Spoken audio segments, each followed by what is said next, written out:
We're at the Vatican where the election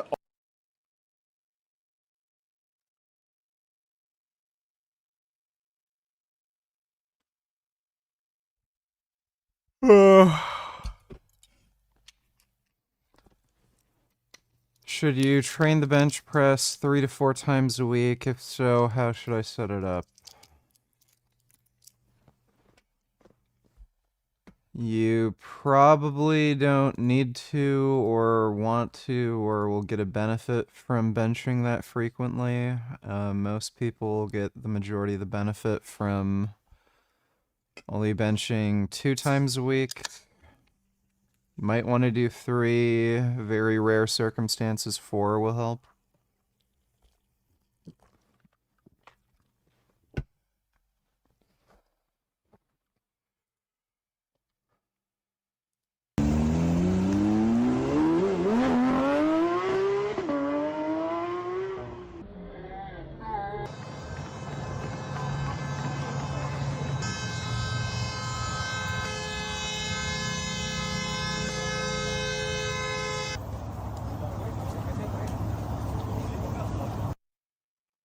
Dude, that's embarrassing.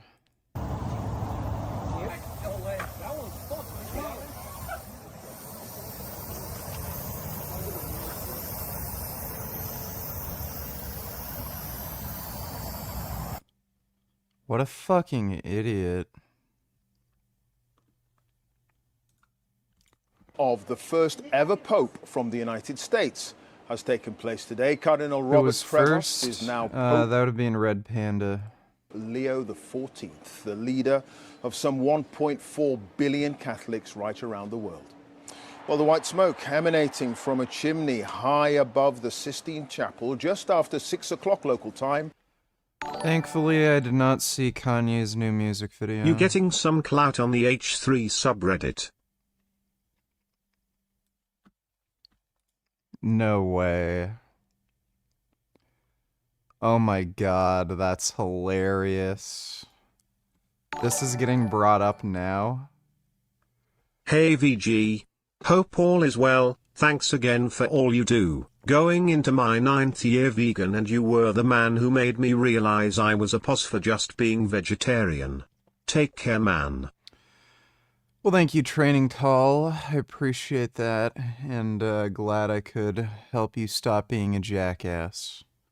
Thanks again, dude. Yes, they have. Empathy in itself is such an abstract idea. No, not really. It's just the ability to understand how someone else or something else is feeling. Yes, it is an abstract idea because in order to measure how much, we can't even measure how much other human beings feel empathy for each other. How are we going to do it in animals? We can't even tell when somebody's... Okay, there's no way to measure on a scale of 100, like 0 from 100, how much empathy somebody feels, but you can detect whether they have empathy or not. Like psychopaths, 0 empathy. You can tell they have absolutely no empathy. But if you're going to talk about any social animal, they're going to have some amount of empathy. If they didn't, if they had absolutely no understanding of how another animal felt, then they wouldn't be able to have any kind of social interaction because they'd immediately just bite and rip apart the other animal. So they have to have some amount of understanding that they can cause harm to another animal. They do that. They would need animals work off of instinct, primarily instinct and motivation. Yeah, and you don't think empathy is a sort of instinct? Each other apart. Sorry, you don't think some empathetical reactions you have for other human beings isn't an instinct? Animals do rip each other apart. I mean, yeah, they do, and so do people. Yes, but so look, you're injecting certain people into their social group of how another.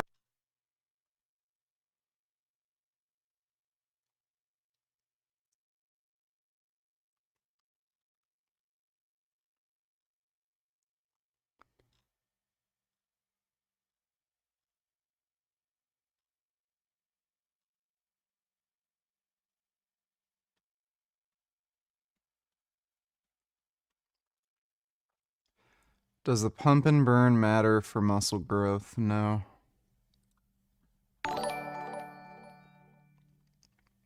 Honestly, I was shocked how bad that mushroom vid was. Great that mushrooms helped your depression, but the takeaways were misguided. The vapid philosophy you took away from it is not likely what actually induced the benefits.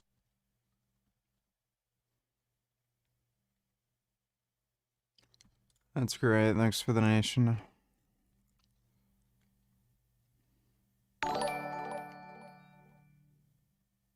Bad news VG, yesterday's stream was taken down by Paramount. We did not ever use footage from Paramount. Yeah, that happens sometimes. I don't know what to do about that. Thanks for the donation, Dodo.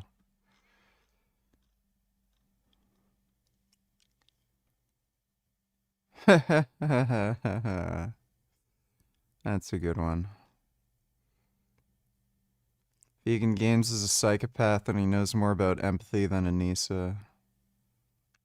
That's pretty funny.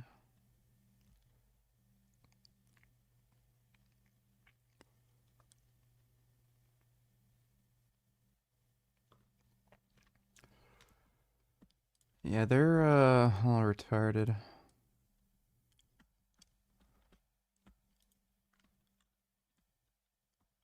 Remember when Anissa tried to debate vegan gains? Love for her and Anissa's husband to call in on Friday to H3 for round 2. This is from 5 years ago when she attempted to debate vegan gains. Then had a meltdown when presented with legitimate counterpoints. She cited his factual rebuttals to her points aggressive. Like, we're good, you're saying. No, and that's, no. Like, I'm You're at not too stupid. just fully. You're not too stupid. Like, we're good. Look, but I think you're getting. Look, I think you're getting upset and a little too emotionally invested into this. And I'm just really tired. Like, that's okay. Well, look, when you're complaining that I'm pointing out logical fallacies that you're making, that sounds to me like you're uncomfortable with me actually making arguments. We're good. That's I'm so at that point. If this is your view of winning, which is talking very aggressively for a period of time, very confident, you've won, man. Like, I've made arguments. Well, no, I've made arguments and presented evidence. You haven't. So yes, I have won on that basis alone. Well, then there you go. Okay, so you agree that you don't have any evidence for your claims, and your arguments are completely logically inconsistent? Look, if you don't agree on that, I want to continue this conversation. I don't want to misrepresent your views. I actually am interested in having an honest conversation about this. Yeah, I'm done. Okay, well, thanks. Like, I really... What a dumb bitch.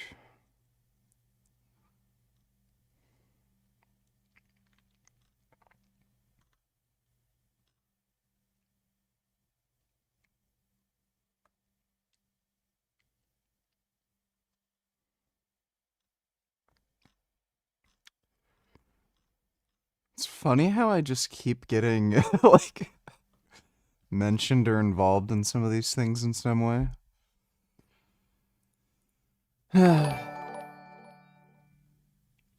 Paramount is breaking the law again. Was it that Planet of the Apes footage we used? That is not even Paramount, that's Fox.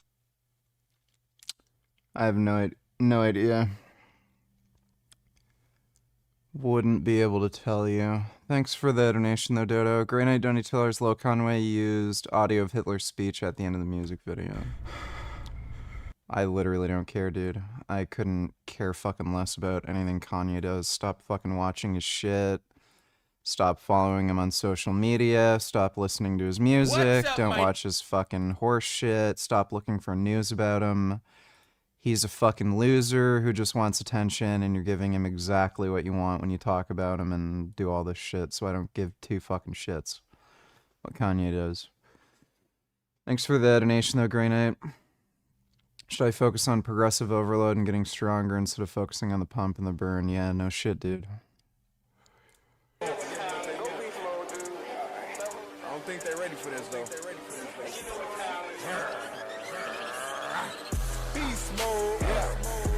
Tiger. Fitness.com and get your pump chasers a bit about this video. You can say it's kind of going viral. Like, I've been seeing the fitness community talk about it. I went on YouTube the other day and it was like number 6 recommended. Not just recommended for fitness. It was number 6 recommended. So it's buzzing. And rightfully so. Interesting video. That's why I'm talking about it, okay? Now, in this video, Jeff Nipper did a 1-year experiment. Okay? What he pretty much did was he wanted to see what kind of gains he can make if he dedicated a year to the craft. And what I mean by dedicating a year to the craft, we already know there's times where a lot of people, they just go through the motions, especially people. Seriously, how do these fucking companies get away with these false copyright claims? Well, they just do it. Unless you sue them, there's not really any way to get them to stop. Thanks for the donation, though, Dodo. Who have been working out 10 plus years or more, just kind of going through the motions. He wanted to see what he could do if he tracked his training, right? Like literally tracked it, aimed for progress, tracked every meal, stuff like that for a year straight. And then he'll hit us with a documented video showing us the journey. But what made this video more interesting, he had his brother join him along for the ride. Now, what made this very interesting is his brother was a beginner. His brother is not somebody who's been living the bodybuilding lifestyle. Now, before we continue, we should already address the elephant in the room. Beginners, in most cases, should follow a beginner-style routine and not follow somebody else's diet. Everyone's calorie needs.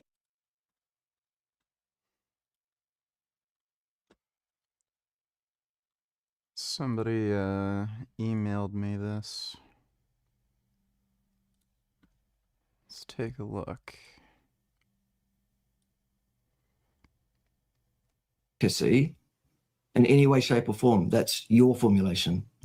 Okay, well, you claimed that statins are like. Brahma, donate $2. I look like this. Can you give me looks maxing advice? So I can get more girls. I'm not opening that.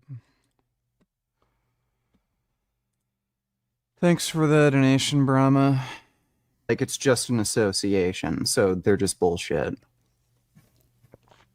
What's your point? Okay, so if there's just an association with your stem cell support, it's bullshit. No, Richard. Not at all. Okay, well, I'll take your word for it.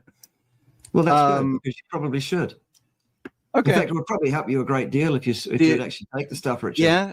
What would it do with for me? your serious problems. But mate, What would it do for me? Well, what it would do, Richard, is cause the exact thing that it claims that it causes, plus or minus. What do you mean the cause? variation. You said there's no causal inferences that you can make from the study. It's just an association.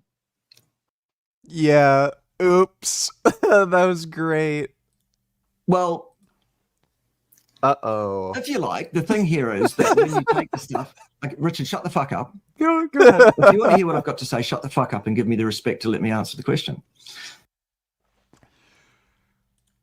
Dude, that is fucking hilarious. That was so dumb.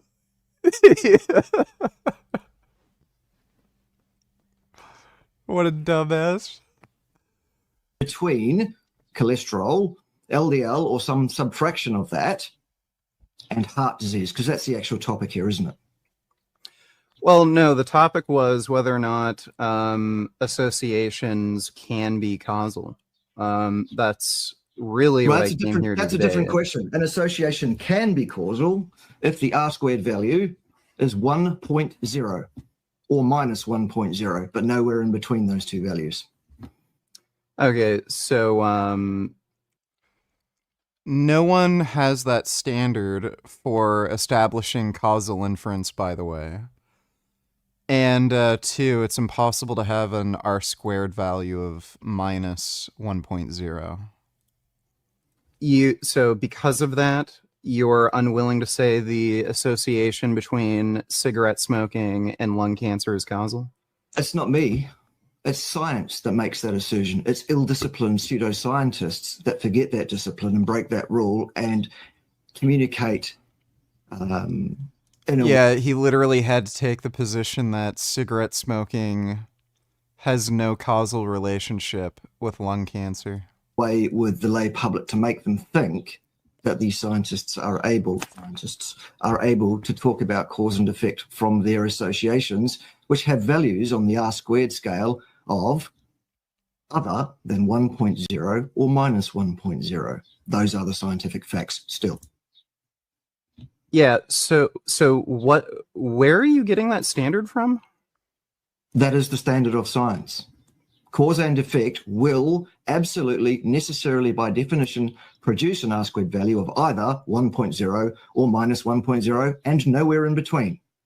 Anywhere in between those two figures why is would an that association which is not causal. why would that have to be the case?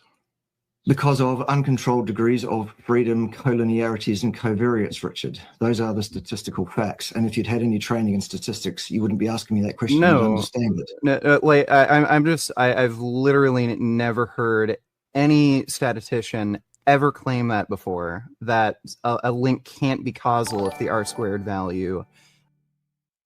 Denims is suing Ethan Klein. Vid should open at timestamp where she starts reading her demand for a tract. If you can't stand watching her, open Imager for letter. Your Instagram story, and I don't know, actually.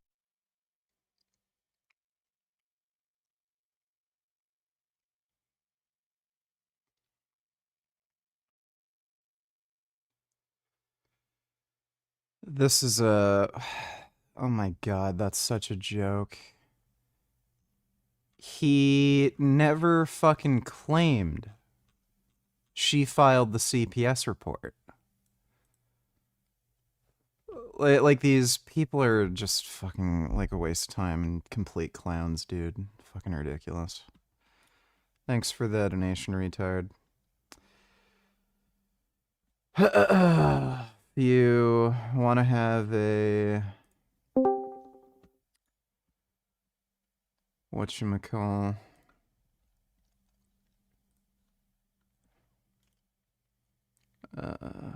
flight server, copy link.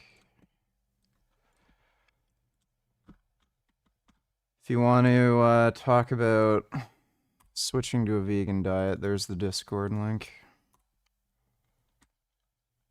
Quentin. I'll be in the debate room. Oh, this is an hour long.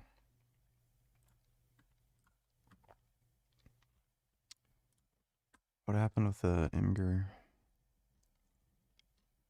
Law firm, legal counsel, social media commentator. Denims is participating in the CPS lie, endorses this clearly. Buddy, like...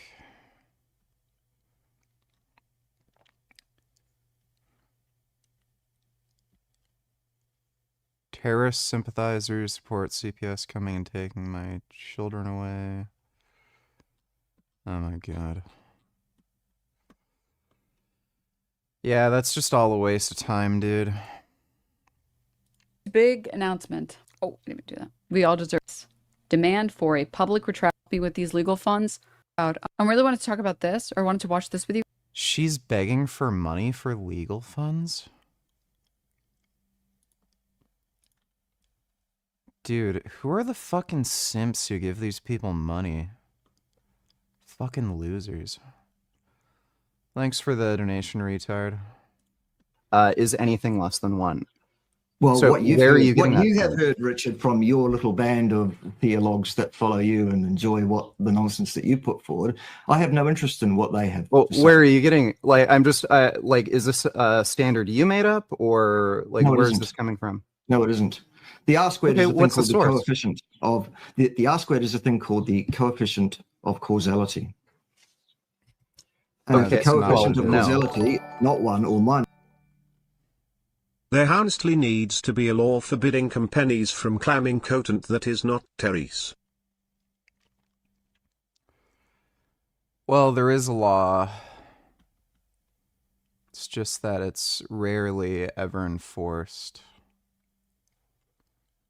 Thanks for the donation, Dodo. -1, then it is not causal. Where are you getting that from? It's a fact, Richard. I don't care whether you understand Well, that fact or show not. me a It's source. still a fact. Now, this is one.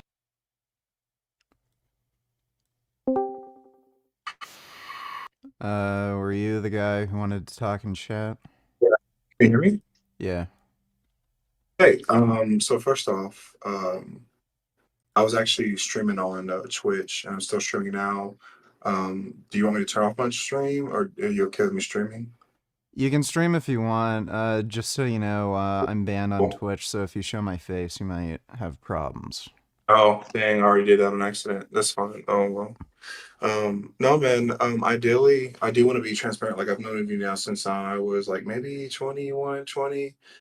26 now, about to be 27. And, I knew you back in your crash out phase, and you were like, you always had a very valid point, but of course, like the way it just kind of came across was just like very straightforward. I mean, at the end of the day, understand where you're coming from in terms of like everything that's going on with like the onslaught of animals. And so I've powerlifted for 5 years, and I've kind of walked away from that the drug tested side, and now I'm kind of getting maybe into bodybuilding or Olympic lifting, and I've actually wanted to kind of like change not only the way I see sport, but my diet as well. And Right. so I um, still love lifting, and I know that you have a very, in my opinion, you have a very good physique. I don't know if you are a lifetime national. I don't know if you claim it. Not that Yeah. that matters, but you've been able to build a very impressive physique, in my opinion, Thanks. from lifting. Yes, sir. And so I was just wanting to like learn on some steps to maybe convert to a vegetarian and then eventually a vegan diet, because recently, as I've gotten older and I have a daughter, I have a 14-month-old, it like really hits me seeing like the cattle and the chicken and just like all these other animals suffering at the hands of like me as a human trying to hit my protein goal, And I feel that seeing everything you've recently started doing with like other bodybuilders and stuff in the space who look, billion times bigger than me and you, that I have no excuse outside of education and getting the right information to maybe make that change. Well, it's very simple. You just don't eat animals. So, No, like, yes, sir.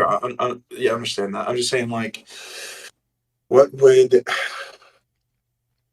trying to find the right questions to ask. What would be good like steps? Like, I know tofu is a pretty good protein substitute. I know quinoa and like chickpeas. What are like other things that you've kind of picked up on throughout your journey? yeah, tofu, seitan, mock meats, and just swap out like any kind of whey protein powder you're having for Mhm. pea or soy protein. Okay. What are some like deficiencies that I should be like aware of, or like supplements that I should start to purchase to accommodate as well? So you're definitely going to need to supplement with B12. Okay. Other than that, most other supplements are really just conditional, but I generally recommend people take a vitamin D supplement. A lot of people are also not getting an adequate amount of iodine, period, even if they do consume dairy products. So you might just want to add either sea vegetables like nori to your diet or take a iodine supplement. And you might benefit from a EPA DHA supplement. There's algae-based EPA DHA supplements that Give me 1 aren't. second. I'm gonna write that down. Yeah. You said, say it again, please. So EPA DHA supplement, there's ones that are EPA algae-based and aren't fish oils. So the reason fish have EPA DHA in them is because they eat algae. They don't actually produce those fats themselves. So you can get an algae-based EPA DHA supplement. So EPA, DHA, B12, and then okay. What are some good like? I'm assuming this is a stupid question. It's like vegan protein powders, because like where you are, I'm lactose intolerant, but that's a vegan, so that's a different question. What would be some like solid protein powder supplements you recommend, like 30 grams or 12? Because I work at a company that sells like non-dairy alternatives, but I always have gut issues with it. So I think Aldi has like a Aldi Elevation Protein 30 grams, and I put that like collagen in the morning. But I didn't know if you had like something better than that, or if that was non, or if that was more aligned to like a vegan supplement. So as long as it's either pea or soy based, they're going to be roughly equivalent to any kind of whey protein in terms of like anabolic effect. Just find a protein powder that doesn't give you digestive upset. The stuff I've been taking lately is called Lean Fit Organic Plant-Based Protein. That's pea protein based. Tastes extremely good. Doesn't cause any digestive upset for me. But they're pretty much all the same. Like you're gonna get roughly the same protein concentration. It's high quality protein. Okay. There's also diesel vegan protein. That's really well flavored too, and I haven't had any digestive upset from it. Okay. Let me see what else. Other questions. What are some things that I should be aware of while converting to like vegetarian or veganism that like a lot of people don't account for? That is a vegan violation, so to say. I wouldn't know the correct term without trying to sound like cheesy or some shit. Well, I mean, I think most people just don't really consider whether certain things have animal products in them. So if you're just looking for like, I don't know, a chocolate bar or some sort of processed food like ready-made meals or something, granola bars, some of them have like added dairy in them, like even potato chips. They like a lot of flavors have like powdered milk or something in them. So you just have to check food labels if you're consuming anything that's like processed and ready-made. But so long as you're just sticking to basic whole foods like potatoes or potatoes, they're not going to have any animal products in them. Same with like tofu, just like basic, pretty much unprocessed foods. That's a no-brainer. Like soy milk, it's not going to have any dairy in it. But yeah, if you get protein bars or ready-made meals that are microwavable, potato chips, those may have some animal products added, and you just want to make sure you read the food label. A lot of sauces too. Let's see what else. Are you still good on time, sir? Yeah, it's fine. Okay. What are some things I should expect as I'm converting, like headaches or cramps or anything that like is normal when like switching a diet like that? Well, you may find that you end up eating less just because you're not exactly comfortable or not sure what to eat. But again, if all you need to do is say like when you have a glass of milk, you just have to substitute it out for soy milk.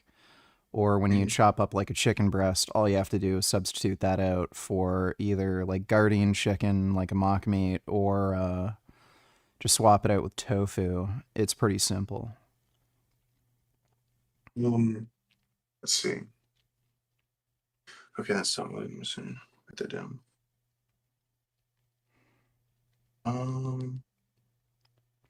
Do you think that with like I don't know if you compete at all, do you? Like bodybuilding, powerlifting like that?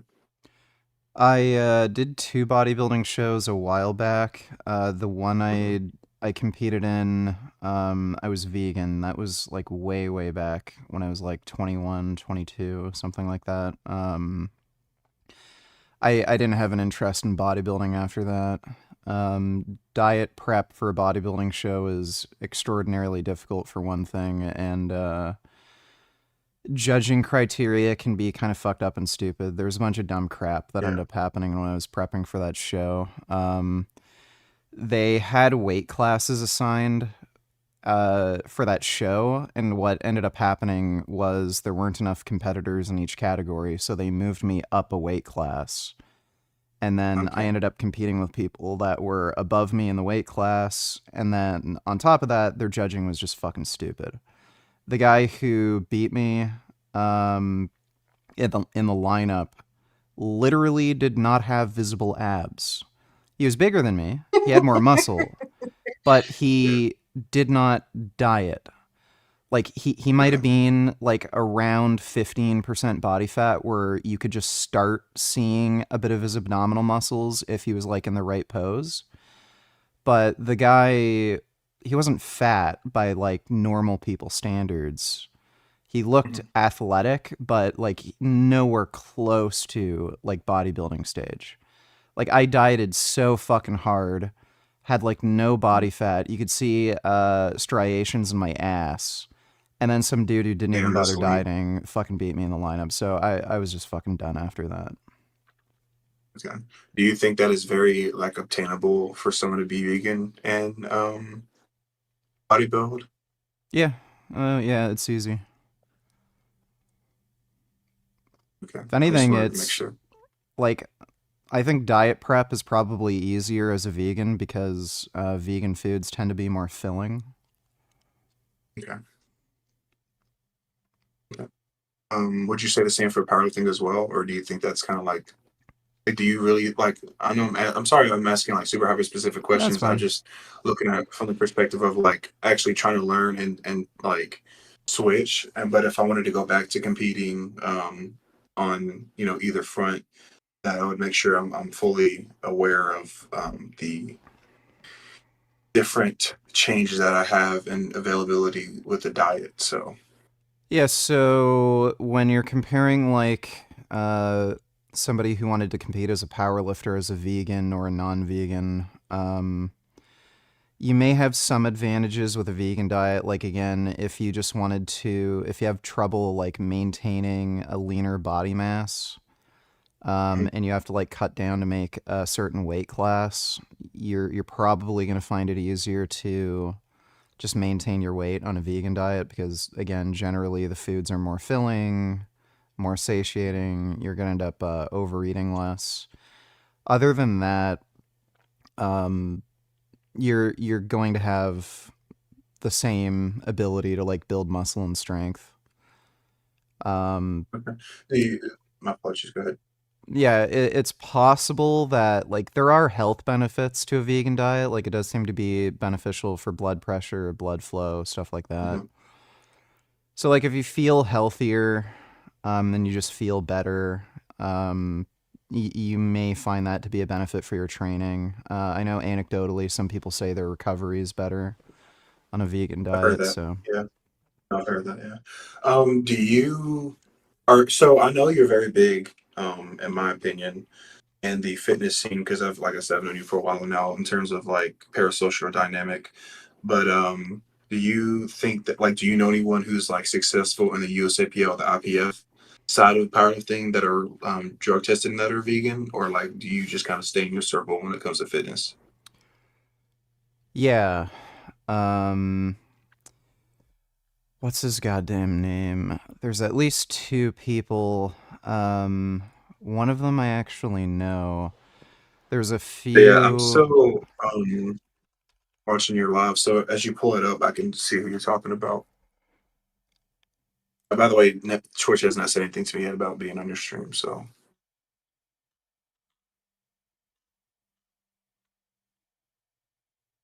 I think Ryan Stills was one of the people I had in mind. There's actually a few dudes. Mhm. Um, crap. I haven't talked to the one guy in so long. I forgot his fucking name, but yeah, there's one dude who broke like a state record in his weight class, and I think it was either I think it might have been USAPL. Okay. I know the one guy was competing. He's from California and he's vegan. I think he competed in a few non-tested powerlifting meets, and the only reason he did that was Mhm. because he couldn't travel. He's like busy for work, and those were the only meets in his area that were going on. There was a few though recently. I know one like broke some sort of master's record in his weight class. And I think that was drug tested. And then there's a few. Do you think? Like I just Google it. No, thank you. I appreciate it. Do you think that like veganism isn't for everybody, or do you think like everyone can be vegan? They just have to like kind of like break those barriers down and like unwind like the natural indoctrination and diet that they've been born into. Well, everybody is going to have some sort of unique dietary need. Mhm. So there could be taste preferences involved. There could be dietary allergies. They might need more of one particular nutrient, but I haven't seen a single disease or condition that would require anybody to eat any amount of animal products. I'm just making sure I'm really educating myself because, like I said, I do want to make the journey. So while I'm going to be working behind closed doors, I just want to make sure that like I'm not finding any ways to kind of like finesse myself out of holding myself accountable for how I feel about the reason why I'm doing it in the first place. So Yeah, I mean, it's the idea behind it is ethics, and yes, of course. luckily for us, vegan diets are perfectly adequate and healthy. So it's not like there's any downsides other than maybe some minor inconveniences here and there where you can't eat at the same restaurant with your friends or something. Yeah. Okay. So let's say down the road, I'm like a year or two in.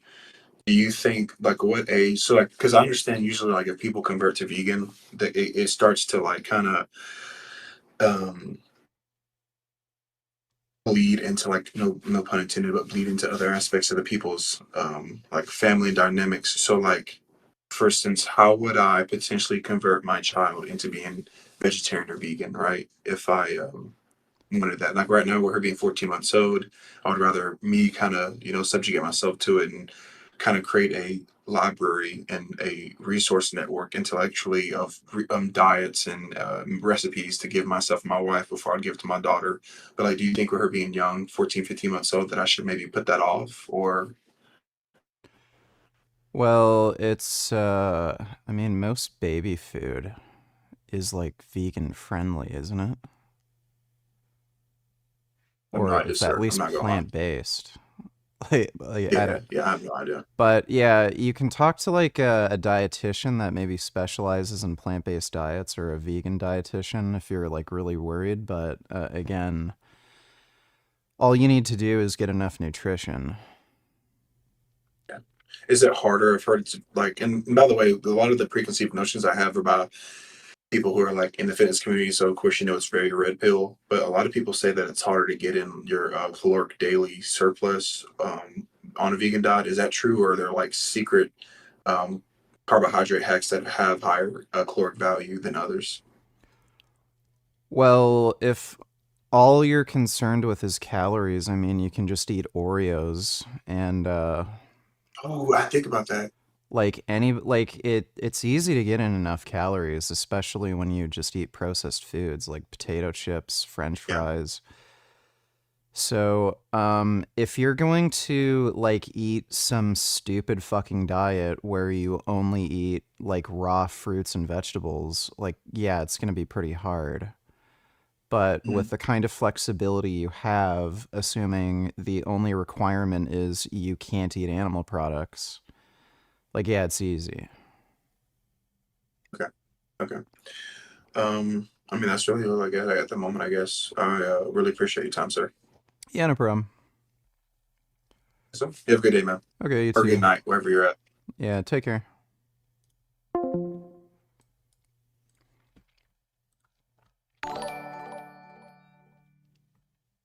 Hi VG.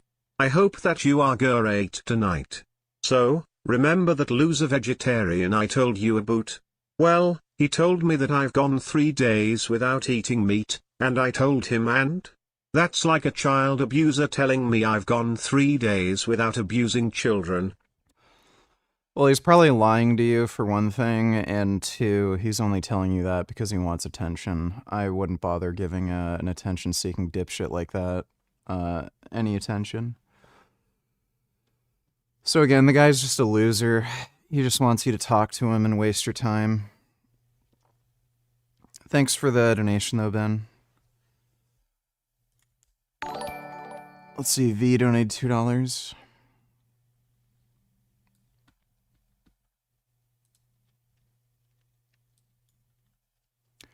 I've just learned that this 15-year-old girl has been reported missing multiple times in the past as seemingly being groomed by Indian men in Toronto.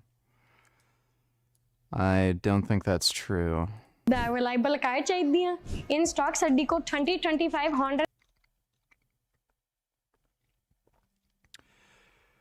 Yes, I've made the police aware already. I'm not going to say her name here, but this girl has been the subject of multiple missing persons reports in the past, and she has now resurfaced as a Sikh convert in a relationship with an older man.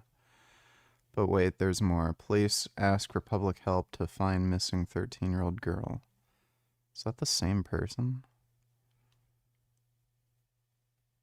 They're kind of similar looking, but not really. Found a number of Indian men on an anonymous Brampton message board complaining about her. Complaining that men from their community were getting in trouble for having sexual relations with her. And trying to warn each other. That is very...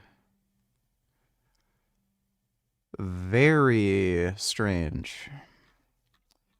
So, the UK has Muslim grooming gangs. We have Sikh grooming gangs?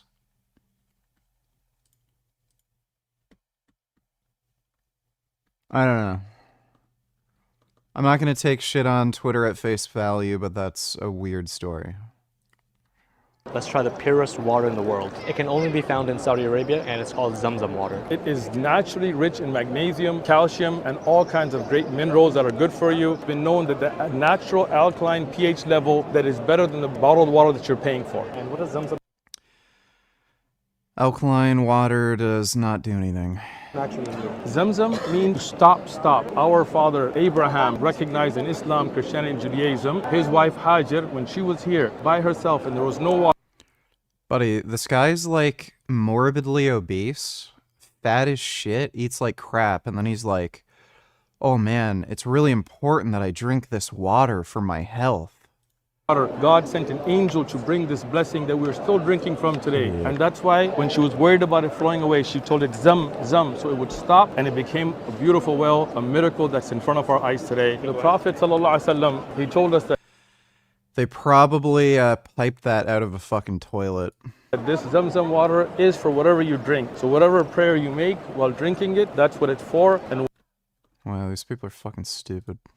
Can Muslims eat McDonald's? The regular food that we find in America or in Canada and so on, like McDonald's and stuff that's not dhabiha, is haram. It is not permissible. This is not the meat of Ahlul Kitab. No scholar in the history of Islam said you can eat meita. Meita in Islamic terminology means that meat that has been slaughtered in an incorrect manner. They shoot the animal in the back of the head with a nail gun. I have been to slaughterhouses. The meat of the Ahlul Kitab is what is slaughtered in accordance to their rites, which currently we call kosher, because there's no dietary laws in the New Testament. So the Old Testament dietary laws of the Jews were used by the early Christians as well. That you could eat by saying Bismillah. So I agree, and I'm going to play devil's advocate just a bit. Please. What about people who say that we are in a Christian country? Being in a Christian country doesn't mean that everything they eat is halal. For example, even in a Muslim country, if you were living in Saudi Arabia or Pakistan and a Muslim who prays 5 times and kills the animal in that manner, shoots it in the head with a nail gun, even then it would be haram. Being in a Muslim country, Christian, Jewish, atheist, Hindu is of no consequence. Secondly, we do not live in a Christian country. We live in a secular country. America, Canada, these are countries where they have separation of church and state. There is no law in the US or in Canada that slaughtermen have to be of any religion or have to follow any religious laws. How about if we went to a Christian country like the Vatican, for example? If we went to the Vatican and they lived by the dietary laws of the Bible, which I don't know if the Vatican does, but if they did, then we would be able to eat there. I've seen some opinions from sheikhs online saying that if you go by this rule, then there may not even be a Christian country, which means the laws that Allah is explaining in the Quran is not applicable today. Allah doesn't say in the Quran, eat from the Christian country. There's no verse like that.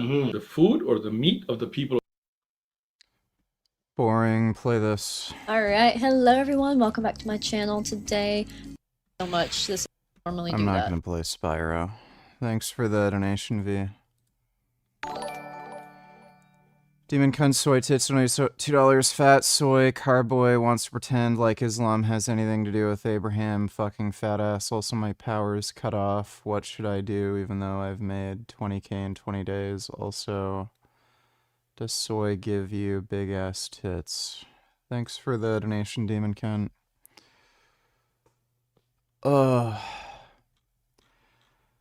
Smith Lemley Opitz does not require you to eat animal products. There is no treatment for Smith Lemley Opitz that involves animal products that actually does anything. One thing that I just wanted to, before we get into the meat, this is one thing that I just wanted to clear up because I felt that there was a little bit of confusion about R-squared values and Pearson's correlation coefficient in the discussion between your reaction to Bart and Vegan Gains discussion and some of the things that Bart was saying as well. So I think it's pretty unequivocal that R-squared values really don't help to create any useful information about causality, and in both directions. So for starters, if we consider the case where R-squared equals 1, i.e. what R-squared, so as a little bit of background, this R-squared is talking about the correlation between or the variance in data or two variables, or the accountable variance in one data which is explained by another variable. It's not talking about causation here. It's merely in terms of correlation between two things. And it's very easy to construct examples that show that two variables can be perfectly correlated, so they can have an R value of 1 and then not be a causal relationship. So if we were to simply construct a variable y, which is equal to 3 times x plus 10, where x is some other real valued variable, and z, which is equal to 2 times x plus some constant 20, then if you were to just plot this data, there is going to be a perfect correlation between those two things. There is a Bad Wife donated $2. 6 years. We have 2 kids, a 2 and 4-year-old. And my question is, how do I handle and move forward after losing respect for my husband? Or am I being too prideful in wanting us to be self-sufficient as a couple? Ooh, man, that's a good one. How old are y'all? We're 36. Okay, 36. Man, y'all have had a busy 6 years, huh? Yeah. I mean, we only dated 3 months before we got engaged. So things kind of moved quickly. Within a year after we got married we had our first kid. So, and then it was right in the middle of 2020. So you add all that back onto it as well. So Let me take a big guess.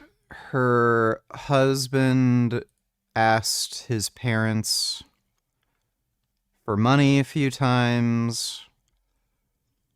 She's a money-grubbing cunt.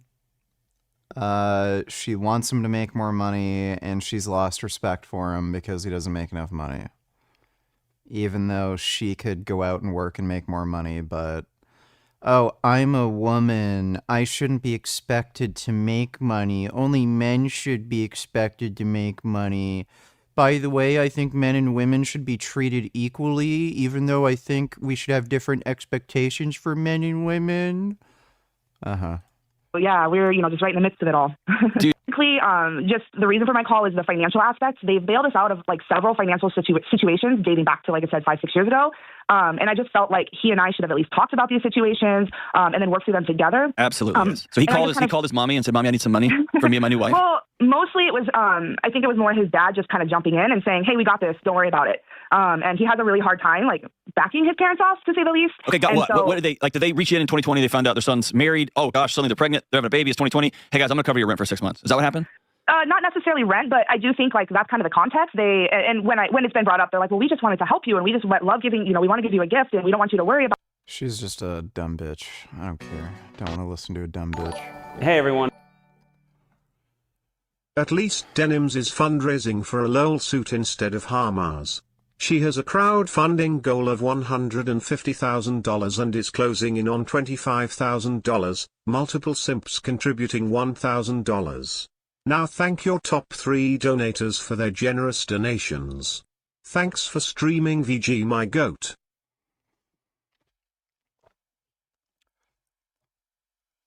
This isn't just a coincidence. She saw what's her fucking name? Pixie beg for money to sue Destiny. And then figured, oh, I could get tens of thousands of dollars from a bunch of dumb fuck simps, make some bullshit lawsuit against somebody, probably not even spend all the money I've raised, so even if the lawsuit goes nowhere, I just get to pocket that money. And best case scenario is I can sue them, get some sort of monetary compensation in return, make money, or at the very least, harm H3 in some way. And then simp losers give me more money. These people are just fucking losers, dude. Ugh.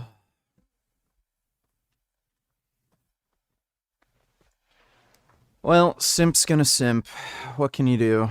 Thanks for the donation, though, retard. Sexism at its finest. Women... Women love sexism. They hate feminism. They love sexism. They love it when men and women are treated unequally. They just use the idea of feminism, you know, this idea of, oh, men and women are equal, to promote inequality. So anytime you fucking hear women talking about, oh, men and women are equal, no, they love sexism. They love the idea of a man, you know, paying for everything, paying for dates. They love the idea of, oh, the man's supposed to take, you know, responsibility of the household. Man's supposed to work more. Men are supposed to give their seat up on the subway. Oh, only men should go to war. Only men should sign up for the draft. Oh, if a car breaks down, well, the man should change the car tire. If there's any work that needs to be done around the house, like repairing a roof, oh, a man should do that. They love sexism. So, yeah, get fucked. I don't fall for any of that bullshit. Thanks for the donation, though, Dodo. Ocean Mangus donated $2. Let me see.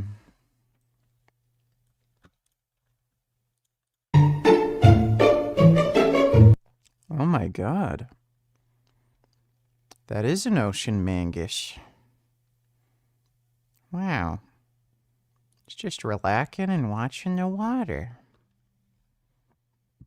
Let them come in, VG. Oh. Dude, if some random-ass capybaras were at my door, I'd fucking let them in. Oh my god. I come in. Watch out, Chloe. Oh my Go on. goodness. Watch out. You sneaky. Wow. Hi, Pumpkin. Hi, Cheese. Oh, Stevie's so happy to see you. Oh my god. Oh wow, they go up on the couch. Capybaras are fucking awesome. Oh. Combination. That's a Hyrax. Oh my god, so sentient. Oh my goodness, that's a nice Hyrax. Oh, they're so nice. Thanks for the donation, Ocean Mangus. New York, donate $2. If you had to donate to one cause between Camelo Anthony and the N-word lady and Denham's lawsuit fund, which would you choose? Also look at this. The N-word lady, without any question. The N-word lady.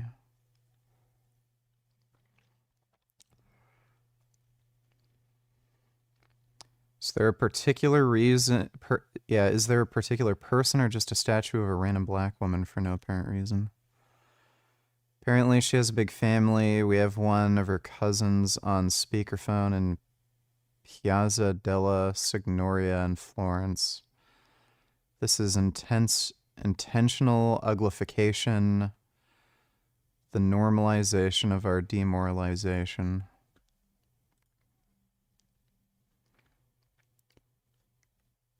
Yeah, that's...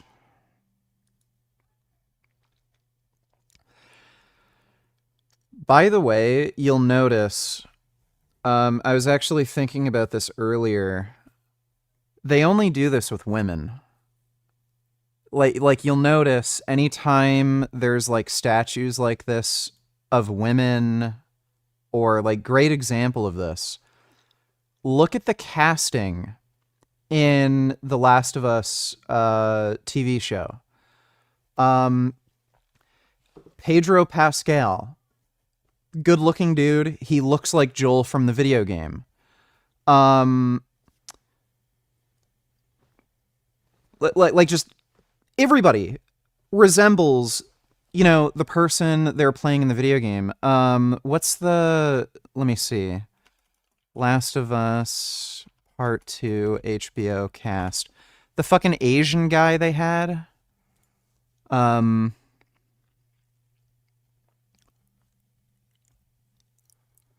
was the guy's name again in the fucking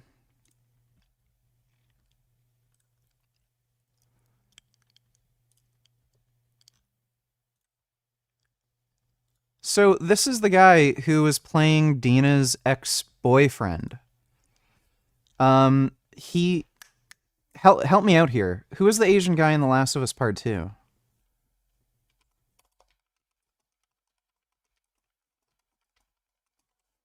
Not Tommy.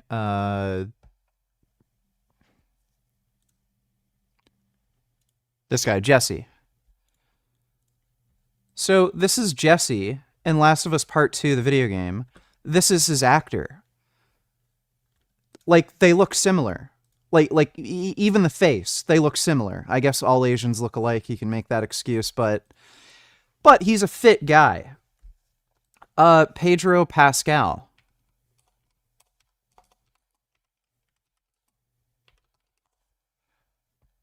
Like, Pedro Pascal, again, relatively fit, decent-looking dude. He looks like Joel.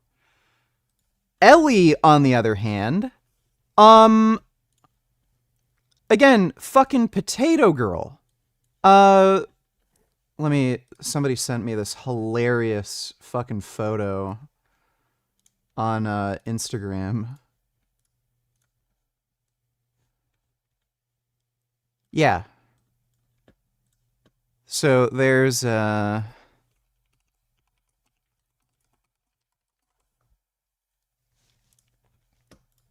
So that's what Ellie is supposed to look like in the video game. And then this is the fucking potato they cast.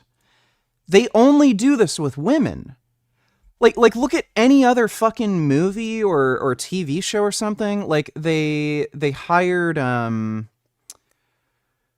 what's his name? Henry Cavill to play Superman, to play Geralt in The Witcher. Like people who are tall, handsome, in shape. Anytime they cast men for a role, they're all tall, handsome, in shape. But then when it's a woman, they get the ugliest fucking bitch they can find. So, yeah, this whole, all this shit you're seeing where these, like this crap, the female casting in Hollywood, it's some, like, dumb feminist bullshit where they're trying to normalize, like, ugly-looking women. But, like, dudes have to be hot. If you're a dude, you have to be tall, over 6 feet, abs, muscular, masculine looking. But if you're a chick, Even if you have to play like a pretty girl, well, let's find the ugliest fucking bitch we can find. So, yeah. Like again, they went out of their fucking way to find, like, the most handsome fucking Asian guy they could to play Jesse. But then they find, like, the fucking ugliest chick they can to play Ellie. And she's the main fucking character. Like, it doesn't make any sense. It's clearly intentional. Thanks for the donation, though, NY. Bro in the red sweater in the vid you're watching looks like Hunter Avalone. Am I tripping? What the fuck has that nigger been up to? What could be a bigger, more embarrassing L than being BBC cucked by your wife while you streaming Fortnite and Brett tubing? That's not Hunter Avalone. He got a new girlfriend, and his new girlfriend's ex-boyfriend nearly killed them both. That was crazy. He uploaded the video to Twitter. The girl he's dating, her ex-boyfriend, put an Apple AirTag in her, like, bag or something, stalked her, tracked her down, got a shotgun, and was trying to kill them both. And then he ended up getting into a shootout with police, and I think he ended up either blowing his own brains out or the police shot and killed him. Thanks for the donation, though, retard. Why do they feel the need to ugly woman VG? Because feminists are all ugly, loser, pathetic women, and they're trying to normalize the idea that beauty doesn't exist, and they're trying to push this idea on society that, oh, your looks don't matter and shit, because all these feminists are ugly, disgusting losers who can't get laid, nobody wants anything to fucking do with them, so they're intentionally trying to find ugly fucking women to just normalize, you know, this, like, stupid idea they have that beauty doesn't exist because they feel it will give them some sort of advantage if people stop caring about their looks. But again, when it comes to men, they don't give a shit. They promote male beauty standards. Thanks for the donation, though, Dodo.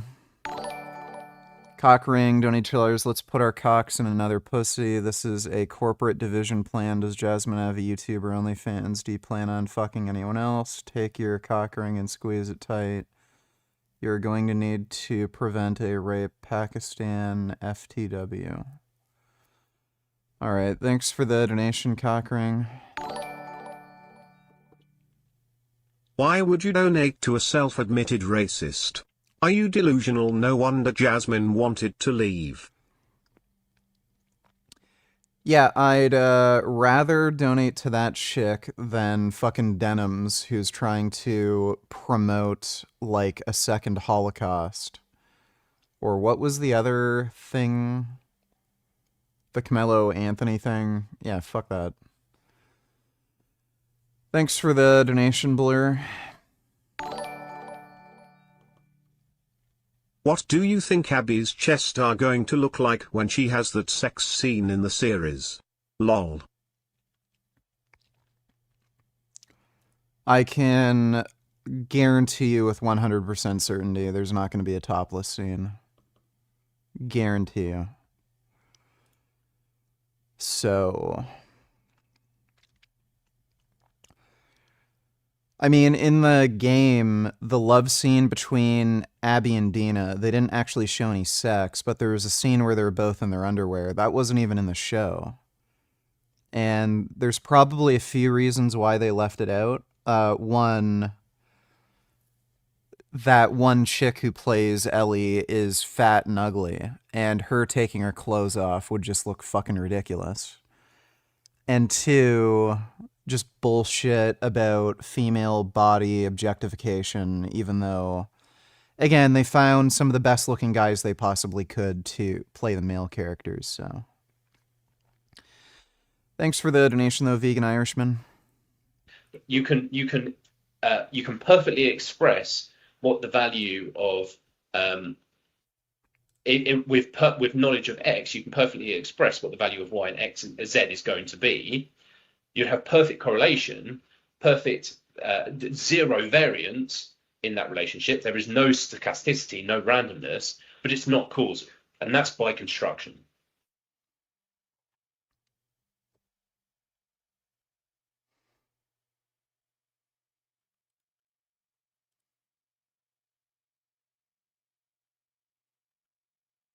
That could well be random.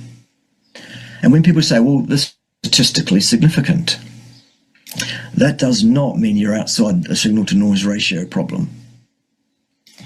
Statistical significance refers to a finding which is, usually its p is less than 0.05, which means there is less than a 5% chance that the difference between situation A and situation B in terms of our outcome variable, there's a 5% chance or Objectifying men is okay, but not women. Don't you understand that men have to live with the double standards women set? Well, that's the thing. We don't. We don't have to listen to women.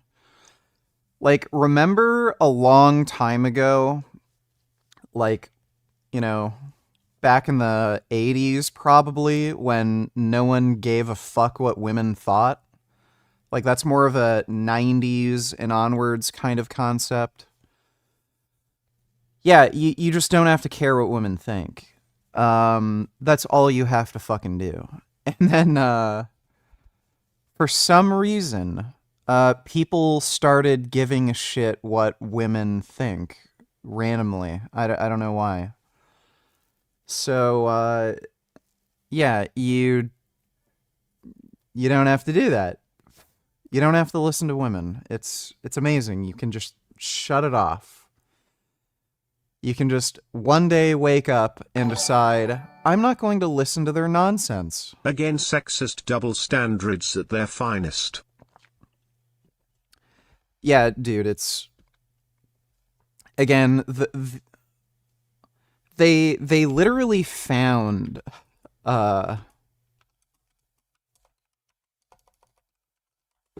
They literally found this jacked Asian Chad to play fucking Jesse.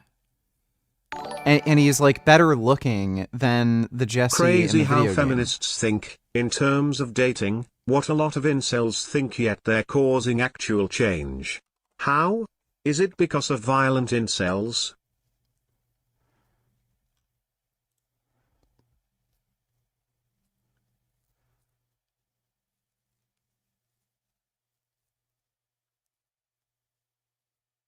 Crazy how feminists think what a lot of incels think, yet they're causing actual change. Oh, well, dudes are just way too pussy hungry. So there's just a bunch of dumb fucking dudes who think they're actually gonna get laid from listening to women. So, like, nobody gives a fuck what some, like, skinny, loser, beta male, insecure dude is gonna say. But people are gonna listen to what some fucking good-looking girl says. So, that's why. It's just who has, like, more weight and power in social situations. But thanks for the donation, Pharaoh. Yeah, dude, they got this fucking guy to play Jesse. Like, some jacked fucking, like, handsome Asian guy. He's, like, better looking than Jesse in the fucking video game. And then again, Ellie. The potato homunculus. It's not a coincidence. Like, by the way, it's super fucking hard to even find Asian actors, period. There just aren't many Asians who get into acting. They went out of their way to find that guy. They couldn't find one single good-looking girl to play Ellie? It's just nonsense. It's clearly fucking deliberate, and you're not going to tell me, oh, she just played the role the best, and they weren't really thinking about the way she looks. Bullshit. They went out of their way to find the ugliest fucking girl they could to play Ellie. And, it makes all of these relationships fucking stupid. Why would Dina date, like, the one fucking ugly girl in town?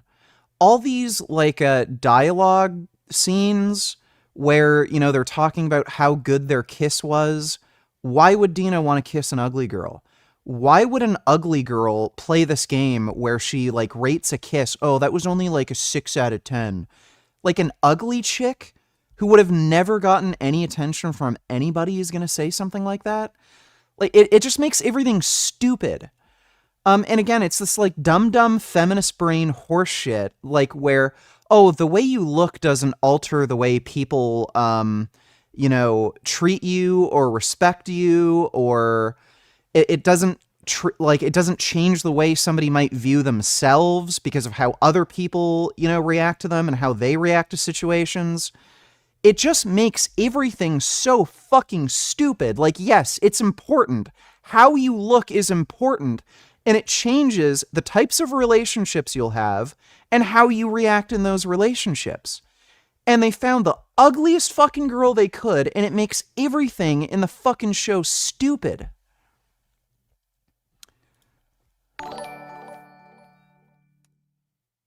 Again, sex set double standards at their fin set they listen to woman but not men. Yeah, well.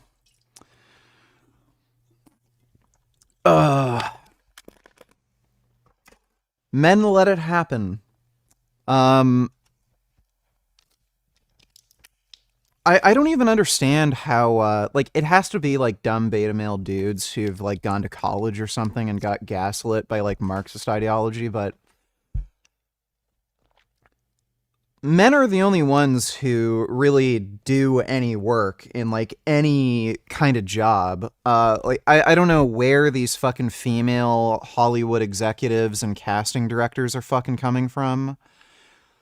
Like, men dominate every single career field.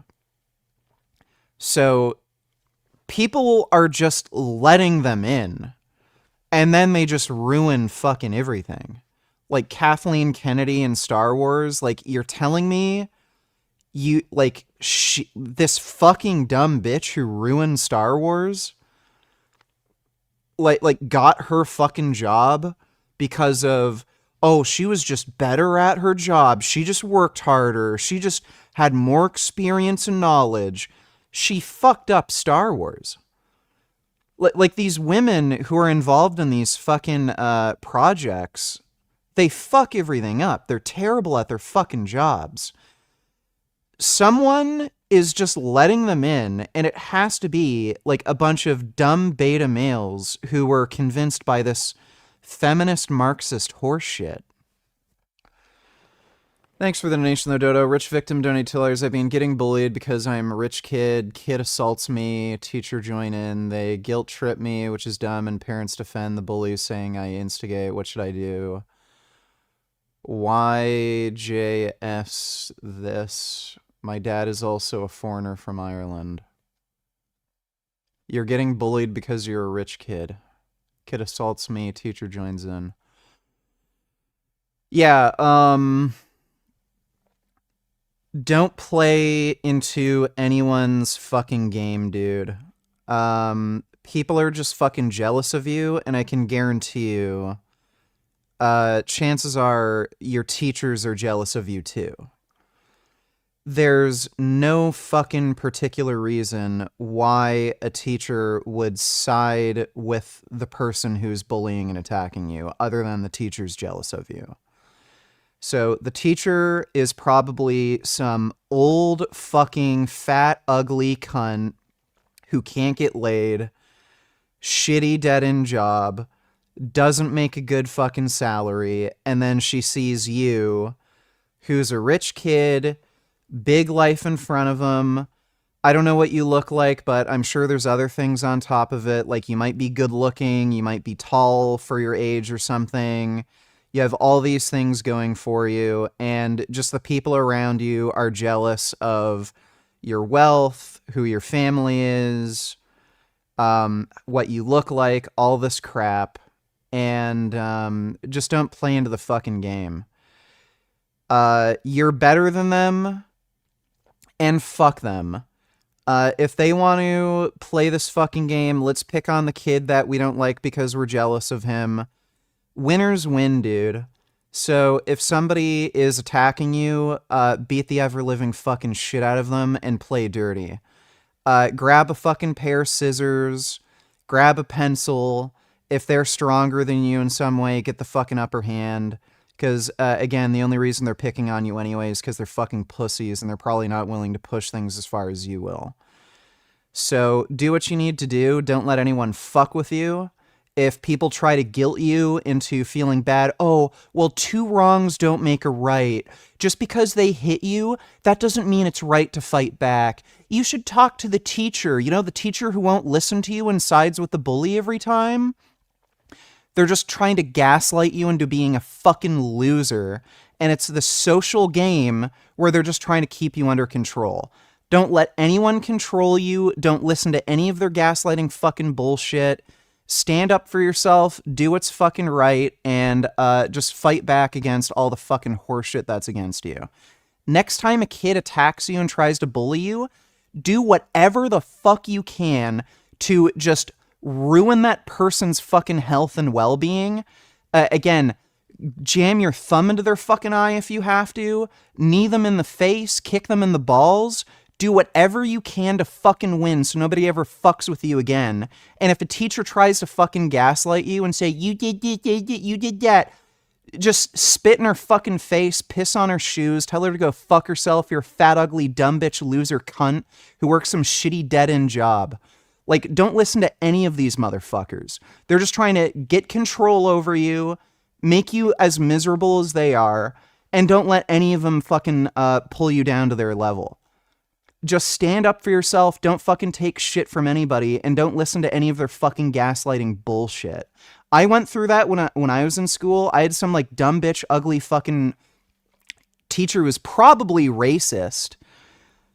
She was doing that to me, and I wouldn't let her fucking get away with it. And I nearly killed that kid who was fucking with me. I almost threw him over a fucking stairwell. And after I nearly killed him, he stopped fucking with me. So don't let anybody fuck with you, especially if you're younger and you can't get charged as an adult. Go for it. Don't let anyone fuck with you. Don't take shit from anyone. That includes teachers, parents, whatever. Thanks for the donation, though, Rich Victim. True, but it's the ugly, beta women who are the loudest advocates. They're the main ones pushing for ugly women actresses. It makes average-looking women have these insane expectations in men. Oh, dude. Again, you just don't have to listen to women. You might not be able to...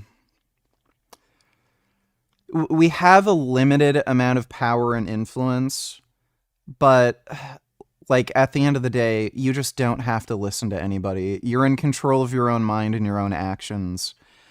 These stupid movies and TV shows that are getting put out where they're pushing this feminist bullshit, where all the men are big, tall, and handsome, and the women are ugly, fucking hideous hags.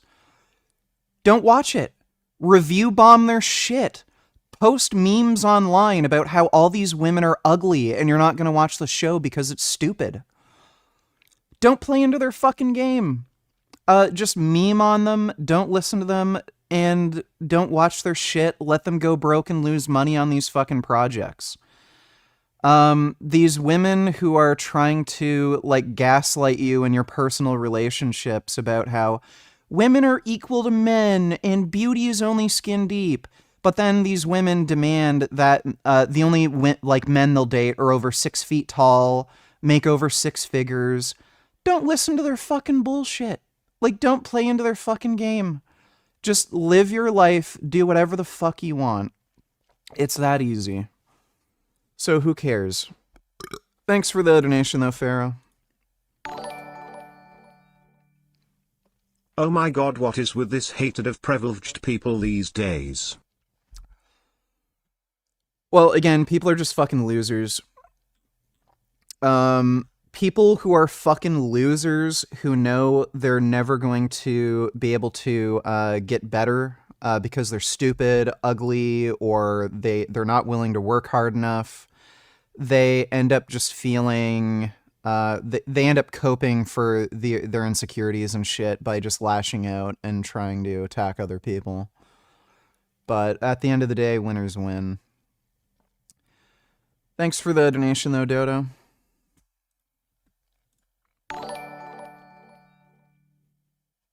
I'd if you got my last message, but the main women pushing this ugly women in movies thing are ugly women.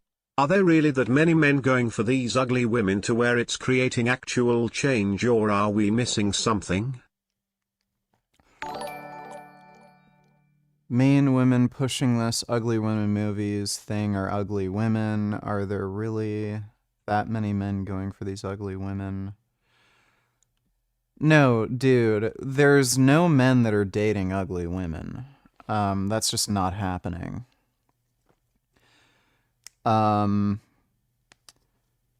Like again, the reason these women are casting ugly women in movies, and you see like these fat acceptance chicks, you know, saying fat is beautiful and everything. The reason they're doing it is because, again, they can't get laid. They're losers. No men are interested in them. Chances are most women aren't interested in them either. Women are probably even more judgmental than men are. The amount of times, like, buddy, if you've ever had like friends that were women, or you dated any chick for any period of time, the amount of shit talk women say behind each other's backs, like, every fucking girl I knew in high school, when I was alone talking to them, they would fucking say every one of their friends is like ugly or something. If there was an ugly chick in a group of like girlfriends, every chick was talking bad about that ugly girl, saying she's so ugly, her makeup is gross, her face just makes me sick. Like, women are probably even more judgmental about other women than men are. So, again, the only reason they're fucking doing this is it's all a cope. So, are they creating any actual social change? No. Like, just look at what's happening with the Last of Us HBO series, the latest, you know, feminist, you know, propaganda. Everyone's review bombing it, saying it fucking sucks, memeing on it, making fun of Bella Ramsey. Like, nobody's interested in that horseshit. Look what happened to the fat acceptance community. The fat acceptance community is all women, and everyone memes on it, makes fun of it, and some mainstream media tried to promote that bullshit, like Tess Holliday. No one bought it. Everyone made fun of them. They're not creating any social change. They're just making shitty movies, TV shows that nobody's watching and are getting made fun of and are losing money. So it's not doing anything. Thanks for the donation, though, Pharaoh.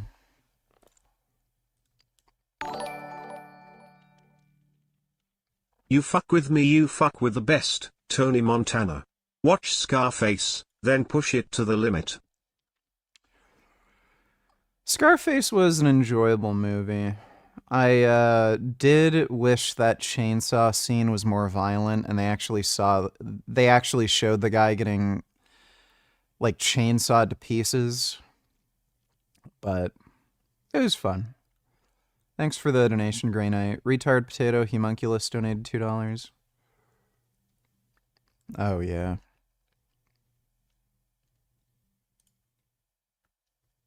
Bruh.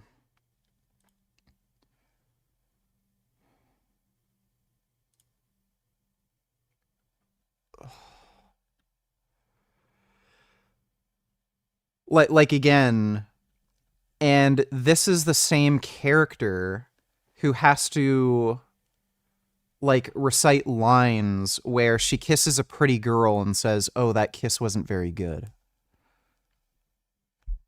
Like, I can't get over it. Like, it's feminist bullshit. It's not supposed to make sense. It's just retarded. Like, dear God, we're supposed to take this seriously. Oh my god, what an intense action scene. Oh, riveting. Yeah, when somebody looks like this, it turns into a fucking joke. I'm supposed to take a scene seriously. Like, they might as well have hired, like, a fucking midget. Like, imagine if a fucking midget played, like, James Bond. Yeah, hire this fucking jackass to play James Bond. Like, imagine James Bond, like, having shootouts and, like, killing bad guys and infiltrating, like, evil guys' lairs and then banging a bunch of hot chicks if he was, like, fucking 4 feet tall. No one would take it seriously. Like, again, the way you look matters. This idea that you can cast this fucking chick in, you know, some, like, zombie action, you know, drama. Give it up. Like, it doesn't work. No one's buying it. Like, these people fundamentally don't care about making money.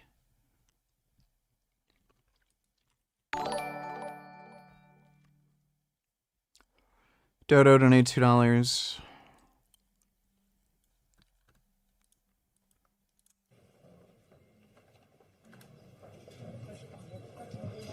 Уважаемые дамы и господа, начинается церемония подписания.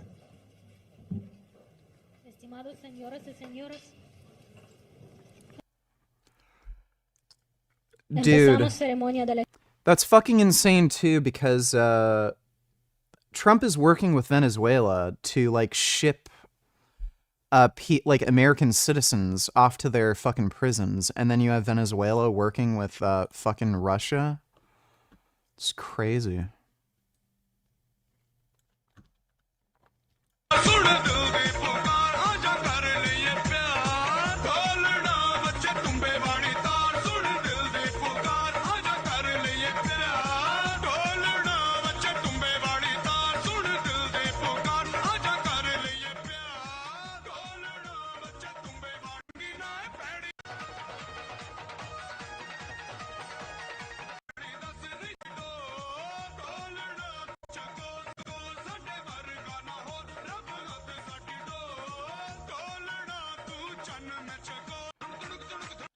I mean,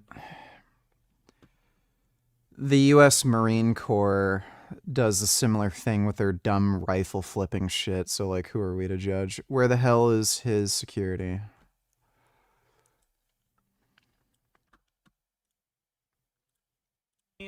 Ними в Росії і нами. Цю різницю Росія показує кожного 9 травня.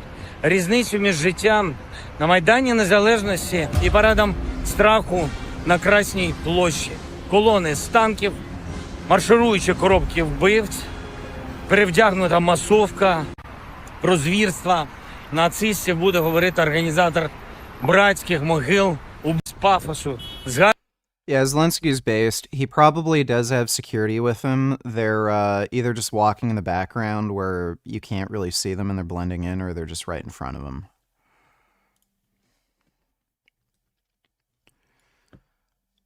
The U.S. government has ordered the Swedish city of Stockholm to end its diversity, inclusivity, and equity DI programs within 10 days. The city authorities say the demand is bizarre and they won't be complying. Swedish newspaper Dagens Netter reports that the Stockholm City Planning Office has received a letter from the U.S. Embassy explaining that every organization doing business with the U.S. government must sign a contract within a few days and agree to end their DEI programs.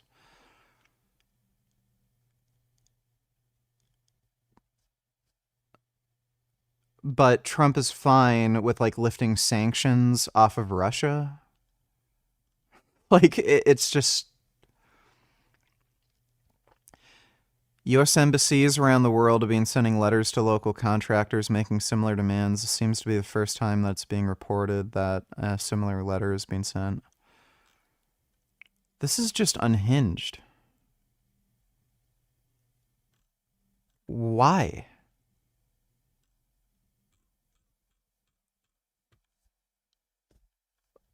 Just why?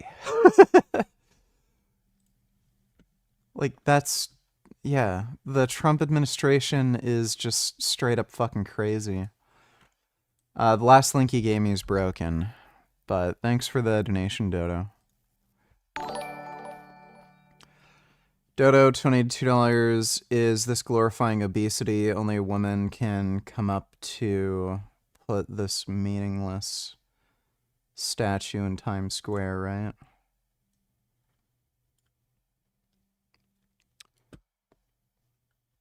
It's, don't know if I'd say it's glorifying obesity, but it's just fucking retarded. Like, there's plenty of fit, beautiful black women, by the way. What's her name? Sha'Carri.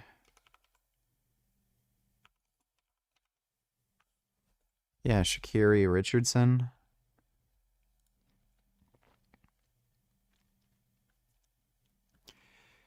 You've got fit, beautiful black women who are star athletes.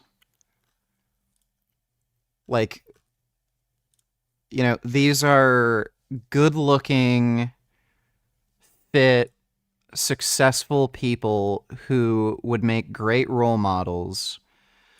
Like, and by the way, this woman has been criticized for her tattoos, her hairstyle. She's been, you know, like dealing with some of that stupid horse shit. And she refused to give in. She stood for her principles. You know, like, this is who I am. I have tattoos. I'm kind of loud. I wear my hair this way. Wouldn't give in to any of that criticism. But then they put this, like, fat, ugly statue of some random loser up here. Like, this isn't even, like, a person. This is just some, like some fat black chick.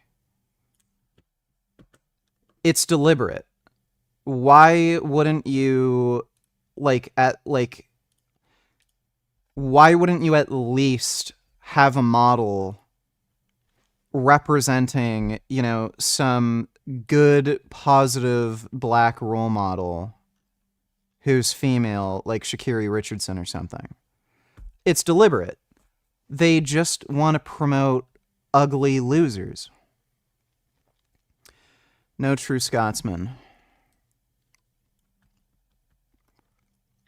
Yes, I have gradually lost my support for Sec Kennedy and completely lost trust in the MAHA movement. I was blind during the Kennedy 24 campaign, seeing its idealism and populism as a promising path forward. In truth, it was a collection of unrealistic promises. Additionally, the campaign was heavily composed of leftists and progressives, worked hard to bring conservatives on board, was met with suspicion and accused of being a Trump plant.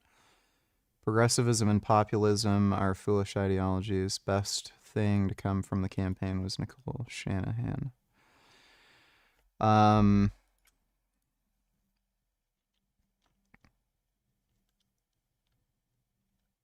We could have warned you. Thanks for the donation, Dodo. Not only that, but most of those Fataka Eptins members died from morbid obesity. Yeah, it was pretty funny. They were claiming obesity isn't dangerous and doesn't kill anybody, and then they, like, literally dropped dead a few years later. I think one of the women who had a Fat Acceptance podcast, literally, like, 2 months after having a podcast episode claiming obesity is not a risk factor for death or disease, she drops dead of heart failure. Thanks for the donation, Dodo. Just random vids, only $2 would have accepted any of these substitutes, lol. Yeah, really. Cosplayer, actual actor, random TikToker, and yeah, they offered her the role, yeah. Again, it was deliberate.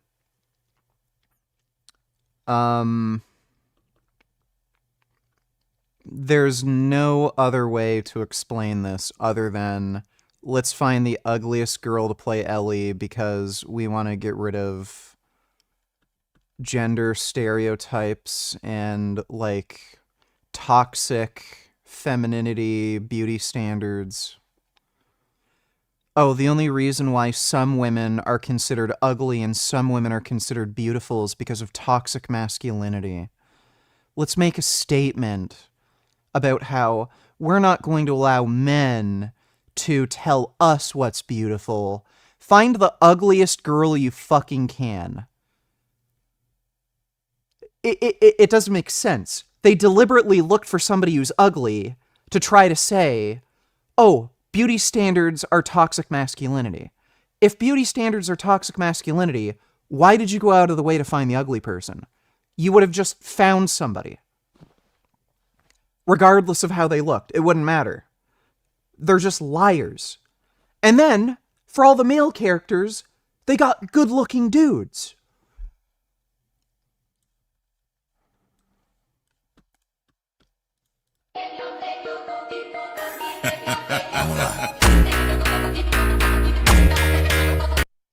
She's a potato, too. She's okay looking. I don't know why they showed that other chick. She's gross, too. Yeah, she would have been good. She would have been good, like, at least in terms of looks. Yeah, dude, Bella Ramsey. Oh, my God. Like, it's funny, too. These people who cast Bella Ramsey, like, they put her into a situation where she had to delete all of her social media, and as if that's not damaging to her career, not being able to interact with any of her fans, and as far as, like, casting agencies are concerned, if you're an actor and you don't have social media, that's an issue for visibility to be found by, like, casting agencies. And then on top of that, like, they again put her into a situation where they're going to make this whole thing a failure commercially. So, like, when studio executives are looking up her, like, past, movie or film roles, oh, you were in a commercial failure. Like, they didn't do her any favors by casting her as Ellie. They made her just publicly, like, shamed, harassed. She had to delete her social media, and, like, this is likely going to fuck up her career going forward. But again, she's like, oh, we don't care. Like, none of this is about women. None of this is about helping women. It's just about promoting some stupid ideology so some dumb, ugly, fat women can feel better about themselves. It's just retarded. Oh my God, that's pathetic. Oh, Jesus. She gained weight. Yeah.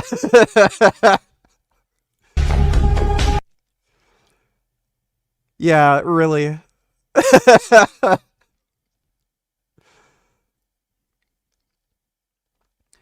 Buddy, what's funny too is I just noticed this. She got fatter by the time she was actually doing the Last of Us show. Who sent me the fucking link?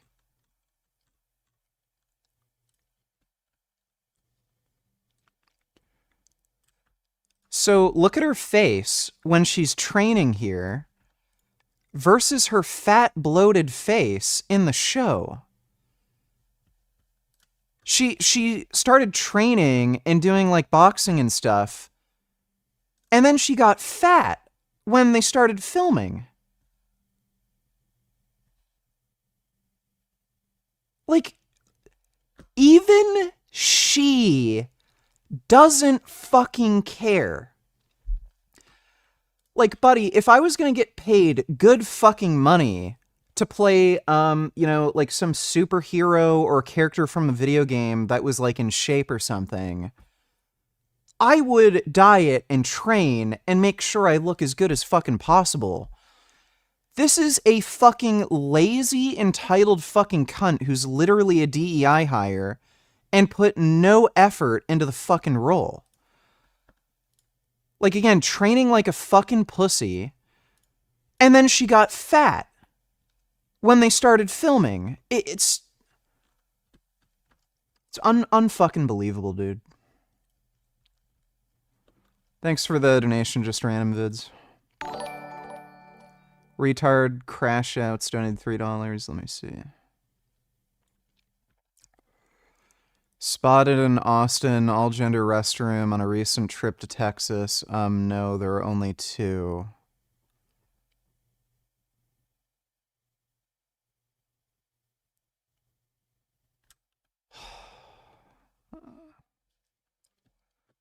What a retard. Most restaurants you'll go in that are like higher end and more expensive don't have gendered bathrooms. They just have a bathroom that everybody uses. Like, it's just so stupid. Denims. Don't sue me, Denims. Please. Please don't take the first legal action. What's that have to do with anything? For clips. Denims is a giant turd-eating monster whose life, financially speaking, I'm going to probably not ruin, but I do want to put her in some. I do want to. I would like to put her into some financial. Declaring bankruptcy. Just why don't you just chill? No, what's the proper verbiage on this? Difficult day. How about no? See that sounds too bad. I'm gonna put her into a pickle. It doesn't sound serious enough. Pickle sounds like something like a funny. Want to put her into a bit of a bind. We'll work. What he hopes this legal drama causes Denims. Yeah. Hopefully. What a bitch. I have a timeline on that. It was due last week by law. I understand. And your answer is you just understand. You're not going to follow the law? My answer is that I am following the law, and I'm working with my interagency partners to do this and get you the budget that you are required to have. And you have no timeline? No. Well, we also need a full budget request, not a single paragraph full of wild talking points that we saw with the skinny budget proposal. We're now having a budget hearing without a budget request. So, Director Patel, where is the FY 2026 budget request for the FBI? It's being worked on, ma'am. Have you reviewed it? Have you approved it? Not yet. When will we get it? As soon as I can get it from my interagency partners and get it approved. 6 months from now? I don't know, ma'am. I'm not Well, going to how make up do a timeline. we as Congress do our budget and our work without that request and without the spend plan? Well, ma'am, I'm here. I'm don't doing the care. best I can. I can't make. By the way, this is the same administration that said, oh, we're not going to have DEI hires. We're going to make sure the most qualified people are doing the job. And then this guy is like, oh, well, I can't follow the law. I can't abide by timelines. I can't work as well as other people who have had my position. Make up answers. I'm going to commit to you to work on getting you the information you need. That is insufficient and deeply disturbing. No response? I've given my response. Jesus Christ. Yeah. Well, good luck, America. Thanks for the donation, retard crash outs. Sadie N. Word donate $2 in favor of widespread eugenics for the first link. I'm just mad because I get 3 canned food stamps. So what? I get all kind of snacks while I'm sitting here chilling or whatever, paying no bills. No bills. I'm on government assistance. My son back there with his snacks. Government assistance, 3 canned food. Okay.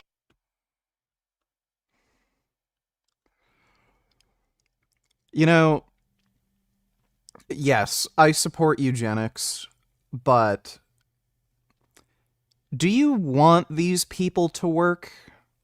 Like, when you really think about it, do you want them... Like, if you were going to a store or had to buy anything or had to rely on them for anything, you wouldn't want these people working. So maybe it's better we just give them money and then just implement the eugenics program so that, you know, no more of these cockroaches get bred into existence.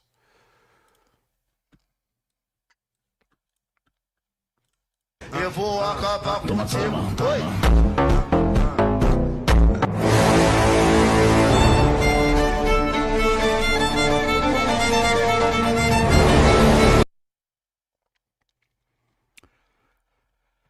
Yeah, well, that's the internet. The words he and her are reduced to e and er. Sometimes. Alright, thanks for the donation, Sadie. Dodo donated $2.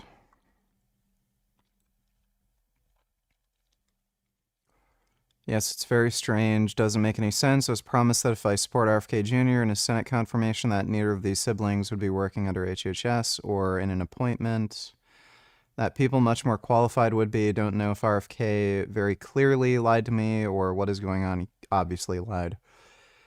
It has been clear in recent conversations that he is reporting to someone regularly who's controlling his decisions, and it isn't President Trump. With regards to the siblings, there's something very artificial and aggressive about them, almost like they were bred and raised Manchurian assets.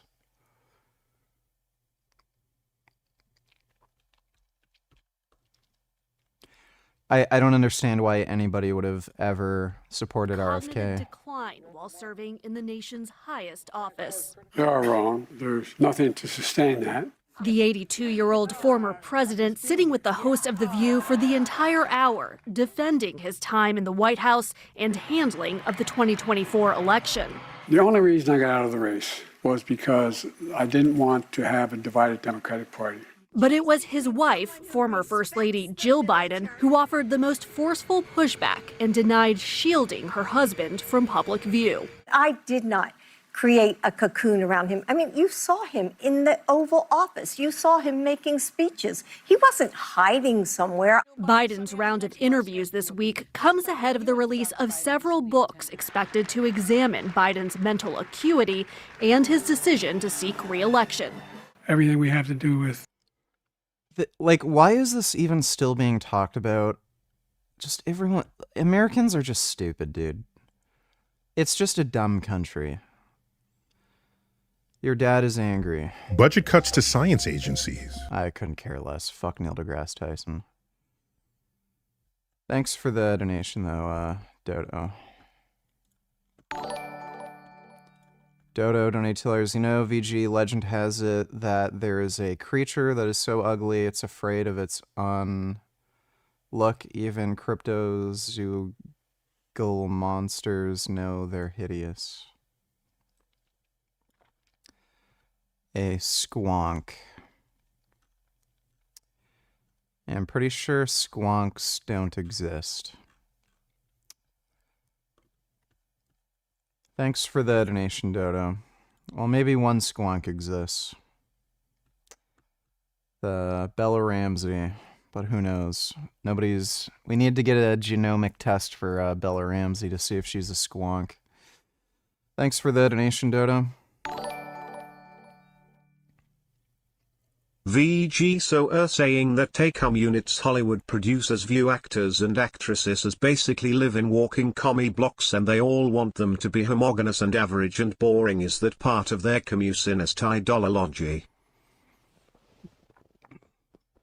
Yeah, pretty much. They want women to all be ugly, and they want men to be tall, good-looking, but kept under control. That's basically what they want. Thanks for the donation, Dodo. Start a petition to keep fat and retarded potato homunculus nepo babies and British women in general out of North American landmark media. No, I don't want Bella Ramsey as Elle. No, June Osborne is fugly and ill root for Gillied over her wretched existence. I don't know how long it will take, but again, every time they do this, it doesn't work out. They lose money. And all of these studios are run by men. It's mostly men who have, money invested in these projects. I don't know how long they can keep doing this. Until, like, the dudes who are losing money just say, get fucked. Get your feminist horse shit out of here. It's weird. I don't get it. I don't get it. Like, by the way, this is the whole reason why Henry Cavill left the Witcher project. He wouldn't do The Witcher anymore because they wouldn't follow the fucking book or the video game, and then they started putting in some, like, stupid feminist DEI bullshit into the series. I have a lot of respect for Henry Cavill for doing that shit. He's also a Warhammer fan and crap. But, like, it doesn't make any money. I don't understand why these people just aren't focused on making money. It's weird. But thanks for the donation, retard. Less that difference has occurred through parsimoniously through dumb chance, and that it's not actually due cause and effect to the intervention that we've imposed. The whole point of statistical significance is to find correlations that are less likely to be due to random chance. Like, type 1 errors do occur, but the whole point of statistical significance and p-values is to reduce that likelihood. VG, I don't want those fucking lazy nigger monkeys living off my hard-earned tax dollars. Yes, I wouldn't want them around me at places like grocery stores, but the only thing I'd be fine with spending my tax dollars is one-way trips back to Africa.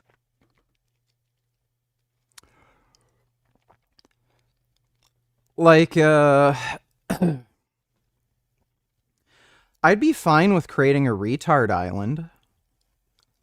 Like, as long as we're not singling out black people and it's retards of every race, creed, or religion, yeah, just put them on a retard island. I'm sure there's, like, some landmass that's, like, uninhabited that we could find where we could put all the retards on. Just round up all the dumb, useless, jackass idiots like Hassan Piker, put them on there. Thanks for the donation, though, Nick Gers. Dodo donators, didn't RFK say that the EPA is causing the chemtrails, not his agency? He said that it's chemicals in the jet fuel, right? Yeah. He said there's, like, aluminum or something in the jet fuel. You know, one of the things that's been really interesting about this administration is the way secretaries or departments have been overlapping with other departments, working together. Talk to me about how the EPA is working with MAHA and HHS. So chaired by Secretary Kennedy, the Make America Healthy Again Commission brings together different agencies with overlapping jurisdiction, as you point out, Rachel. And I just did an event with Secretary Kennedy in Salt Lake City, Utah. Secretary Kennedy was advocating passionately for EPA to be considering new science as it relates to fluoride in drinking water. I sat and met with him. All of this is just a waste of time. Like, fluoride has been proven to be safe, and they're just wasting time. Trump administration is just a waste. And these people are probably going to set the country back by at least 10 years. If we are going to protect ourselves from chronic disease, we need to identify environmental exposures. But you've talked about environmental toxins before. You think it's a real problem? If we are going to protect ourselves against chronic disease, we've got to find out the etiology, the origins of it, the environmental exposures that are causing it. And then we have to eliminate them. And that's what we're doing. And we can do it, and we're going to do it, and we're going to do it in 4 years. Didn't Trump block some sort of plan to replace lead pipes? Because If you're talking about like chemical exposure specifically, lead and certain plastics are probably the two biggest public health issues. Extraordinarily unlikely that like certain food additives are a problem, but yeah, like lead and plastic exposure are probably the two big ones. And then aside from that, just like generally unhealthy eating habits, like eating a lot of meat, dairy, eggs, processed sugar. But none of them will ever say that or do anything about it because they're just incompetent retards. We all share a vision that's been a lifelong vision for all of us, which is to make our country healthy, to have evidence-based science, to have gold standard replicable science, and then use that to challenge what we have this kind of bedrock system that is destroying our health, which is a complete misalignment of economic incentives and public health. Yesterday we met with the heads of all the biggest pharmaceutical companies, and I said, I want to live in a place where you can make money by making people healthy.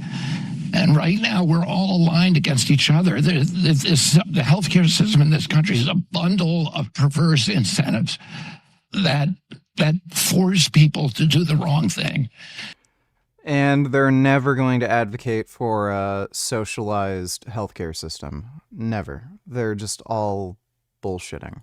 And we've turned this country into a sick care system rather than a healthcare system. And all these people are the people who... Sure. Thanks for the donation, Dodo. Who would you deport to Retard Island first, me, Dodo, or 21st Faggot? Definitely 21st Faggot. Thanks for the donation, retard.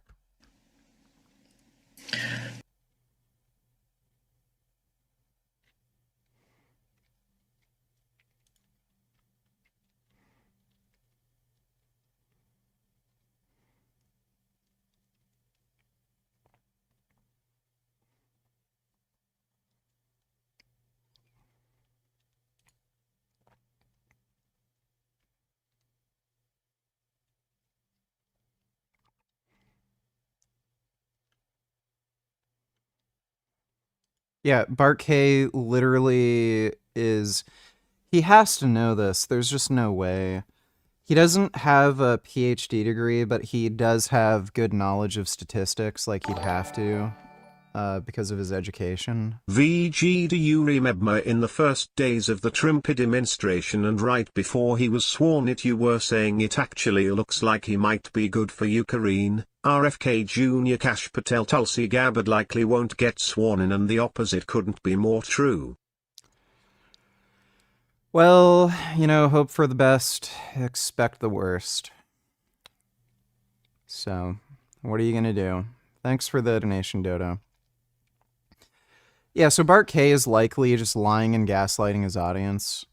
He knows the whole point of p-values is to, prevent, false correlations and, prove that the correlations you're finding are actually real and not just like some sort of noise.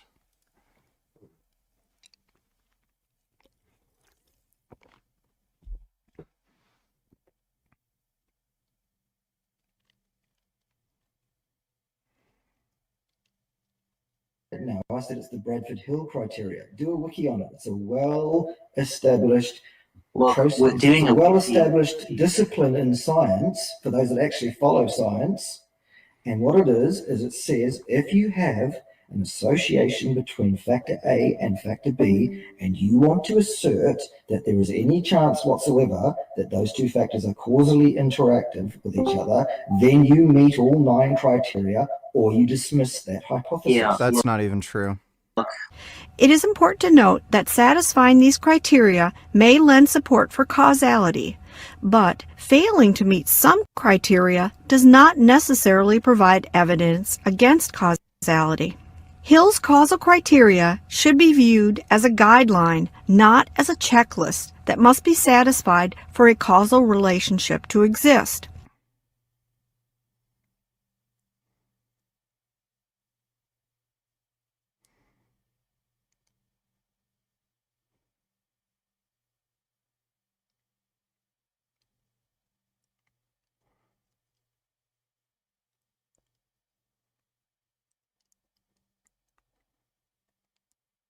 What I'm telling you is the intake of plant material as a human being is contraindicated. Really? Okay. It is absolutely deleterious to your health to continue to eat any amount of plant material at all. Open offer for anyone, including Paul. Right, well, I'm taking you up. To make a video explaining why. Yeah, that's this video. I'm making it right now, son. This is a misinterpretation of the evidence. Right, well, I'm going to do that in a minute. You have completely misinterpreted the study.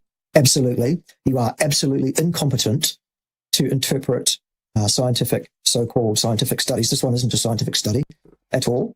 This is a bunch of crackpottery. This is not even pseudoscience. This is anti-science. Nutrition epidemiology is... Dr. Ravi said it would be worth voting for Trump because 99% of the crazy parts of his agenda won't get through and the remanents of the agenda that get through will be relatively moderate. Is he gonna admit he's wrong yet? Has he been drinking the Kool-Aid?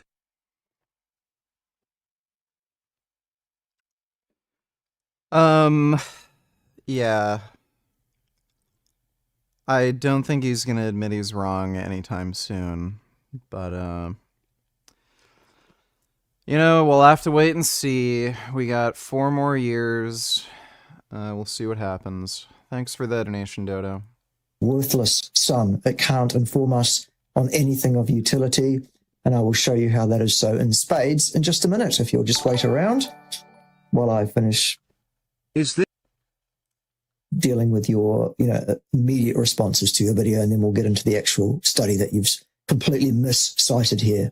And to then cite stronger human evidence showing that vegetables and plants cause more harm than good. Okay, well, that part won't be possible because there is no evidence that plants cause harm any more than there's any evidence that plants prevent harm. There is no evidence either way. So that... So, plants are bad for you. And then, well, it's impossible to show any evidence that plants are bad for you. So, yeah, just trust me, bro. Would be a fool's errand. There is no way to prove that. So we'll leave that second thing floating in the wind there, and we will have to do that indefinitely because to inform on cause and effect, risk, hazard, or any of those kind of things, you need an experiment.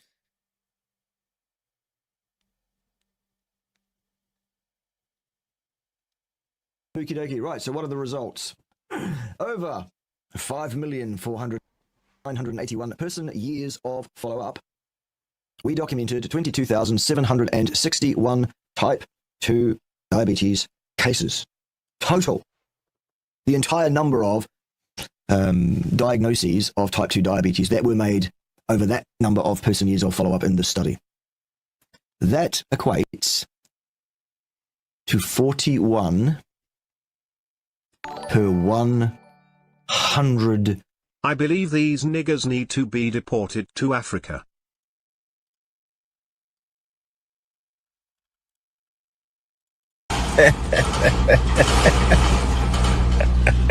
Il a failli se niquer, mais je crois qu'il va se niquer le skin.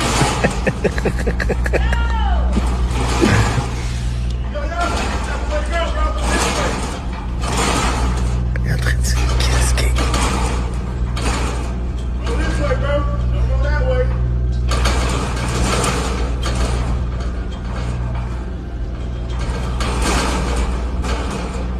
Il est bloqué. Il est bloqué.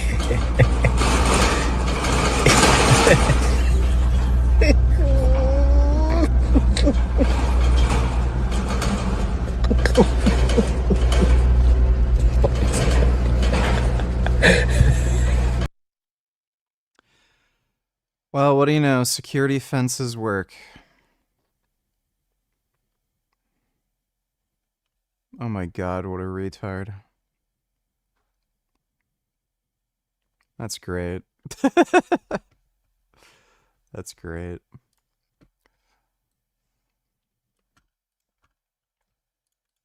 Oh, that's tough. Something happened to me. I mean, it's gonna be problems. That's what I'm telling you, though. We can make problems and shit. Yeah. Man, my mama, this all I got right there. Okay. What? You said what? I don't care on my mama too though. On my mama. I didn't say nothing about your mama. I said on my mama though. Yeah, homie. On their homie too. That's all I got right there. You happy now? Let me go though. You recording me too? Yep. Why You cannot come back to her. You cannot come back over here.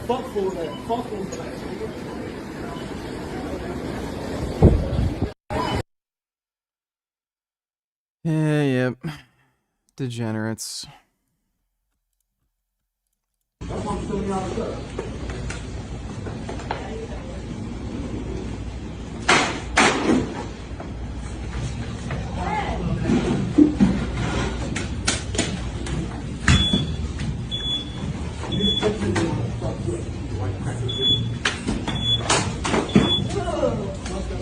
so cool.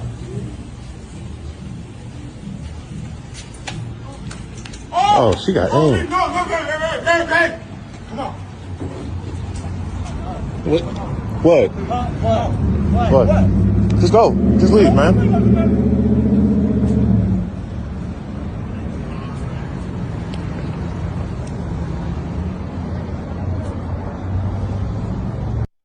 Dude, I'm glad I don't have to do a job like that and deal with those people. Thanks for the donation, Neckards. Thoughts on American Pope? Some MAGA undesirables are coping that he was a registered Republican and has shared pro-life views. Meanwhile, he has reposted a ton of pro-immigration stuff shitting on Trump specifically for his policies. Seems like chill guy. I have no idea. I don't even really care. It's not like the guy's a politician or does anything. He just sits in some, like, throne room all day doing nothing. Like, maybe kisses babies at parades, but, like, that's it. But I have no idea what the actual new pope is like. Thanks for the donation, retard. 1,000 person years of follow-up. Okay? Or 4.1 per 10 person years of follow-up. All right? So you work that out yourself for a 100-year individual human being lifespan. That was the total incidence. Okay. Interesting. Right. Intakes of total, processed, and unprocessed red meat were positively and approximately linearly associated with higher risks. No, not risks, because the risk thing was the model-produced fantasy outcome. What we need to do is actually look at the incidences, which are listed later in the paper. We'll get to that soon. Right. So, positively and approximately linearly associated with higher risks, no, of type 2 diabetes. See how there's no numbers there in that sentence at all? Perhaps they're going to give us the numbers in the next sentence. Comparing the highest to lowest quintiles. Okay. Hazard ratios. No, not hazard. Because the hazard ratio is based on this risk thing, which is a fabricated variable, right? He just makes this shit up. Were 1.62. Unicorn Jizz donated $2. Let me see.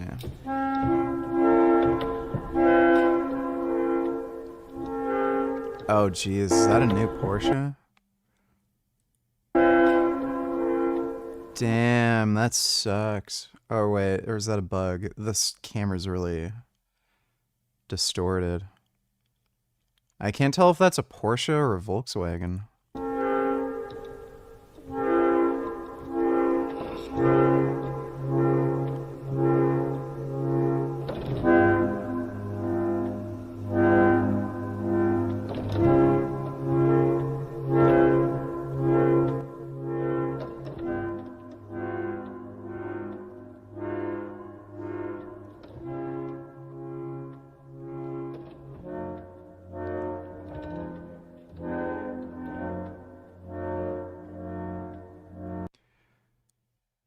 This dumbass literally sees the last car go around, and then he drives right into it.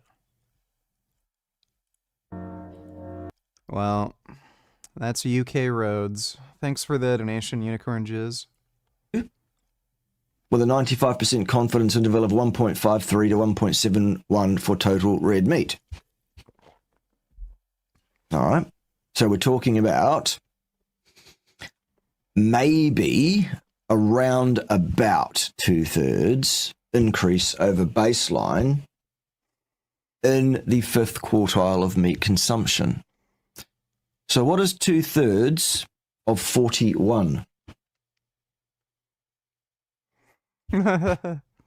Well, let's ask Mr. Calculator.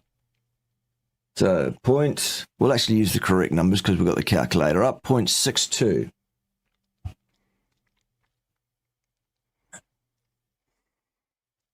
.62. Okay. Times 41. The only reason people listen to this guy, by the way, is just because he says meat is good for you. It's the only reason anybody listens to him. There's an extra 25.42 incidences if this risk was reflective of the actual incidences, which it's not because it's adjusted. But we've got 25 extra so-called instances per 100,000 person he's off by a years factor of 10. follow-up there. Are we done? If we weren't already done? Even if that was a cause and effect relationship, which it isn't, are we done at that? Incredible. Absolutely incredible that this paper thinks it's reporting something of utility to any given living human being over a 100-year lifespan, because it isn't, is it? Then there's a bunch of other results that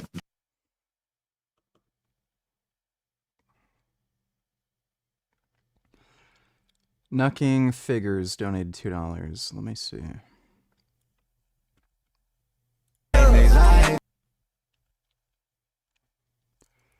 Yeah, these people are just scumbags.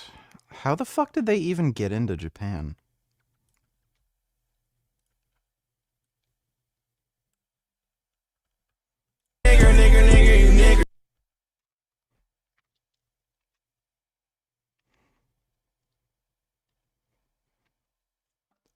Yes, black people are the only people who steal phones.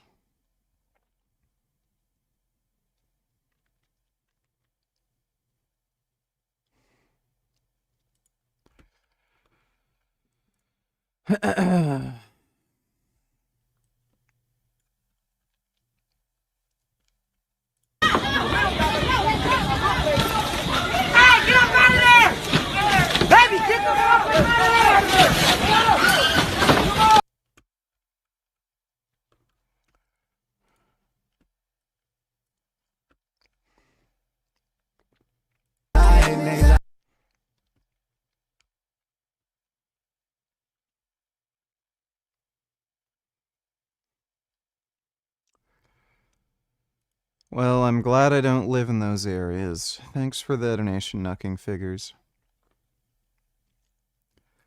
Is it true that only people who are bad at math say times? I don't think so. they're listing in here as well. So, for unprocessed red meat, so they've separated.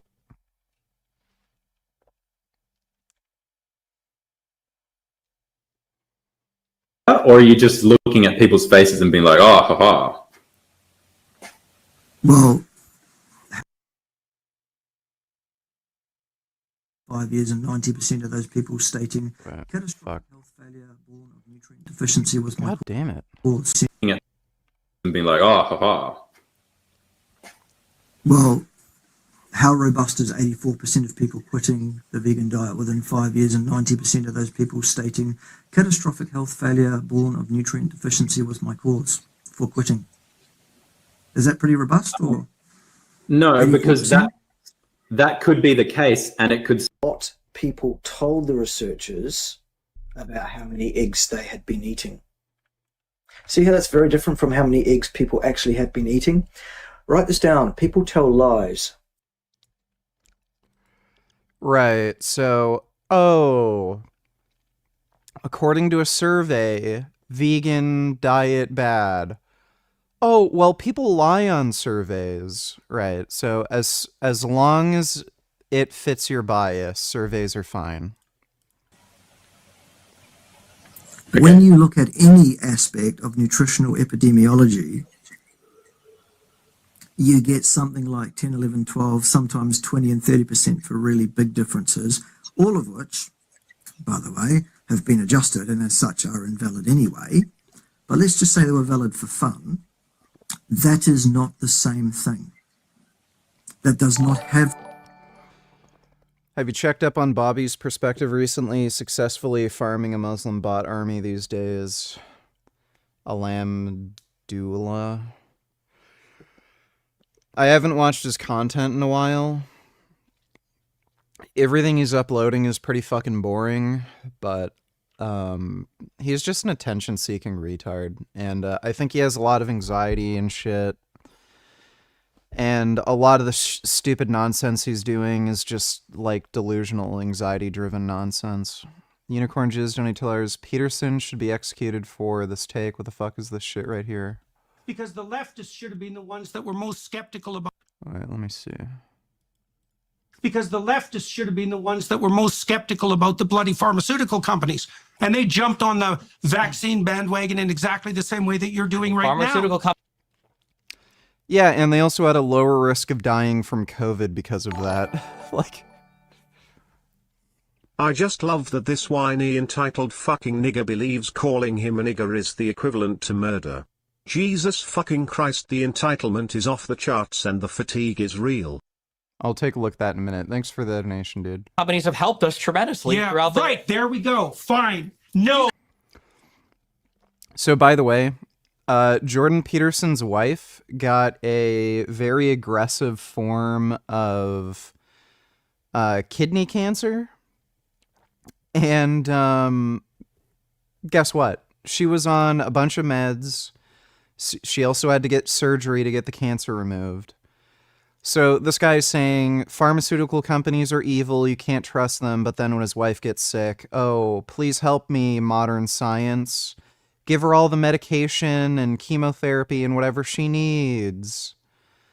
Like, this guy is just a fucking grifting scumbag. Oh, modern medicine hasn't. So. No, I don't think so. You're just wrong. I think they're You're utterly wrong. I see. So you don't think that the pharmaceutical companies who dominate the advertising landscape with 75% of the funding are corrupt? I don't. Corrupt is a very broad. No, it's. Do you think that corrupt with a tinge of malevolence? Do you think willing to extract money out of people by putting their health on the line? You don't believe that? Do you think that we get effective drugs from pharmaceutical companies? Not particularly. Okay. One of the worst YouTubers tried to sue. He's just a grifting fucktard, dude.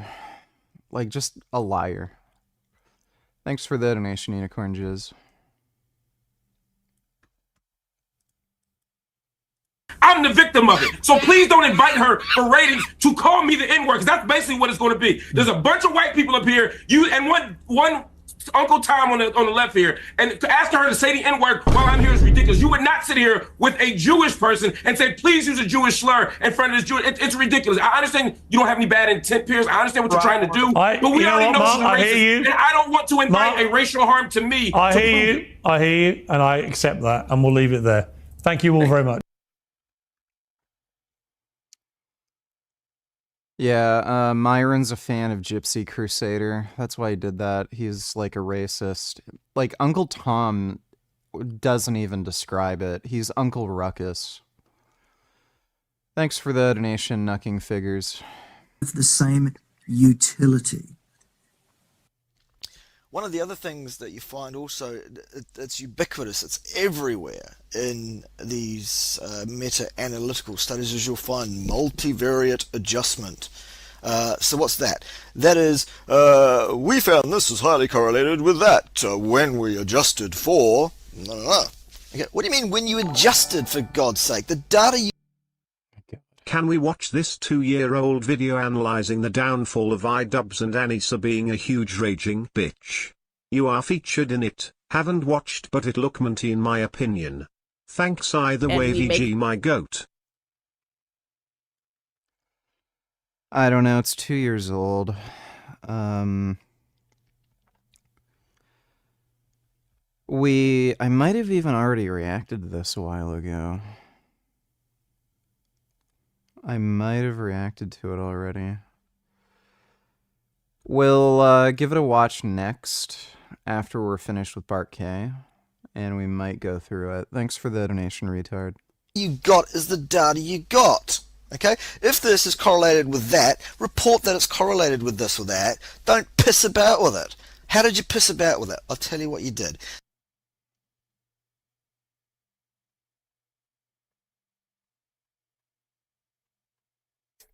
Existing meta-analyses. What the fuck is this? What the hell? Error occurred. Please try again later. What the hell? So what's that? That is, you got 25-year risk of coronary heart disease mortality. This is an example of what we call cherry picking, because what I'd like to do... Haven't played No Return on Last of Us 2 yet. I did play it on console, but I haven't played it on PC. Now is show you not just 7 countries, but all the available data on, for example... Do you have trouble stabilizing the bar on your back when doing good mornings? Bar keeps sliding on my neck when I do them. So you want to keep the bar in a position where it's kind of snuggled in between like muscle creases. So usually that means it's right in line with your shoulder crease and below your traps. And obviously, if you do like a good morning where you're going below 90 degrees, like it's going to have a tendency to slide down anyway. So just try to figure out a position with the bar where it's kind of wedged in between some of your muscle creases where it can't move. The only other option would be to use a safety squat bar because of the padding. So I was actually thinking of getting a safety squat bar partly for that reason, just to make it easier to do good mornings.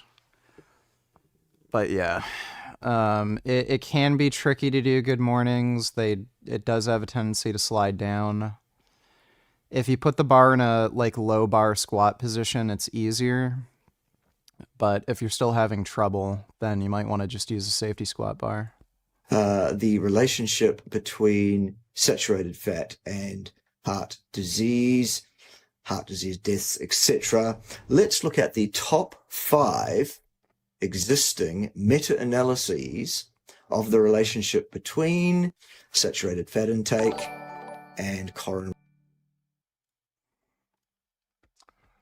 Nucking Figures donated $2. We begin with this shocking case of an alleged bullying incident at an Inglewood school. Caught on camera, child's mother speaking exclusively to Fox 11's Christina Gonzalez. And Christina, we don't think this was a one-time thing. No. This has been going on for a while. This video is the first time it's captured on video. And I want to warn people, it's disturbing. We may blur these little girls' faces as much as we want to, but they are little 10-year-old children, is what you're about to see. Was being dragged. She was literally being dragged. Beatriz Hernandez is the mother of the child being hit on the video. And even though it was another little girl, it's still bad. Like, bro, like the bullying thing in school is such a joke. I remember, like, in school, they used to teach this horse shit, like, oh, if you're being bullied, go to a teacher, make sure the teacher knows about it. Then when you go to the teacher and tell them, they don't give a fuck and they don't do anything. It's just retarded. You just need to teach kids that the only person you can rely on for your own safety and well-being is yourself. There's no point in going to a teacher or asking for help because no one's going to help you or save you. So stand up for yourself, learn how to fight, get strong, beat the shit out of people. Even if you're physically weaker than someone else and you're getting attacked by multiple people, like, if you fight back and you make it hard for them to get away with this shit, they're going to eventually just realize the risk isn't worth the reward. If every time they fight you, they're going to get cut or bruised or something, then they're just going to stop. And a lot of this has to do with the fact that they think that you're not going to fight back or have an ability to fight back or do anything about it. It's all... Human beings are literally chimpanzees. We're just a bunch of fucking apes. And apes do the same thing. When people think that there's like no real consequence to doing something, they'll just do it. So you just have to make sure that they know you're going to fight back. It's going to be a struggle and you'll stand up for yourself. Even if you get beat up, you just have to fight back. And I mean, you're in school. Find a sharp pencil or pen, get a pair of scissors, and scissors, if you jab them into somebody hard enough, you're going to puncture their lungs. You can break through their neck. So just fight back. That's all you have to do. All this gaslighting bullshit about, oh, school is a friendly place where everyone gets along. Just tell a teacher. Nobody does anything. So, yeah, school is just trying to teach you to be a fucking obedient slave who will not stand up for yourself, and you just have to listen to authority.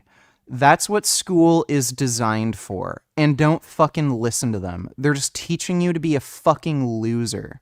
The whole idea of going to a teacher and asking somebody for help, the idea behind that is to turn you into a subservient loser that relies on someone else, an authority figure, for your fucking problems. School sucks, dude. I'm so glad Dude, to this day, I have, like, weird...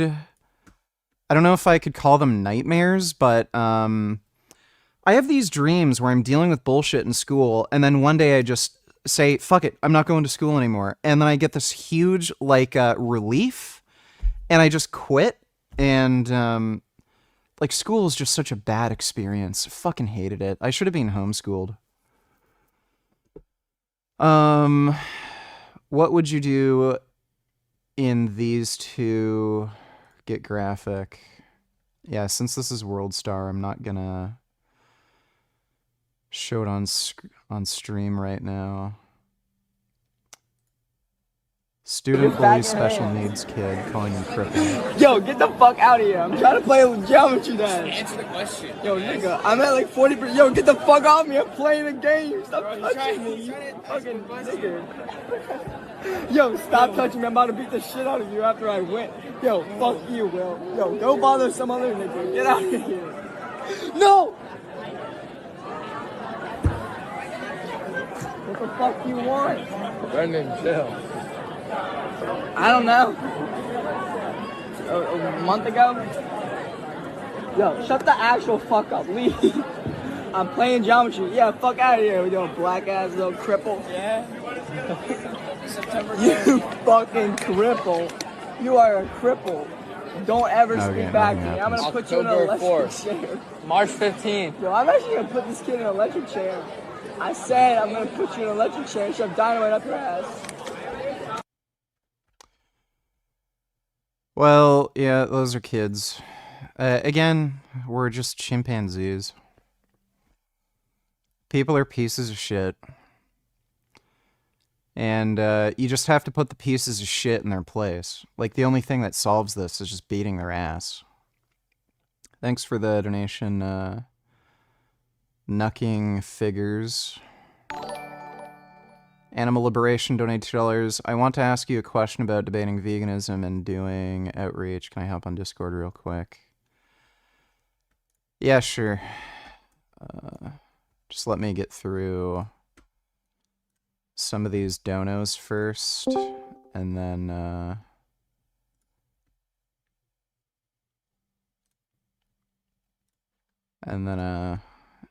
I can talk on Discord. I'll post the link, just give me a couple minutes. Thanks for the donation, Animal Liberation. Pen donated $2. Hey everyone, Shoe Nice again. Basically, I shaved my head because I'm starting to train to box in 2026, coming after iDubbbz, the winner of LA Beast and Harley from Epic. Yeah, I'm coming after Steve Will Do It, the Nout Boys, and Report of the Week, because he's been talking smack. So if you want some Hulk Hogan, you ain't gonna get it. This is Kurt Angle too, and I'm coming after you like the shoe. And if you think you're bad enough for it, then why don't you come get some? Well, he does look healthier, so good for him. Hey everyone, let's do a tornado sign.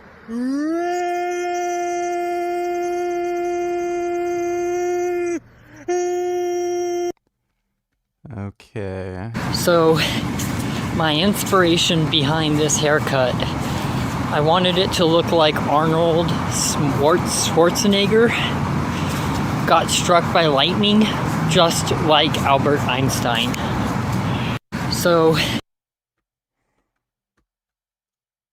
Okay, thanks for the donation, Pen. Snack donated $2. Oh, interesting. Thought Allah was all-powerful and merciful. Why wasn't he there to stop this?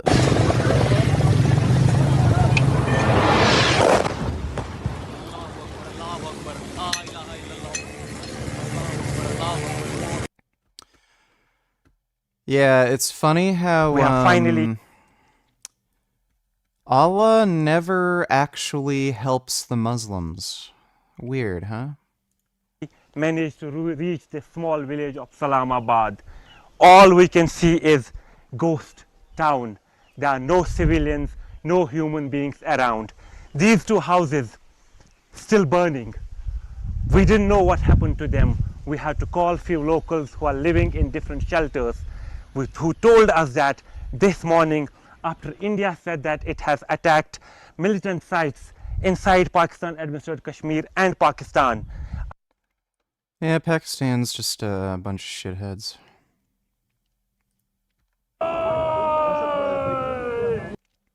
All because of an invisible character.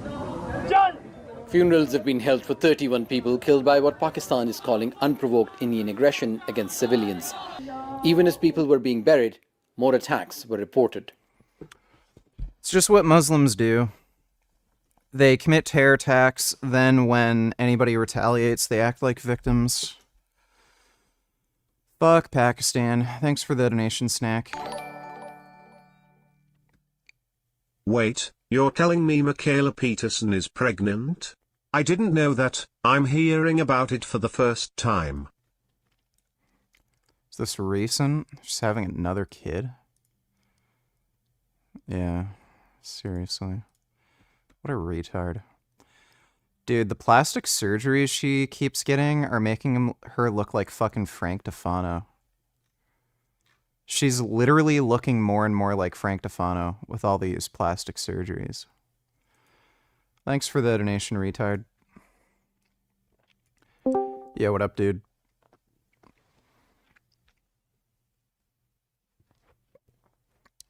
Your mic and thing are muted. Hey, man. Hey. How you doing? Not too bad. What's up?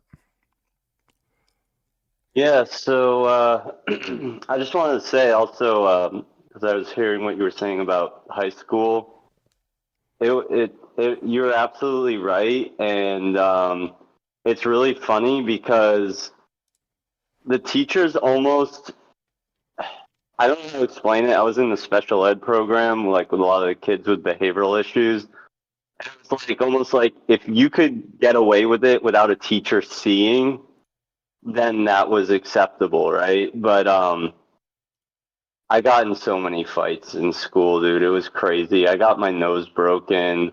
I got my head tossed into a brick wall, like all because I was smaller. And when kids picked on me, I would just say fuck it and fight them. Even if I sucked at fighting, and they were all bigger than me and would kick my ass. But yeah, it's like it's like kind of setting people up for prison in a way, and especially the special ed program I was in. Shit, like a lot of those kids did end up in prison, which is crazy. Yeah. But yeah, school's just a shithole. If I ever had kids, I'd homeschool them. Absolutely. People should. It's a dangerous like school's a dangerous place in America anyway. I don't understand how people go to school and like not get in these situations. And especially then like what you were saying about fighting even if you will lose. Like I was in the punk and skinhead scene when I was in high school, and hanging out with those guys. As soon as someone in that group would start picking on someone, it wouldn't stop until the person fought them. And even if Yeah. even if the person lost, they would get respect just for being willing to fight. And it's like that was the only way that people would just be cool to you, is if you were willing to fight, even if you were going to get your ass kicked. Yeah, it's a social test. Monkeys and chimpanzees and apes do this. It's just a social test to determine who's like more dominant, who's more physically capable, who like it just sorts out the pecking order. Like humans are just apes, and people forget that, and you're gaslit into thinking, oh, we're humans. We live in a society. We go by a different social structure. No, we're apes. And people will fight, and then if you don't fight back, you'll lose respect, and then people figure out, oh, you're a beta. We're going to make sure you're in this beta role where we're just going to keep fucking you, use you as a punching bag. Yeah. Yeah, exactly. I mean, I will say that it does get pretty stressful hanging out with those crowds, and you can definitely find groups of friends that are like respectful, and you don't have to prove yourself like that. But yeah, growing up, going to high school, you're just going to have to face it no matter what, because you're going to Yeah. be thrown in with all of those people. But anyway, on to the question I had for you. Every once in a while, when I'm discussing veganism with someone, like whether it's a stranger during outreach or like someone I meet through someone else or whatever, someone I meet online, you know, non-vegans, I'll say, like, I'll explain to them what happens to animals, or I'll show them footage or whatever. And a lot of times they'll either start off empathetic, or they'll just, and then they get to the point that I'm about to pose, or they'll just go straight to it. But they'll say something like, oh, well, I was raped, or I was abused, or I was treated like a piece of meat, so I don't care. I'm not going to care what happens to animals. And obviously that's like ridiculous. If you know, if someone has been sexually assaulted or abused or whatever, if anything, it should make them more empathetic. But my question is this what would usually your women who tell you this? It's usually women, but it has been guys that have said it too. I actually have got it from guys, believe it or not. But yeah, it is more often women.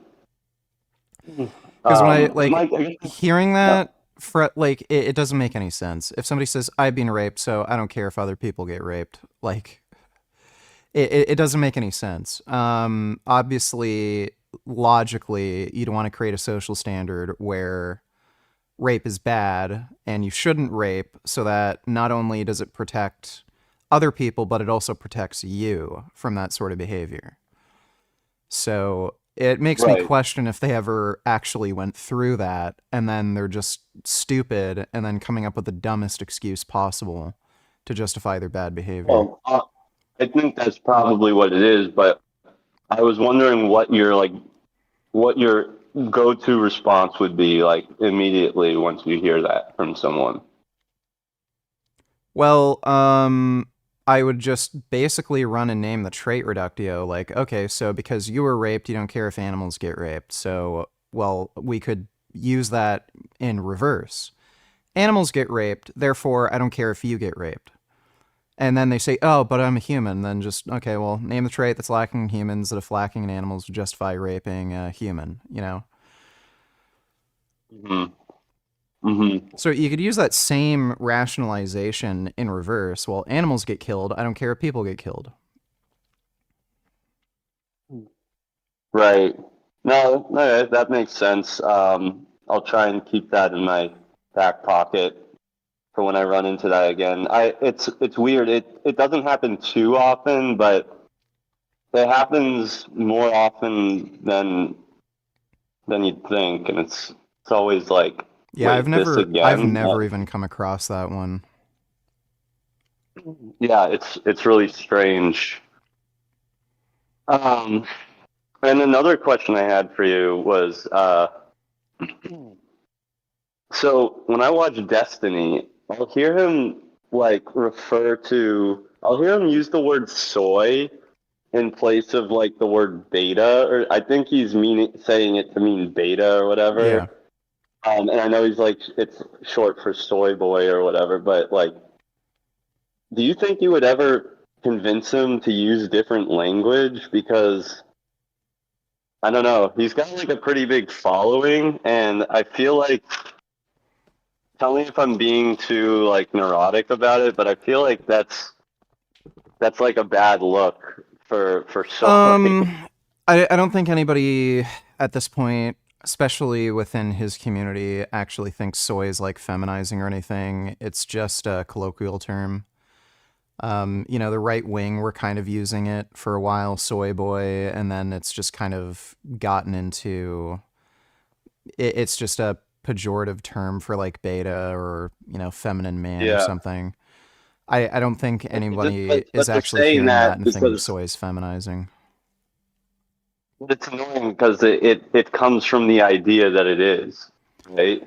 Yeah, but there was a big thing a while ago where Paul Joseph Watson was promoting this idea that soy is feminizing, and then the entire left-wing community like just made fun of him for it.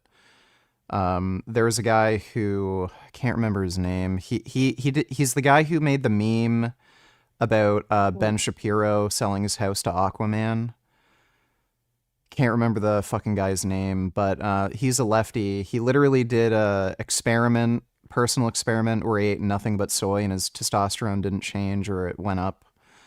So like everyone in Destiny's community and in the lefty online space know soy isn't feminizing, so I'm not really too concerned about it. All right. Well, yeah, I wanted to know what you thought about that because I don't know. I guess it annoys me when I hear it because I'm just like, come on, Destiny, you know better than this, but whatever. I guess he's not vegan, so yeah. But anyway, all right. Well, good talk. Thanks, man. Yeah, no problem. Take care, dude. Later.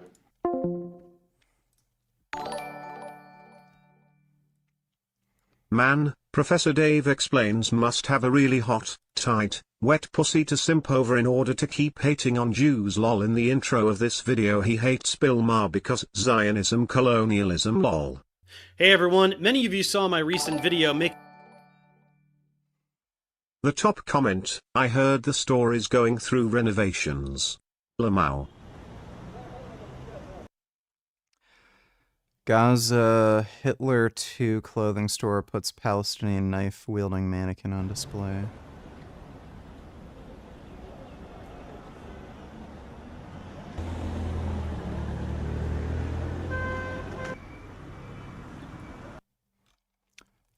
Yeah, I heard the store is going through renovations. Yeah, I fucking bet, dude. This, like this is 9 years ago. I mean, people have known, and then all these fucking lefties are just trying to say, oh, Palestinians are peaceful. Yeah, the Hitler clothing store with a knife-wielding mannequin. Okay. Thanks for the donation, Twat Destroyer. making fun of Terrence Howard on the PBD podcast. Well, the very next day after I put that one out, he appeared on Bill Maher's show spewing much of the same crap. At first I thought it'd be overkill to cover it, but then I remembered how much I can't stand Bill Maher, and I realized that this would be a great opportunity to make fun of him too, so I decided to do it. But Dave, shouldn't you love Bill Maher? He did all that stuff against religious dogma, and he's such a smart, hip, liberal dude. No, he's an obnoxious, anti-woke, curmudgeonly asshole who's been completely captured by the right over the past few years, along with dozens of other pseudo-intellectuals. And he is also constantly defending Israel's genocide of Palestinians, which single-handedly bumps him up to gay. Yeah, these people are just fucking losers, dude. Again, they can cry and complain and genocide this and that. Winners win. All they can do is cry. Israel's based, and they just obliterate all of their enemies. So let the little whiny babies cry and act butthurt and scream genocide this and that. Winners win at the end of the day. Doesn't really fucking matter what any of these losers say. Thanks for the donation, Ben. Heart disease, shall we? Right, so here we go. Hooper and colleagues, reduction in saturated fat intake for cardiovascular disease, Cochrane database systematic review. This is a Cochrane review, and those are lauded for some reason, quite inappropriately actually, to be of very, very high quality by those who proposedly call themselves in the know. But anyway, here we go. Results. The study found no effects of reducing saturated fat in regard to heart attacks, strokes, or all-cause deaths. So, no, Joel, there's one out of the top 5 that says no, saturated fat is not even associated with heart disease, let alone causal. Okay, here's number 2. D'Souza and colleagues. Intake of saturated fat and trans-unsaturated fatty acids and risk of all-cause mortality, cardiovascular disease, and type 2 diabetes. Systematic review and meta-analysis of observational studies in the British Medical Journal. Results. Saturated fat intake. Forgot my namification on each other's. When you going to make a Dr. Dave video and bait him into a debate? Well, I've messaged him on Instagram. He saw my message and he is just ducking me. There is no point in wasting my time with that fucking loser. The only reason he's saying Israel's committing a genocide is because his wife is Palestinian and he's just fucking cucked. Thanks for the donation. Forgot my namification. Would you do a modeling photo shoot for the Hitler 2 store if they paid you $1 billion? Also, Professor Dave is the biggest faggot in science. Why do niggers with esteemed professions have to pontificate on topics they know absolutely fuck all about? For $1 billion, that might be worth it. Not only because of personal benefit, but like with $1 billion, that could give you so much political power. You could just do so much with that fucking money. Like, dude, it's literally $1 million. Like, that's just such a ridiculous, absurd amount of money. Or sorry, 1,000 million. It's such a ridiculous, absurd amount of money that, yeah, just for a few photos and maybe some public embarrassment, you could do so much good with that money that, yeah, it'd be worth it. And, yeah, Professor Dave is just, like, again, his wife's Palestinian. He's just a cuck. Thanks for the donation, retard. Wasn't linked with heart disease, stroke, type 2 diabetes, or dying of any cause, Joel Kahn. So there's 2 out of 2 that say no, saturated fat is not even associated, let alone causal. What does number 3 say? Patty Siri-Torino and others. A meta-analysis of prospective cohort studies evaluating the association of saturated fat with cardiovascular disease. Saturated fat is not even associated, let alone causal. What does number 3 say? Patty Siri-Torino and others. A meta-analysis of prospective cohort studies evaluating the association of saturated fat with cardiovascular disease in the American Journal of Clinical Nutrition. Results. Saturated fat intake wasn't linked to an increased risk of cardiovascular disease, heart attacks, or strokes, even among those with the highest intake. So, no, 3 out of 3. in the American Journal of Clinical Nutrition. Results: saturated fat intake wasn't linked to an increased risk of cardiovascular disease, heart attacks, or strokes, even among those with the highest intake. So, one, he's lying about some of these, and two, he's just cherry picking. Most studies and meta-analyses of randomized trials show saturated fat does increase risk. So, no, 3 out of 3. Disagree with you, Joel, and disagree with Ansel Keys and his crack pottery. 4 out of 5. Here we go. Chowdhury and others. Association of dietary, circulating, and supplement fatty acids with coronary risk. A systematic review and meta-analysis from the Annals of Internal Medicine Journal. Result: the study didn't find any link between saturated fat consumption and the risk of heart disease or death. Good. So he has no epistemic standards. So this is evidence saturated fat is not bad for you, but then when you pull up research that shows something is bad for you, oh, it's a prospective cohort, even when it's a randomized trial, oh, the R-squared value doesn't equal 1, like... 4 out of 5, say no, retarded. Joel Kahn. Just for fun, here's the 5th one of the top 5 meta-analyses. Schwab and others, effect of the amount and type of dietary fat on risk factors for cardiometabolic risk factors and risk of developing type 2 diabetes, cardiovascular diseases, and cancer. A systematic review, Food and Nutrition Research 2014. Results: consuming saturated fat wasn't linked to an increased risk of heart disease or an increased risk of type 2 diabetes. So, Joel Kahn, no. Saturated fat is not associated with heart disease, cancer, type 2 diabetes, or death from all causes. The top 5 meta-analyses available anywhere in the world in the literature all disagree with your mate Ansel Keys and with you, Joel. So, sorry about that. That's what I'm talking about here in the Meat Militia. That's how we do things. We overcome bad ideas with better ones. So, there you go. In 1958, officially in the Meat Militia. That's how we do things. We overcome bad ideas with better ones. So, there you go. In 1958, officially published in 1970, but they kept on accumulating. Animal Liberation $90. How much you want to be most American... Sorry, how much you want to bet most American guys who are pro-Palestine are just because they're scared of disagreeing with their SJW partners? It's either that or they're anti-Semites themselves, or they're like Muslim, you know, Iraqi, Pakistani, Syrian, you know, you name it, Lebanese, whatever, and again, they're just anti-Semites. Thanks for the donation, Animal Liberation. Data. This is 25-year data. This is your risk of dying of heart disease, like a heart attack.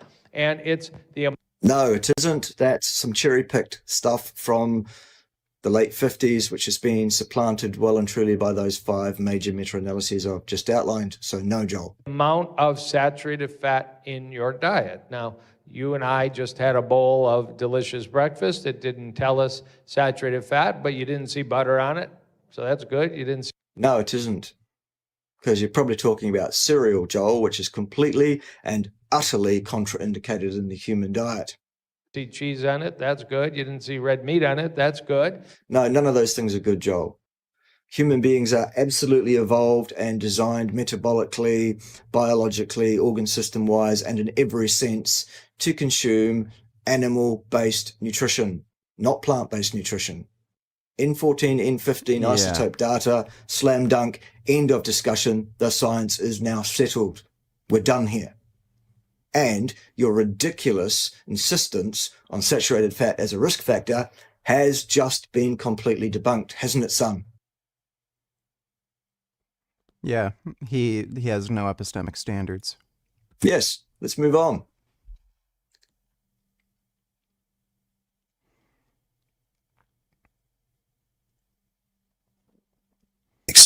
However, your framing your cohort study Suppose that the risk is... It's not risk, it's incidence. 0.51 or 51%. Suppose... In those Reddit posts on the H3 sub about you, someone was crying about how weird it was that you went on Lonerbox and argued over the New York Times X-rays. They even said you weren't technically wrong about the ammo, just mad you didn't infantilize Palestinians. Dude, talking with those people was fucking AIDS. Like, they're all fucking retarded gaslighters. I don't know if he re-uploaded that video or anything, but that's a good watch. If you look at the X-ray photographs, some of them, the bullets in those kids' heads were aligned with the angle of the X-ray. So you could actually, the bullet was basically perpendicular to the angle of the X-ray. So you can just overlay M855 ball, which is the standard ammunition used by Israel in their rifles, their M4s and their Tavor rifles, and some of their marksman rifles also use M855 or some sort of 5.56 ammo that roughly has the same dimensions. And you can overlay it with 7.62 by 39 Russian ammo, which is used in AKs. If you overlay the ammunition, it is a better match for 7.62 by 39. Again, they didn't take out these bullets and do any sort of ballistic matching. Like, they didn't take a 5.56 slug and compare it. They didn't do any metallurgic testing to see what type of ammunition it was, which is kind of retarded. They could have easily done that to confirm whether or not this was shot by, like, an Israeli. And the point I was making was, like, the New York Times article isn't anything, doesn't show anything, and this could have very easily been a Hamas weapon that killed these kids. So they're just talking about nothing. Even the X-ray images that weren't, where the bullet wasn't perpendicular to the angle of the X-ray, again, if you just look at the dimensions of these bullets, the bullet still looks too thick and too short to be M855 ball or 5.56 NATO.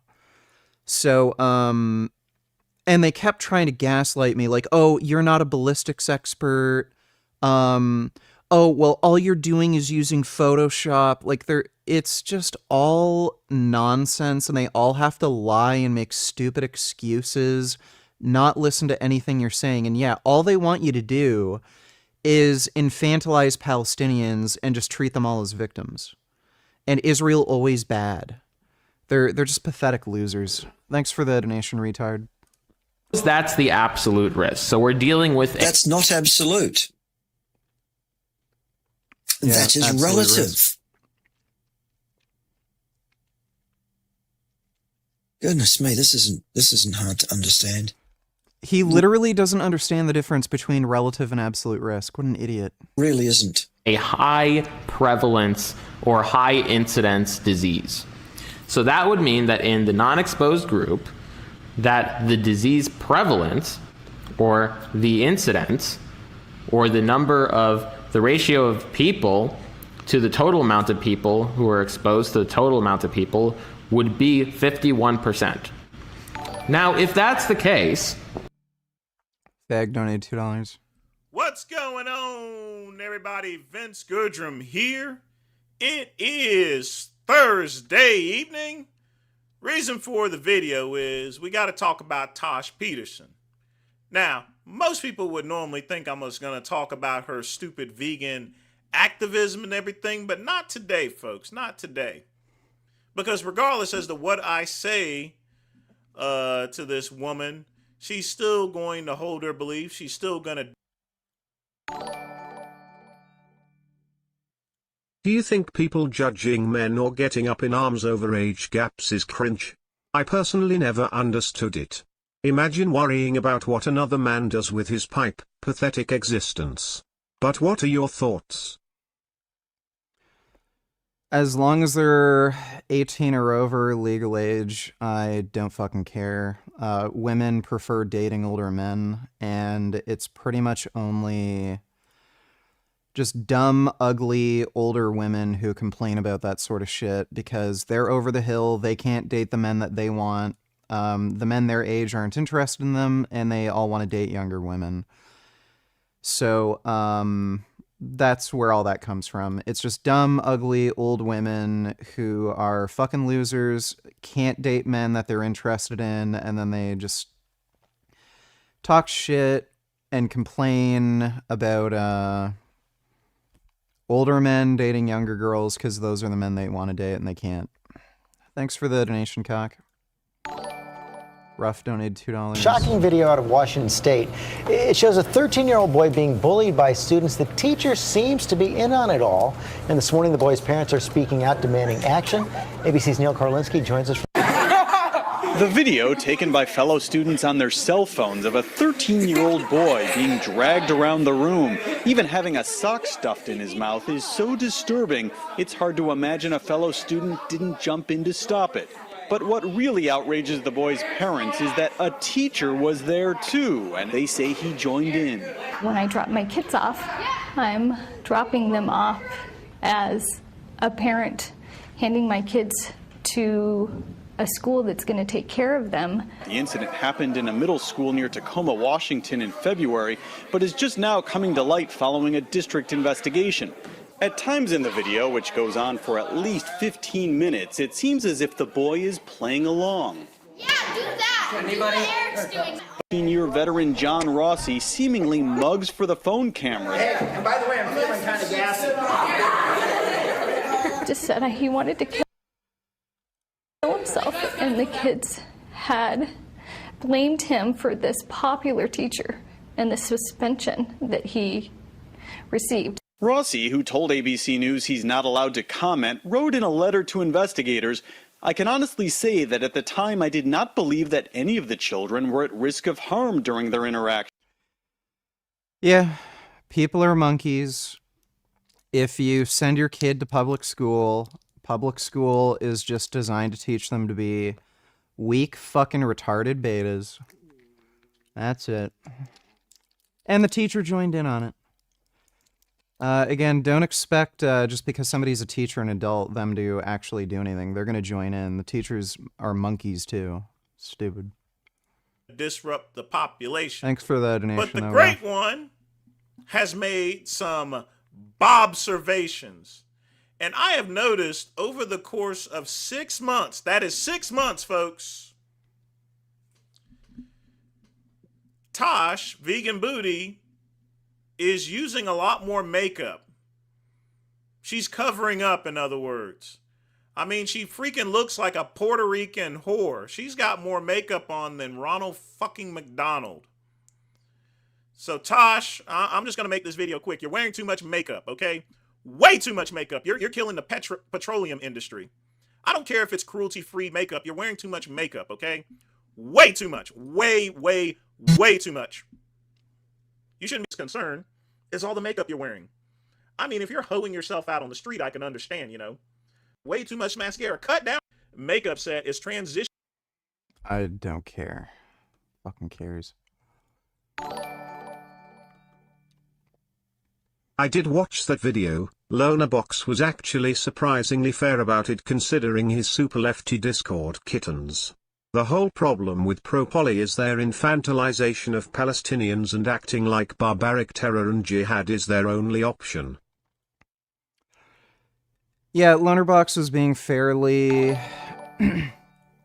fair with the idea, but his little Discord orbiters are just, again, gay losers. Even Lonerbox was, I think, he was being fairly charitable, but he was also being pretty defensive, so... Like, they kept trying to change the proposition I was making. I wasn't saying this is like smoking gun evidence, Hamas did it, Israel doesn't have any blame. I was just saying, like, everyone's saying, Israel did this. The New York Times article heavily implied that Israel did this. These are executions. And again, I was just simply pointing out there is no way these people were being shot, even from a distance of like, say, 100 or 200 meters, and these bullets weren't just whizzing right through these kids' heads. These are high-velocity, high-powered rounds that will easily penetrate straight through a kid's skull. So these had to have been stray bullets that were fired from a considerable distance. Like, you're talking, like, close to the max range that some of these rifles can even accurately fire from. You know, like 500 plus meters. Or they've penetrated through semi-hard objects, so like, you know, some sort of wall or barrier slowed down enough where they could stay lodged inside these kids' skulls, so they weren't intentional shots. And if you just try to match the dimensions of the bullet, this doesn't appear to be even M855 ball, which is the standard ammunition used by the Israeli military. So in all likelihood, these are shots that were mistakenly hit these kids, and they likely weren't Israeli. That's all I was pointing out, and then they just kept being defensive. Thanks for the donation, though, retard.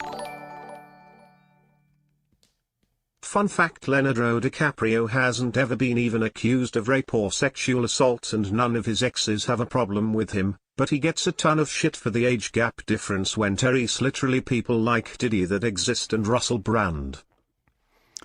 Well, yeah. And a lot of this has to do with him being a white male, too. A lot of black dudes don't get shit for this.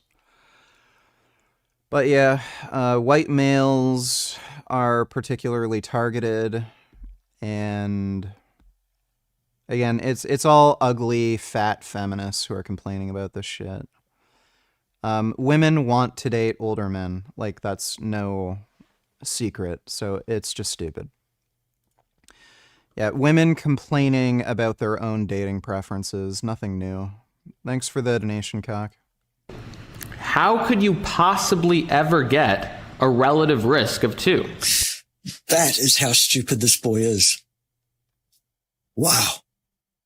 Because one thing relative to another thing, the mathematical possibility or the range of possible outcomes from that are... He literally doesn't understand basic math. If the absolute highest absolute risk is 100%, how are you going to double the relative risk if the prevalence in, you know, the comparative population is over 50%? You can't. Depends on which thing you are imposing the value of 1.0. Okay? Yeah. The control group is the denominator and holds the reference value of 1. Like, it's just, he literally doesn't understand basic math. Or he's lying. Okay? If you impose 1.0 as the incidence of disease in lung cancer, then the incidence of lung cancer in non-smokers as compared to the control group, in this case smoke. Animal Liberation, donate $2. When I was in high school, I got attacked by one of the teachers because he thought I did something that I didn't do, and it was probably some other kid trying to frame me. Fortunately, he got fired, but some kids blamed me even though I didn't do anything. Well, that's good that he got fired. Fuck that stupid-ass teacher. But yeah, school's just a shithole, dude. Thanks for the donation, Animal Liberation. Smokers is 1 divided by 11,500 per person per year of follow-up. That's a very, very small number. Sorry, microphone. It's a very, very small number. If, however, 1 is your control group being the non-smokers, then the incidence in the smoking group is 11,500, which is a number much larger than 2. My word. This is a boy who wants us to take him seriously as understanding statistics, and he can't even understand. Yeah, teachers tried to bully me. Like, again, all you have to do is just stand up to them and don't listen to them. I never put up with any stupid teacher bullshit. And this. Wow. Fucking incredible. What's next? If C divided by C plus D is equal to 0.51, how could you possibly manipulate A over A plus B to get to a total relative risk of 2? You can't. This is Avi wanting us to take him seriously. Wow. You buffoon. You stupid little boy. Because even if the exposed group, even if it was 100%, even if everyone in the exposed group developed the disease. We understand, Avi, we understand how your complete failure to apply even basic logic and common sense is happening here. We get it. I think it's clear to anybody now who understands anything about statistics at all, Bart and is even such a retard. anyone who understands basic mathematics and basic logic at all, actually, is now laughing at you uproariously. Completely uproariously, Avi. People are rolling in the fucking aisles right now laughing at how stupid you are. Stop talking. Goodness. Literally, permanently, stop fucking talking, Avi. What's next? Which means B would be 0. So no one who was exposed. Yes, we understand. We get it. We see how you've completely failed to understand the most basic concepts here. Okay, we get it. Let's move on. Ever developed the disease, and everyone who was exposed developed the disease, 100% of people, you still don't get to a relative risk of 2. The maximum theoretical possible relative risk is 1.96. Wow. Wow, this boy is so fucking stupid. Is he not? Wow. Wow. How can more than 100% of people get a disease? Like, I don't know if he's like just playing this game or he's like playing dumb and acting like he doesn't understand to gaslight his audience, or is he that stupid? In this case. The reason for that is in order to have a relative risk of 2, you would have to be over 100% of an absolute risk to get the disease. Oh my God. Seriously?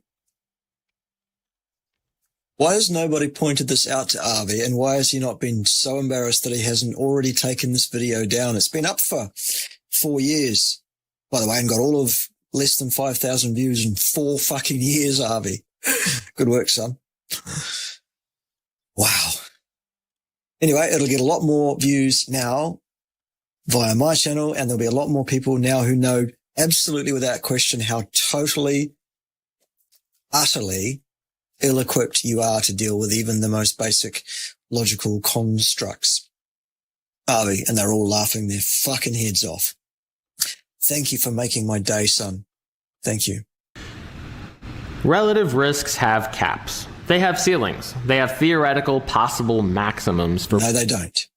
It depends on how they are framed, as more than adequately described previously. And if you've stopped laughing now, you can probably rejoin us back here for the next point if Avi would like to make his next point instead of repeating the same erroneous mistake, the same ridiculous fucking mistake again. For which nothing greater can be possible, based on... Stupid Avi Bitterman really is. Relative risk of 100. Hang on, I thought that wasn't possible. Jeez.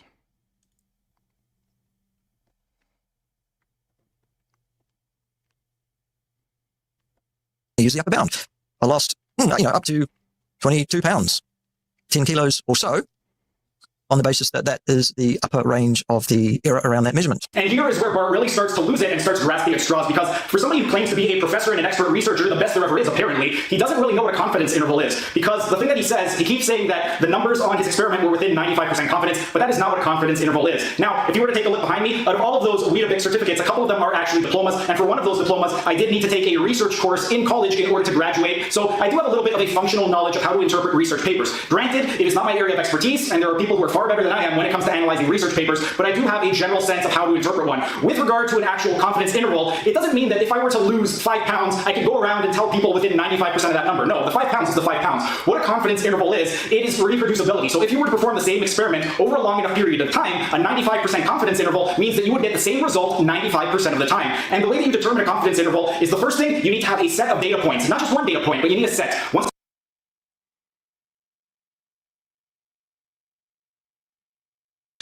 Before I try and sell this research project to others and get people involved in the whole process, I need to be pretty sure that this hypothesis is correct. Lost and Found only shows the older man, younger woman age gap relationship is definitely an area of contention within the leftist activism community, and it's not just fat old ladies, it's also cute girls in their 20s, 30s that act really negatively about it and talk shit. Yeah, and look at all the people they date. They're all dating older men. So, women just do this, dude. They just like to complain about nonsense. You'll also hear women say, oh, I like sensitive men who are more effeminate, and then they end up dating, like, big jack biker dudes. So, just look at who they date. All these chicks are gonna end up dating dudes that are, like, 5-10 years older than them. They're just all full of shit. Thanks for the donation, Lost and Found. So what I'm going to need is a change in the signal. Let's say the signal is heart attacks developing in people over a 5-year follow-up period, when what we've got is a survey about how much fat they've been eating. I'm going to need to see something like a 2,000% relative change before I'm even going to look at that as worth even investigating. So you're talking about a relative risk? Yep. Yeah. So, time. So the apparent actual causes of atherosclerosis are hypertensive, in other words, high blood pressure, because we spoke earlier about that. We need high blood pressure. We need to be able to drive that. No, you don't need high blood pressure to develop atherosclerosis.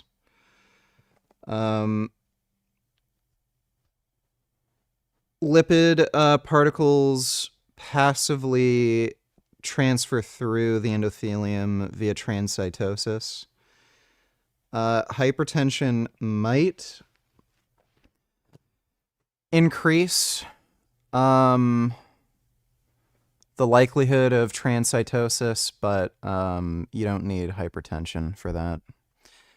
Like your arteries are already under a lot more pressure than your veins, so like unless you have a dangerously low blood pressure, like there's already enough pressure there, assuming you need some pressure to drive transcytosis.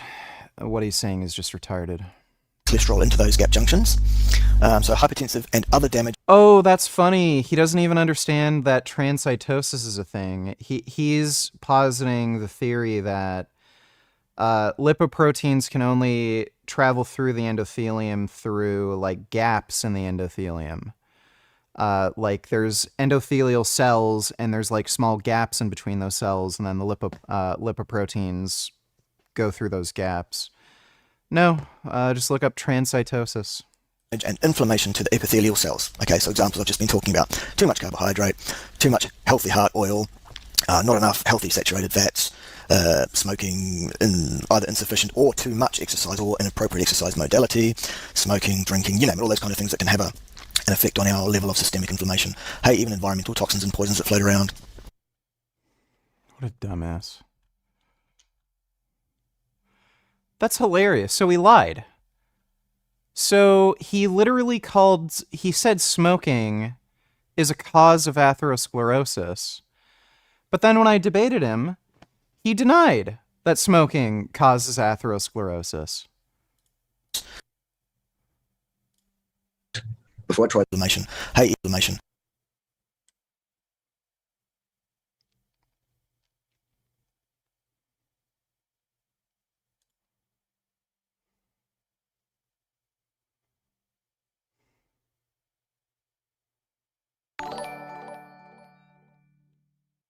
In my very first basic statistics class, we learned about confidence intervals. This is one of the most basic principles of statistics. Bart, It's hard. It's hard to know if he's just lying deliberately to get money from his audience and gaslight everybody, or if he's actually that stupid. It's hard to know. Who really knows? Thanks for the donation, Masashi Blade. Before I try and sell this research project to others and get people involved in the whole process, I need to be pretty sure that this hypothesis is correct. So what I'm going to need is a change in the signal. Let's say the signal is heart attacks developing in people over a 5-year follow-up period, when what we've got is a survey about how much fat they've been eating. I'm going to need to see something like a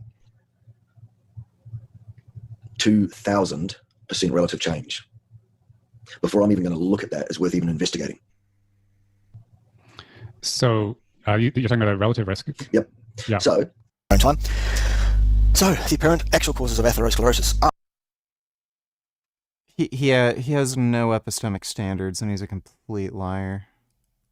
My relationship is so healthy when it comes to like decision making. Literally every choice we've ever made has been like something that we're 100% like on, and we make the decision together. We've never done anything that hasn't been like 100% agreed upon. Now that this stupid event's done with, I can focus on my true passions, making content cops. I never would have dreamed that we'd do something like this. Yeah. Boxing, it's strange. I at least thought that we would have done it for money. We have not earned money for the past 2 years, which makes taxes very easy. Hey, nice. To me, every time I think about it, I'm like, I don't box. What the hell is this? We make the decision together. I'm not gonna lie, Ethan, I go to your subreddit all the time for like a break from the insanity. It's like the only sane place on the internet, I swear to God. I think there's a fear of intelligence. I get it. We have different opinions. It's not going to change. Clearly, I'm too stupid to understand what you're saying. Like they really value their intelligence. So they can't be wrong. Yes. Yeah. You're sitting there lecturing me, essentially. Like, I feel like I'm back in the worst class that I've ever been in my life. We recently had a boundary walked over. It feels very similar to being cheated on, to be honest. You guys do need to be making money, though. You understand that, right? I at least thought that we would have done it for money. I think, like, honestly, like, young male audiences are the worst audiences on the planet, by far.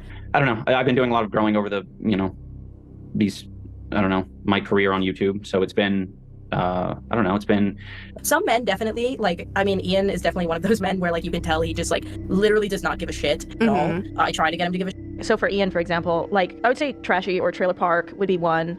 Untucked or like a bit unorganized and like simple. A real relationship is a wrestling match. It's a grappling phenomena that you both emerge transformed from, and that's what people want. They don't want to push over. Not unless there's something wrong with them. You know, a narcissistic person who never wants to be challenged will want a partner who does nothing but deliver exactly what they're told to deliver, but they will mistreat them beyond belief. My biggest, I mean, you know, I can guarantee this is gonna end in a breakup. There's like some days where I ask Ian, like, I can almost guarantee you Anissa's gonna be the one to break up with iDubbbz. Just watch. I ruined your life. Like, I feel like because you get so many messages where like you have to think about it. Anissa Joma, the sneaky snake of YouTube. This is how Anissa used to describe herself several years ago in her Twitter bio. Perhaps she realized broadcasting her snake-like intentions was not the greatest idea, but the label of sneaky snake still fits quite well. The drama surrounding Creator Clash 2 has turned a lot of people against her, and rightfully so. While cutting Froggy fresh from the fight is reason enough for people to get upset, looking at the grand scheme of things regarding Anissa paints an even darker picture. Let's start with Anissa's vague interpretation of Froggy Fresh training with Sam Hyde. The way that Q talked about it, she seemed really hurt and like distraught. And even in her tweets, like, she's not usually an angry person. No. And she was angry. Like, she was angry. There's a new Frank short.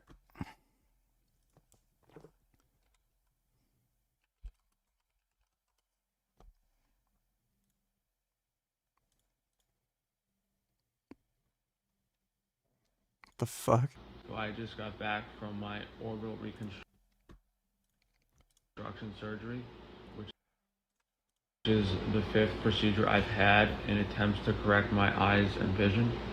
I'm a little relieved because this was the last resort. This was a very high-risk surgery. Is this fake, or... It's hard to believe that he'd be sent home like this. A lot could have gone wrong. It seems like things are doing okay so far. I haven't lost my vision. I'm not blind or anything. And the doctor said everything went really well and smooth because we were supposed to only do one eye at a time, but he did end up doing both eyes at the same time. So we're gonna see. Hopefully a few days I look a little better, but It's completely disgusting what these people have put me through, and they're still harassing me in the comments and gang stalking me and saying that whether my eyes look fine or I did this to myself or whatever. If you guys could just share my videos and support me as much as you can. Yeah, that sounds fake. I don't know. I don't know if he's trying to drive traffic to that GoFundMe thing, but I don't know. I'll believe it when I see it. Seems a little sus. Angry that like this person would break her trust. For context, they're talking about Justaminx drinking at the Streamer Awards. QTC, the person who runs the Streamer Awards, has had a rather tumultuous relationship with Justaminx. QTC allowed Justaminx to attend the award show under the sole condition that she doesn't drink. Justaminx not only wound up drinking, but completely ruined the after party, cutting the party very short and apparently costing QTC 50 grand. Anissa tries to draw a parallel here, but in a very unclear way. Having a boundary walked over is a very painful experience. We recently had a boundary walked over. It feels very similar to being cheated on, to be honest, where it's like, what did I do to you to deserve this type of like treatment? I'm not asking for much. Since she doesn't provide any more details, I'm operating off assumption here, but the context of talking about creator events and the timing of this definitely points to the Froggy Fresh drama. This Twitch VOD was dated March 13th. Sam Hyde retweeted Froggy Fresh on March 11th and a couple times after that. After Creator Clash posted their quote-unquote clarification as to why Froggy Fresh was removed from the event, Froggy Fresh retweets saying, "Are you talking about when Ian called me the third time ever 15 minutes after Sam Hyde retweeted me?" So the drama was already in motion before this live stream took place. I don't know what other boundary crossing Anissa could be referring to here, but my lord. Your Honor, you literally can't sue me because I'm a zombie. Neither me or my company exist. Yeah. I don't think things are gonna go particularly well for Frank Tufano in the next, like, year or two, dude. He is crashing out hard. Thanks for the donation, Frank Tufano. Comparing this to Justaminx at the Streamer Awards or being cheated on is just pathetic. If you can't handle one of your fighters being retweeted by somebody you don't like, then you're in the wrong business. And just to clarify, this live stream took place on March 13th, well before Anissa's mom got involved or anything like that. She's literally comparing a retweet to getting cheated on. Who knows, maybe she was talking about something else, but it's not my fault she's as vague as possible. Vagueness definitely being a theme of how she handled the Froggy Fresh fallout. When you work with people, you have to accept that you're inviting chaos, and you can like watch the chaos and like try and guide it softly as much as you can, but like when you try to like grab onto it and control it, you're only asking for like pain on your end and pain for like the event. And sometimes you really do have to make the call of like, I have to take my hands completely off and just like accept that I'm working with unpredictable people. A hands-off approach is the exact opposite of the way they dealt with the Froggy Fresh drama. And while organizing an event like this requires you to work with unpredictable people, Anissa doesn't like unpredictable people. I don't like unpredictable people. Period. I just don't. But she recognizes chaos is an inherent part of running an event like this. It's strange she understands the damage that kicking Froggy can cause to the event, and then they do it anyway. Not only is this misuse of foresight strange, but it's also hypocritical. Train feels very actually sentient, like it's there, but he actively ignores the sentience. It feels like he lives in this world of like cognitive dissonance, but it's what's the term? Inconvenient for him. That's what I mean. And like, does that make it worse than someone who is just mush, right? Like Aiden Ross feels a little mush. Like he's aware of what he does. Yeah. So Anissa understands that she's running an event full of content creators, a clash of creators, and she's aware that the best approach she can take to the drama surrounding the event is to let hype build organically. Comparing her actions to her words, it seems like she's living in this world of cognitive dissonance. But if other people are being unpredictable or inconsistent, then she calls them out. She seems to have a habit of holding other people to a much higher standard than she holds herself. This person hurt me, and I'm not going to assume that it was intentional, and I'm going to be open to a conversation. That like idea, because you go into fight or flight, you're like, especially in relationships for me, I thought I was dying. Somebody does something or they say something that really means nothing, and you take it a certain way, you villainize them to the point where like it doesn't matter what they say, there's no fixing it. So it's really hard to have somebody that kind of balances you or like is there to tell you what's up, because as soon as like you've decided that they're no good, like that's it. Turning disagreements into villainizing fight or flight scenarios is incredibly manipulative. She talks about this as if it's an issue she's gotten over, but if that were the case, unpredictable people, aka people with their own free will, wouldn't intimidate her so much. If she really understood that villainizing people due to a small slight was a bad thing to do, especially with people you're working with, then Froggy would have gotten to fight. We wind up with a reaction that's either highly manipulative, highly emotional, or both. And I don't think anybody was expecting Froggy to get cut over Twitter drama, so it's also unpredictable. I don't like unpredictable people, period. I just don't. One thing that surprises me about Creator Clash is that according to Ian and Anissa, they're not making any money off it. You guys do need to be making money though. You understand that, right? Boxing, it's strange. I at least thought that we would have done it for money. We have not earned money for the past 2 years, which makes taxes very easy. Hey, nice. First of all, Ian's attitude towards the event not making money and the event as a whole seems rather inconsistent. At some points, he laughs off the idea of making money off of Creator Clash, and at other points, he seems confused as to why he's boxing in the first place. Here, he talks about why he cried after the fight, and I'll play that clip for context as well. This shit's hard. Yeah, I really appreciate everyone. You know, I know I'm not everyone's cup of tea, but I really do appreciate the support, and you know, thank you for coming. They were interviewing you, and you seemed a little bit speechless, a little bit emotional. What was going through your head? I mean, it's kind of weird and vague because it's like just a lot of different feelings. Obviously, one is like relief that this whole thing's over. Two, it's just been me, you know, grinding really hard, not focusing on, you know, I'm gonna be honest, I don't love boxing. I find it to be very challenging and very difficult to do. When he says grinding really hard, not focusing on, and then trails off, he's most likely talking about making videos. Do you want to get into what's next? What other plans you have outside of Creator Clash? You want to tease anything? I love making videos, and I don't want to like stop making videos, but continuing to box and make videos is so hard. So I definitely need to like choose one or the other. The last notable video he made was getting away with it, and that was over a year ago, and the footage was recorded almost 2 years ago now. The documentary hasn't come out. It's like almost a year. When was that? 6 months ago? 8 months ago? Say 8, 9 months ago. 8 or 9 months ago, we shot that footage, and So did iDubbbz really derail his career for a year or two just to prove Rice Gum wrong? Or is this what Anissa wanted for Ian? Boxing promoter, married to a boxer, month 7 of me boxing, a pinned tweet from a year ago. And while Ian and Anissa claim they're not taking a pay cut, they certainly pay their fighters handsomely. All net profits are going to charity, meaning that only once the revenue from Creator Clash passes the threshold to break even for whatever they paid the creators to fight, as well as any other operational costs, only then any extra money will go to the charities. Which is cool, I think they should be paid for their work, but then they would be raising money for charity in addition to getting paid to fight, rather than what they are implying, which is that they are fighting only for charity. If the sole purpose was to raise money for charity, there are a lot easier ways to do it, especially if you're in the position of somebody like iDubbbz. So what am I getting at? This may sound far-fetched, but I believe this is Anissa's attempt to ingratiate herself with the most popular creators. I mean, why else? It definitely doesn't seem like this was done out of Ian's interest. Anissa's take on Casanet not showing up to the Streamer Awards points to this in a way. I also feel like it really is like quite hurtful, and it's like I feel like there's almost some ego there that everyone else is seeing. Like I can't imagine planning an event and then the last award to celebrate the Streamer of the Year doesn't even show up. Doesn't he not involve himself in the streaming community? I feel like he like has separated. He's like said that he doesn't like the Poggers community specifically. Like he's not into the.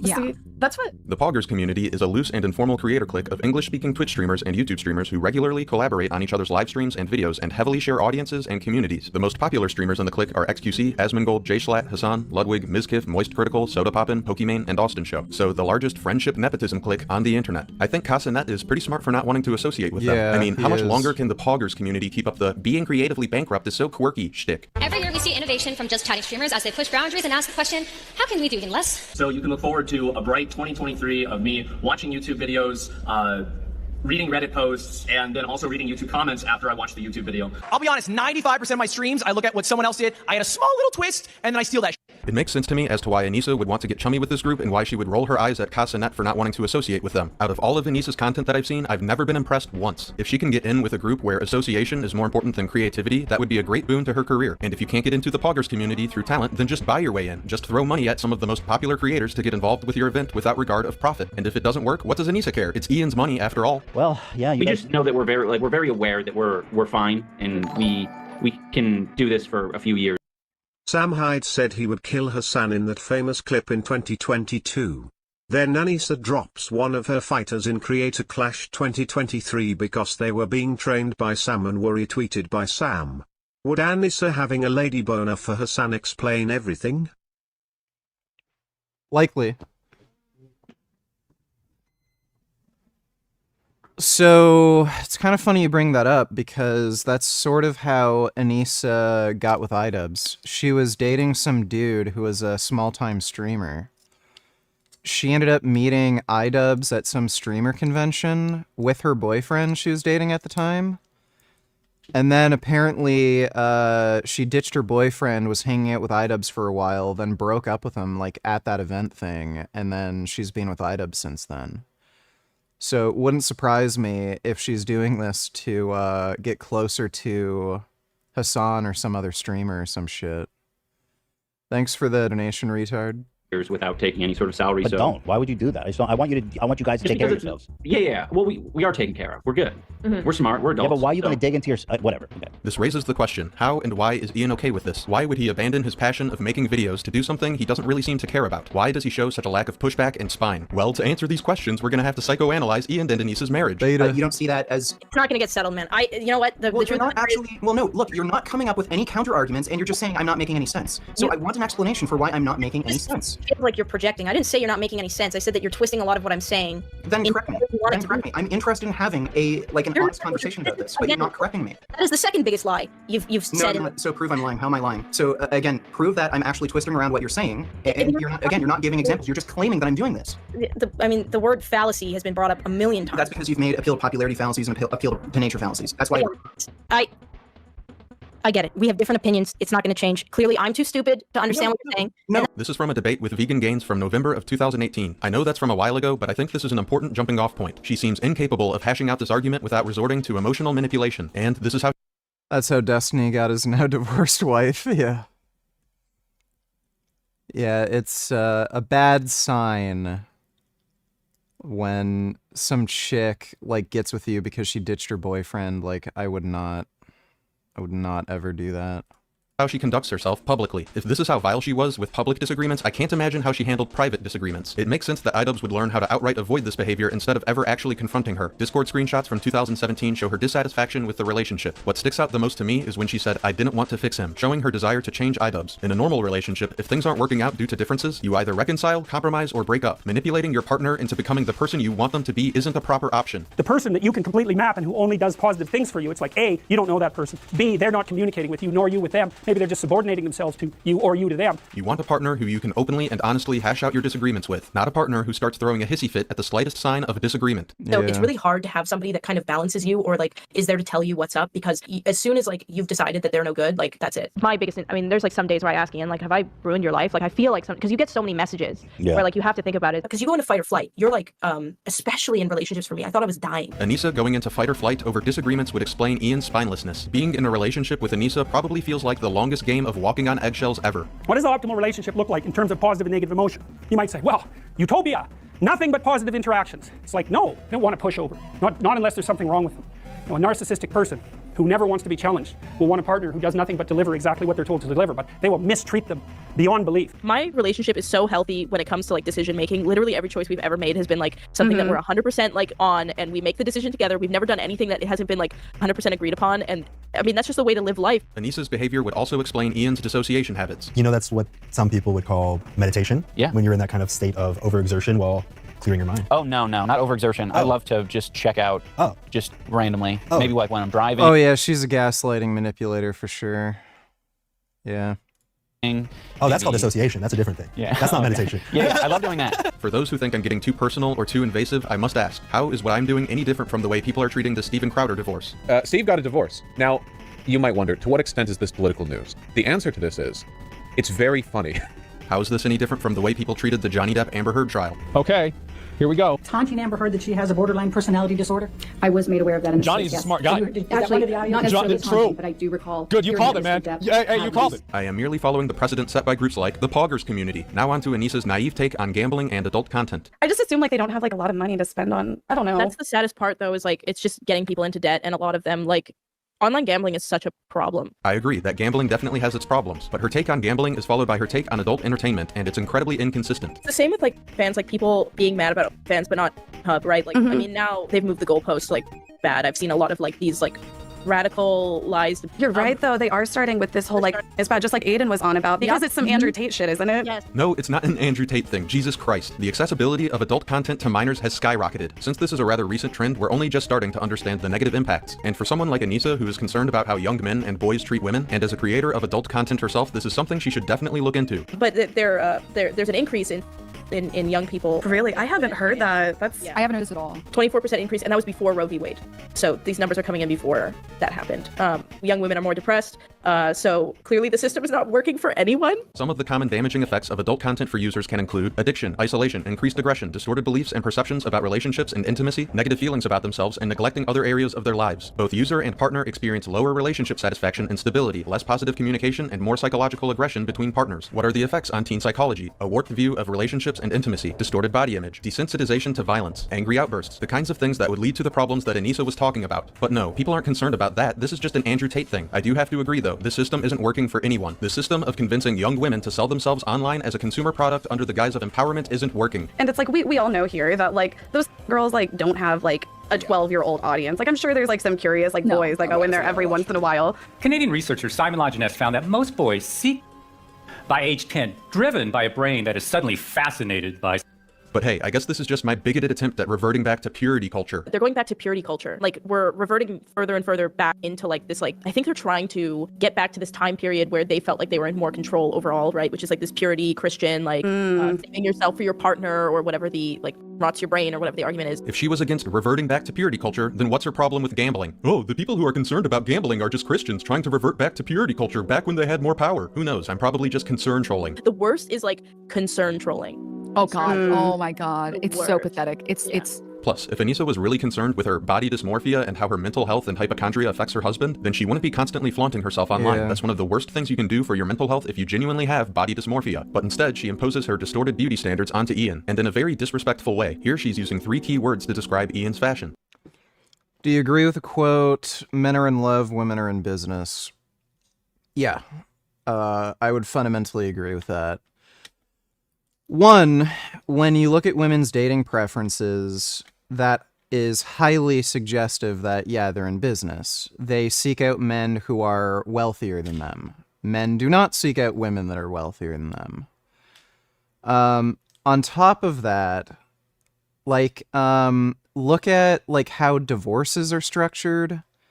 They're always slanted to benefit women, where a woman can take a man's property, can garnish a man's wages, spousal support, horseshit like that. And there's no real particular reason for any of that shit. There are plenty of single fathers, and single fathers seem to even be better at raising children than 2-parent households. So yeah, it's like there's a lot of things like that women do where, yeah, they're more in business and men are more, they just want like romance. So for Ian, for example, like I would say trashy or trailer park would be one, like untucked or like a bit unorganized and like simple, right? White. Well, that goes with trailer trash. Okay. But there's 3 descriptors that he kind of always likes to follow. He likes like it's a bit unkempt looking, but it's simple. He keeps it pretty simple. He'll have like one statement piece maybe, like that shirt, and it always has the theme of like trailer park or kind of just like, you know, that's Do you his vibe. identify with the trailer parks, Ian? Yeah. Jesus. Yeah, go ahead. Yeah, trailer parks are cool. This is pathetic, dude. That's affordable housing. Yeah, Ian seems very thrilled with those descriptors and very invested in his own fashion. Maybe if she didn't put so much stock into appearance, she wouldn't have these body image problems that she claims to have. So what's next for iDubbbz? Well, on the H3 podcast, he teases an upcoming content cop. And at this point, it's like, why? Oh, do you want to hint at maybe what else you're going to do on your main channel? You have to say who it's Yes, on my main channel, I'm going to be addressing controversies, and I'm going to be putting out I'm going to be putting out a content cop. Yes. Oh, let's go, baby. A content cop about controversy, related to controversies? That might be no. Yeah, I'd date a woman that's richer than me. Would I marry a woman who's richer than me? Like, I wouldn't really be worried about anything like that because it's not like she can take any money from me. So, like, sort of. I'm not interested in getting married again, though. Might be, Sure, yeah. Wow. This is a very vague tease. This isn't the only time during this podcast when Anissa seems to be leading Ian along in terms of what he should say. She could just be politely reminding him of what to say and to stay on track, but she comes off as his handler. More importantly, he gives enough information for Ethan to make an educated guess. Content your old self, dude. All right. Thank you, guys. Appreciate it. Nice to see y'all. Whether Ethan was joking or not doesn't really matter. Considering their reaction to that remark and where iDubbbz is at in his career, I think it's quite possible that iDubbbz makes a content cop on himself. Here's the problem. Other people are already making content cops and takedowns of Ian, myself included. Do we really need iDubbbz to tell us the reasons as to why we shouldn't like iDubbbz? The YouTube community is already doing a pretty good job at navigating this on their own. Perhaps Anissa and Ian should listen more carefully to Anissa's horoscope. I can't control the things around me, and the more I try, the worse it will get. I was just gonna add, you were also very like the untouchable iDubbbz that like people, you never given them anything. You were always very careful, and you knew how to conduct yourself, and you were putting these videos that like you said, looking back at it, it's kind of like a hit piece, but you didn't give them any info about yourself. iDubbbz putting more of himself out there is fine. I really couldn't have cared less when the OF drama first happened. What disgusts me is how desperately they try to control the narrative surrounding their image. It's like they've been in damage control mode ever since the OF drama, and especially after the Sam Hyde documentary, and that goes doubly for Anissa. I would like to shout out Brittany Vinti. If it weren't for her first video on Anissa, I probably wouldn't have made this in the first place. Anissa describing herself as a sneaky snake in her Twitter bio all those years back was the catalyst for this project. After all, the saying goes, Yeah, Anissa's just manipulative as fuck, dude. This is an interesting one. A wife wiped back to front instead of front to back, and it ruined her husband's life. What the fuck? A woman wiped back to front instead of front to back. This is how her husband's nerves shut down.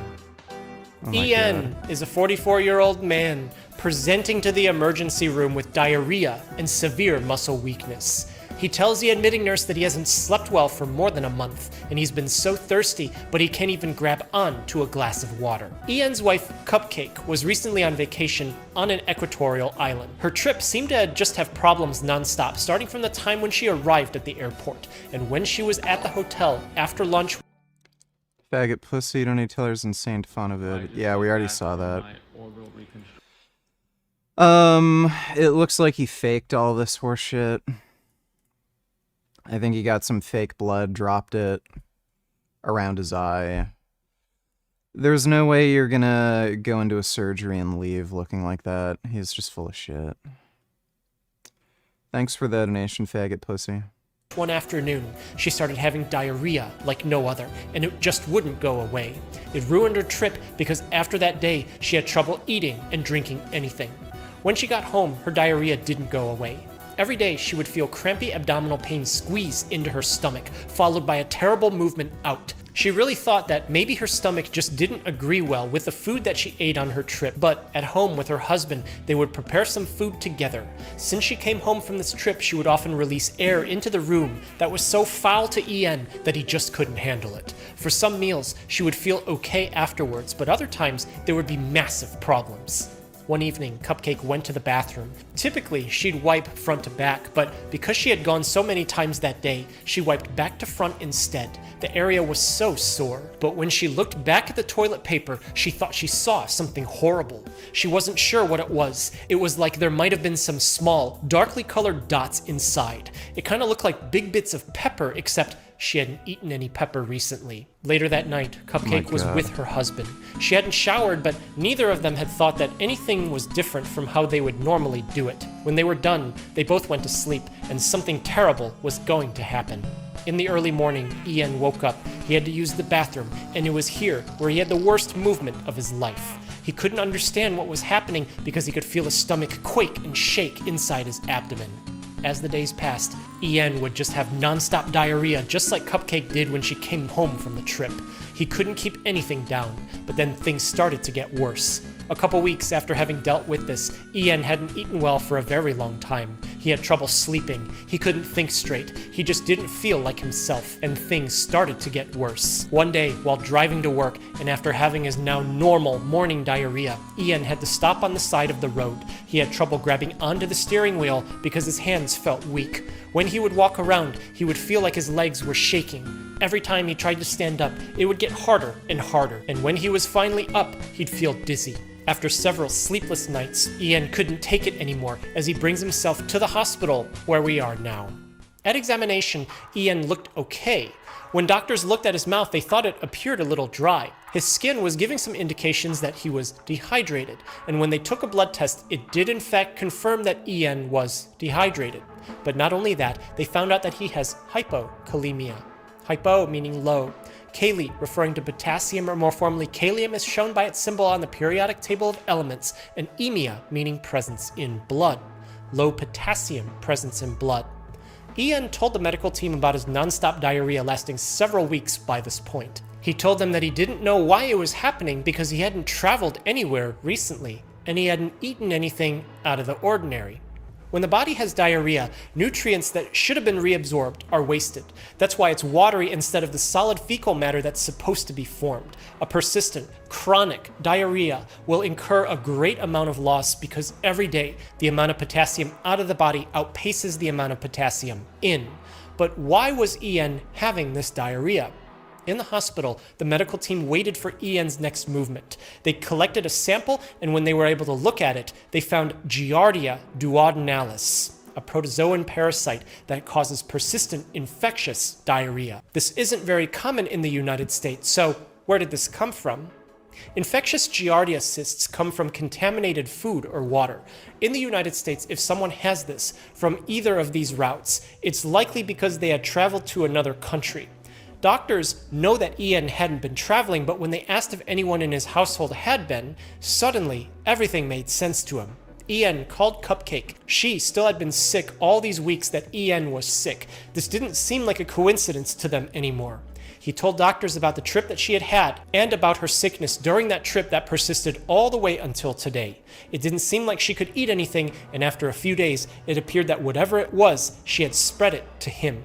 And when Cupcake came into the hospital, her stool sample was positive for Giardia. This made sense to her. Giardia cysts can live in the environment in places where it's endemic. These cysts contaminate food and water, or hands and surfaces, and when they get into the small intestines of humans, they release trophozoites, which are the active feeding stage that can multiply, and it's here where they cause problems. They disrupt normal nutrient absorption that would happen, and they cause bloating and cramping and all the abdominal problems that Ian and his wife experienced. As the parasites get to the colon, they become cysts, which get passed into the stool, and the cycle continues as they go and infect other humans. Ian's hypokalemia was due to gastrointestinal losses, and it was causing his muscle weakness. Electrolytes are used to send signals. The electro part of their name signifies that their electrical charge tells cells to do certain things. The most abundant positively charged electrolyte outside of cells is sodium, and the most abundant one inside cells is potassium. When a muscle contracts, it receives the signal from a nerve, and this causes sodium to rush into the cell to signal the start of the contraction. Because there's a huge influx of positive charge, the cell balances this by pumping potassium out. Calcium commits to the contraction, and when the contraction is done, potassium rushes back into the cell to signal for relaxation. If potassium isn't around to signal this relax, because Ian has hypokalemia, then his muscles will cramp. They can become weak because the correct signal to even start the contraction is disrupted. When the medical team did a test on the electrical activity of his nerves and muscles, they find that it was difficult to excite the muscles enough to contract, and that there was less connection of nerve to muscle because parts of his muscle have died. Ian's blood test had noted that he had other nutrient deficiencies. He had low levels of magnesium, which worsens hypokalemia, and low levels of zinc, copper, vitamin B12, and vitamin A. Although because he was an adult and nutrients can have significant stores in the body for some time, he wasn't symptomatic of these deficiencies. But this is why Giardia is a public health problem in places where it's endemic. Not everyone who gets Giardia is an adult. Children who get infected are famously known to have stunted growth and delayed development because the parasite sits in their small bowel and prevents them from absorbing the nutrients that they need from food. This has lifelong impact on the person and never really goes away, even when the parasite is eventually eliminated from their body. Other accounts have demonstrated that Giardia cysts can enter into the pancreas, and they've been found inside pancreatic tumors. It's highly unlikely that they cause the tumor, but rather we know that they can migrate within the GI tract, with the pancreas being one possible destination because it's happened without a tumor present. Cupcake, having gotten cysts from her trip, had gotten them into places where Ian had oral to fecal contact, and the Giardia spread to him. The nutrient malabsorption due to the excessive, chronic, infectious diarrhea is the most important consequence of this kind of infection. But the treatment is relatively simple. One dose of tinidazole, an antiprotozoal medicine that should eliminate all Giardia parasite. Doctors told both of them that by day 7, their diarrhea and all other related symptoms should go away. Ian was given all the nutrients and vitamins that he was deficient in for some time in the hospital. When he was discharged, he was noted to have some improvement in muscle strength, and at follow-up months later, Ian and Cupcake were noted to have returned to normal health as they were able to make a full recovery. One way to prevent... Well, that's a little retarded. Matt here from Benel. Today we're going to run you through the 775 range of bikes. We have the 775 All Mountain and the 775 MX. We're going to run through the details of what the similarities are with these two bikes and what the differences are. Let's get into the details. The 775 range of bikes shares the same chromoly steel front triangle and aluminum rear triangle. We have 2 color options. It's the same on both bikes. For colors, we have Texas Gray and Amethyst. To make sure we have a size for everybody in these bikes, we've got some various different sizing choices. On the 775 All Mountain, we start with a small, medium, large, and an extra large. With the MX, because of the shape and size of the battery and the typing riding that it's intended for, we've started with just a medium, a large, and an extra large model. When we start talking about power is where these two bikes really start to differentiate.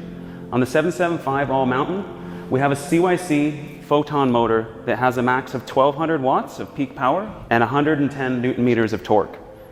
Coming over to the MX bike, we have an absolute beast of a motor. We have a CYC X1 Pro Gen 4 motor. It has 6,000 watts of peak power and 250 Newton meters of torque. In the battery department, we also have some significant differences. The 775 All Mountain is running an interchangeable quick release battery system that has 2 options. We have a 518 watt hour and a 777 watt hour. These are 14S batteries, which are about 52 volts in a nominal. Whereas when we come over to the MX bike, we go to a higher voltage. We go to an 18S 4P battery with a nominal 67 volts and has a massive capacity of 1300 watt hours. The batteries do share some similarities. They're both built from an aluminum extrusion with CNC sides that make them extremely robust. And they also share a same high quality Samsung 50S cells. They also have a high quality BMS that has multiple protections built in to make sure if something goes wrong, they're not going to become dangerous. In the suspension department, we've used Suntour's top of the line range of suspension. Both bikes have slightly different setups, and we'll run through those. On the 775 All Mountain, we utilize single crown forks. For the small and medium sizes, we use a 36 mil stanchion, and the large and extra large, we go up to a 30. Considering getting this.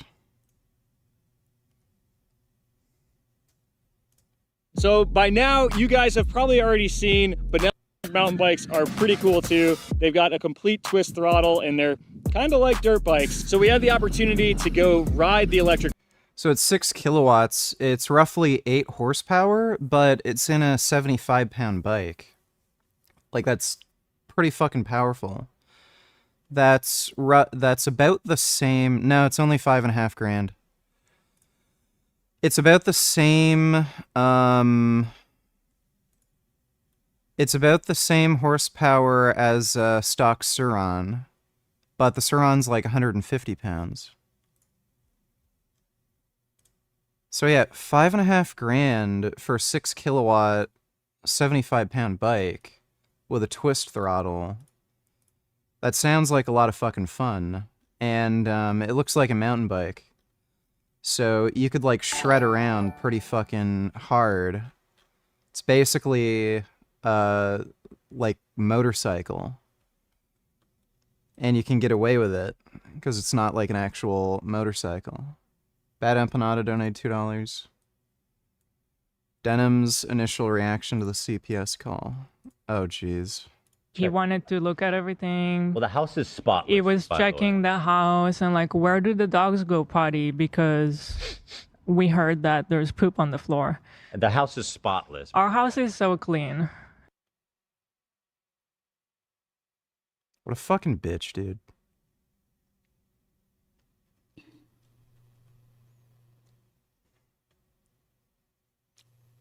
I hate her stupid smug bitch face.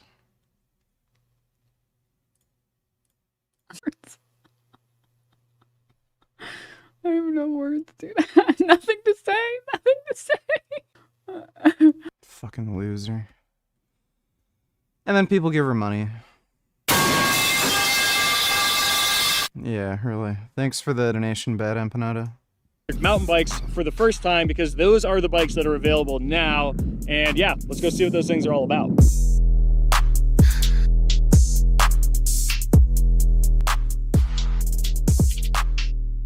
So it's like a dirt bike disguised as a mountain bike. Oh man, that is quite fun. We wanted to break this bike down for you guys in a separate video from the Benel E-Moto video, which is already up on our channel. And there's no one better to give you the specs and rundown of these bikes than the founder himself, Matt Waters. All right, guys, what I have in front of me here is the Benel 775 MX. This is a new breed of bike that we've come up with. It sits in between your full electric dirt bike and your electric mountain bike. The 775 MX has a full twist throttle like any electric dirt bike that you've had before, except for this thing is over 45 pounds lighter than a Sur-Ron Light B, but it still has 6,000 watts of power and 280 Newton meters of torque. If you guys are into mountain bikes and into dirt bikes and want something that's more in between the two, this thing is an absolute blast. Let's get into some of the details of this bike and what makes it so unique. So we've got a chromoly steel frame that's extremely strong, and the rear triangle is made out of aluminum with a whole bunch of cast parts for strength. So up in the front, we've got a 29-inch front wheel, and we have a 27.5-inch rear wheel. We've got full downhill triple crown forks with 200 mil of travel in the front and 170 mil of travel in the rear. We've got a 50 mil rise in the bars to really get that upright, comfortable riding position that's more familiar to a motorcycle. We've got floating rotors with Magura brakes. We've got a dropper post. And one of the really cool things about this bike is we have a custom rear hub that's built with sprayed clutches. So how a sprayed clutch works is essentially there's a zero rolling resistance when you're just coasting, power down on the throttle, and you have instantaneous engagement and super amount of powerful drive through that wheel. So never gonna have to worry about damaging that. It doesn't have a ratcheting system like a lot of mountain bikes would have. It's a super powerful system. When you guys are just cruising along on this thing, there's absolutely zero noise, which is super cool. We also have a custom display. There's a few pictures behind me on some of the prototype versions of what we were working on, but you've got 3 different modes to select. You can hook up your heart rate sensor, and it has a built-in anti-theft device with an Apple AirTag that you can hook up to your Apple device. So if your bike is ever lost, you can track it the same way you track your phone. We've got lock-on grips, and on the right side, a little hard to see from here, but a super low-profile Alecki twist throttle, which makes it look like a mountain bike, but you've got a full twist throttle just like a dirt bike. All right, now back to Moab, where I got to do a quick ride on the 775 MX. It's an interesting experience at first. You're like, do I pedal because I'm on a mountain bike, or do I throttle because I got a throttle?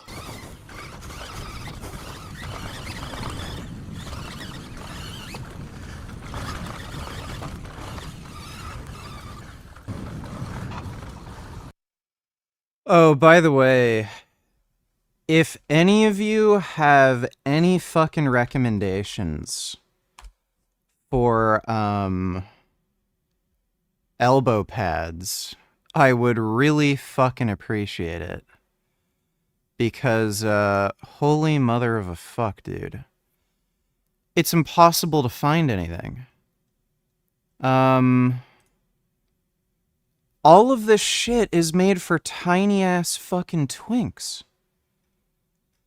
If you look at any of the, like, any of these things, like, so this is large, extra large. If you look at the fucking size chart, large, extra large, bicep 13 to 14.8 inches. Like, my arms are 18 inches. I can't fucking fit into any of these elbow armor things. I literally cannot find anything that can possibly fit my arms. They make all of this shit for, like, literally tiny little people. The only thing I've been able to find are these. These actually fit. They fit over your forearm. They don't actually go over your bicep, but I don't really like them. They kind of shift around and stuff, and they're sort of annoying.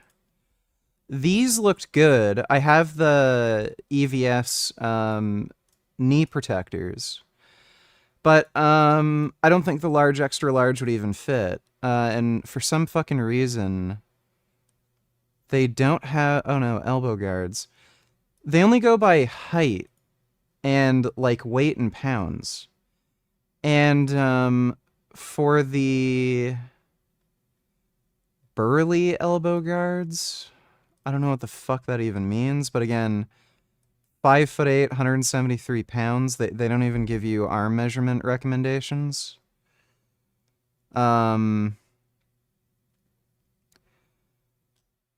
I don't know if I ordered these, if they'd even fit. I think I saw these in the store once, and they only had the small medium size, and obviously that wouldn't be close to...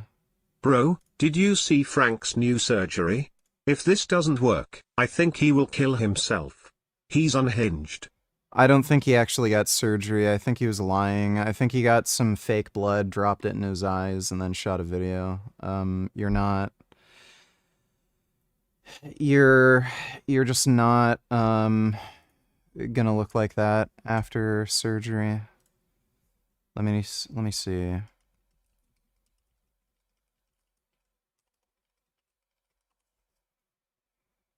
If you get some sort of surgery like that, I'm pretty sure they gauze your eyes. Hi, I'm Dr. Raymond Douglas, Beverly Hills, California, and I'm... Let me see if they show, like... So this is the actual surgery.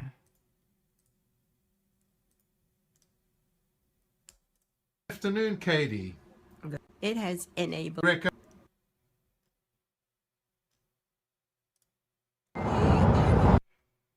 Because, one, they're only going to do one eye at a time. And this is what you're going to look like afterwards. They're going to gauze your eyes. They're going to be covered up. Ew, what the fuck is that horse shit? So, I think he was just lying, and he's just trying to get attention and sympathy and money. But thanks for the donation, Frank Tefano.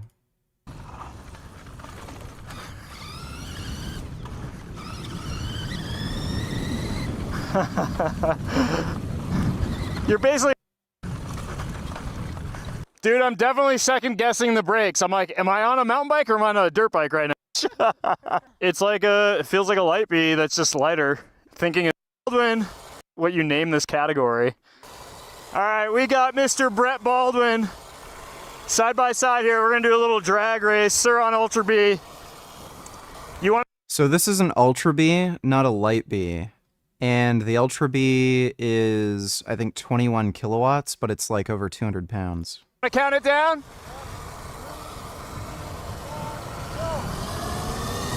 Ah, pulling me. Not bad for... So, yeah, like the power to weight ratio thing is, like, pretty huge. For a mountain bike. Him and Spencer Wilton on the 775 bikes, and another video on Charge Channel as well, both of which are definitely worth checking out if you guys are frothing for some more 775 content. Yeah, that looks good, man.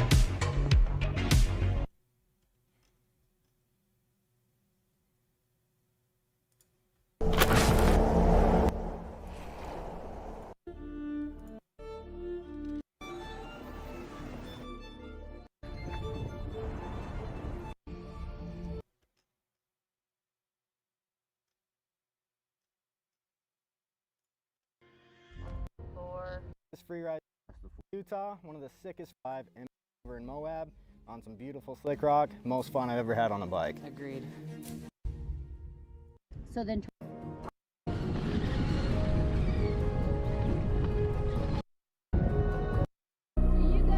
Clear? 33, 2...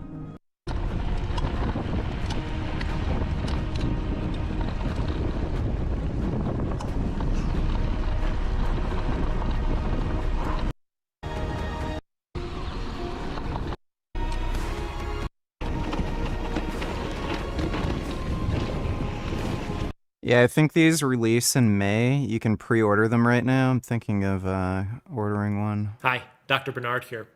Everything has risks. In the cases presented here, the problem would have been solved by not putting things in their body that they didn't need to put. In this particular population, depending on the personality and where they are in terms of mindset, they may not be able to fully and appropriately assess the risk, like I will show you in this video. JD is a 30-year-old man presenting to the emergency room paralyzed with heart palpitations and an upset stomach. Paramedics tell the admitting nurse that they found him in the shower with his head between his legs, water running cold. One day earlier, he had called for an ambulance. He could feel his heart racing, and he could swear that he would black out, only to regain consciousness confused. He would find himself periodically unable to move. He had trouble swallowing, but large contents of his stomach would empty out through his mouth. He refused to go to the hospital. JD was a bodybuilder getting ready for a show. He had one coming up in just a few days. It was time for his peak, and unless he was going to have a heart attack, he simply couldn't risk doctors pumping him full of fluids and ruining his physique. In his mind, he would know. He was confident that he knew his body well. No one else could tell him otherwise. Going to the hospital would totally destroy everything that he had been working for the last 4 months. Survivor. But in this hospital today, doctors noticed that JD's heart rhythm is so erratic that his heart could stop beating at any time. They were surprised that he was even alive. A blood test finds that JD has hyperkalemia. Hyper meaning high, kali meaning potassium, or more formally kalium is shown by its symbol on the periodic table of elements, and emia meaning presence in blood. High potassium presence in blood, but what does this mean, and how did this happen? Down the hallway, a new patient was being brought in by paramedics. KC is a 29-year-old woman presenting to the emergency room with muscle cramps, vomiting, and an irregular heart rhythm. A day earlier, she started feeling unwell. She had leaned out for her upcoming figure competition and was entering into the last part of her show prep. During her training cycle, she had been taking a fat burner. It wasn't a supplement that you could buy off the shelf. Actually, it wasn't something that's approved for use in humans in the United States, but that's not really what she was looking for. It put her in an anabolic state, helping her build muscle, and it raised her basal metabolic rate. Typically, she would cycle this on and off so as not to be burning the oil non-stop, but during this prep, her coach told her to stay on. Do not stop taking it at any time during this cycle, he said. Coach makes freaks and this is what we do, she thought. But very quickly, there were many things that she couldn't do. Casey had muscle cramps all the time. One week, her coach doubled her cardio from 45 minutes daily to 90 minutes, and she collapsed because her blood sugar was too low. In this hospital today, doctors noted that Casey's heart rhythm is so erratic that her heart could stop beating at any time. They were surprised that she was even alive. A blood test finds that Casey has hypokalemia, hypo meaning low potassium presence in blood, opposite of JD down the hall's hyperkalemia, but both of them are dehydrated. They both have very troubling muscle issues. JD was basically paralyzed. Casey had horrible muscle cramps. They both have erratic heart rhythms. It's the same problems, but they have extreme opposite potassium values in their blood. Why? Less water in their body means that they had less blood volume, and so their blood pressure was low. In an attempt to remedy this, their heart started beating faster to compensate, but physically, without enough volume to push, there still isn't enough blood to make it through the body. The skin, when adequately hydrated, should rebound when stretched, but for JD and KC, their skin didn't rebound when stretched, and the blood test revealed that their kidneys were failing because there wasn't enough water flowing through them. Both were days, maybe hours out from their bodybuilding shows. This means that they were in the process of drying out. Trump struck a truce with the Houthis the other day. Someone could have told Avi this would happen. Well, it's bizarre you'd trust Trump because look what happened with Afghanistan. He basically just capitulated to the Taliban, didn't do anything, and just pulled out. Trump, disappointed with Netanyahu, will continue Middle East policy objectives without Israel. U.S. President Donald Trump is disappointed with President, citing two senior sources. According to the Hebrew Language Daily in closed-door conversations, Trump said he was going to make progress on his objectives in the Middle East without waiting for Israel. On a deal with Saudi Arabia, Trump wants Israel to be a central part of agreement, but Netanyahu is denying making the necessary decisions. Trump is also still upset with Netanyahu and his circle over what he sees as an attempt to push the White House into military action against Iran's nuclear program. Israeli officials were caught off guard by Trump's announcement that the U.S. had reached a ceasefire with the Houthis in Yemen. He did the exact same thing with the Taliban, and then Avi's like, oh yeah, Trump's based, he's gonna fucking kill all the terror. Like, yeah, right, just like the Taliban, right? It's fucking stupid. Thanks for the donation, retard. And also making weight, meaning that their dehydration was done on purpose, but why would they do this? Bodybuilders need to eliminate a lot of water to get the most ripped and skin-tight appearance possible. You can't just stick a needle in them and suck out all of the water from their body. Nature tells us that in living beings, water levels are a consequence of electrolytes. Potassium is an electrolyte, but water is related to sodium, a different electrolyte, not potassium. So how are these related? In this small science experiment, I dissolve salt in water and place it into a semi-permeable tube, meaning that only water, not salt, can flow in and out. I submerge the tube in a pool of distilled water that has no salt in it, and you'll see that water flows towards where there's salt. That water flows into the tube. Water follows where there's sodium. We've already established that there's more than one electrolyte in the body. Organs need to be able to speak with each other so they can send signals to one another to update each other on status. And they do this through chemical messengers called hormones. But this is... Says that Elite 2025 3DF 6.0 elbow guards go up to double XL, and they say you should measure up to your bicep with your arm straight and palm up. It's up to 16 inch if you measure that way.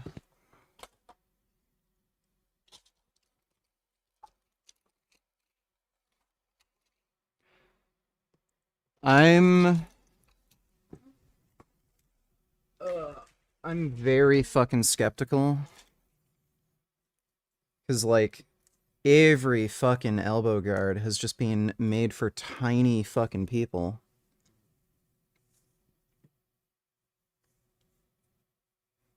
So let's see. My arm's right at about... It's right at about 16 inches. Fully relaxed with palm up.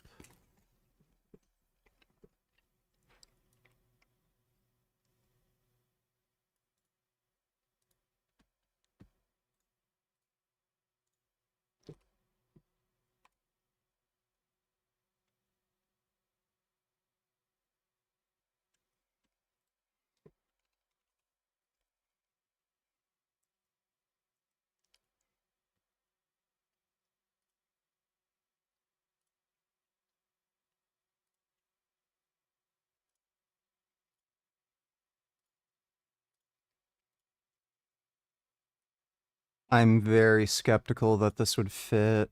Let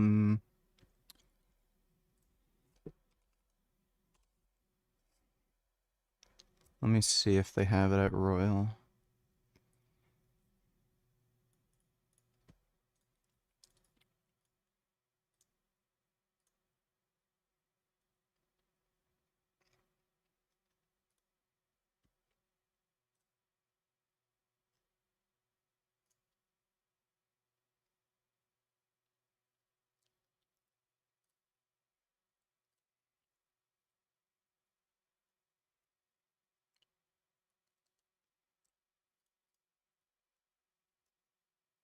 Damn it. They don't have it in stock.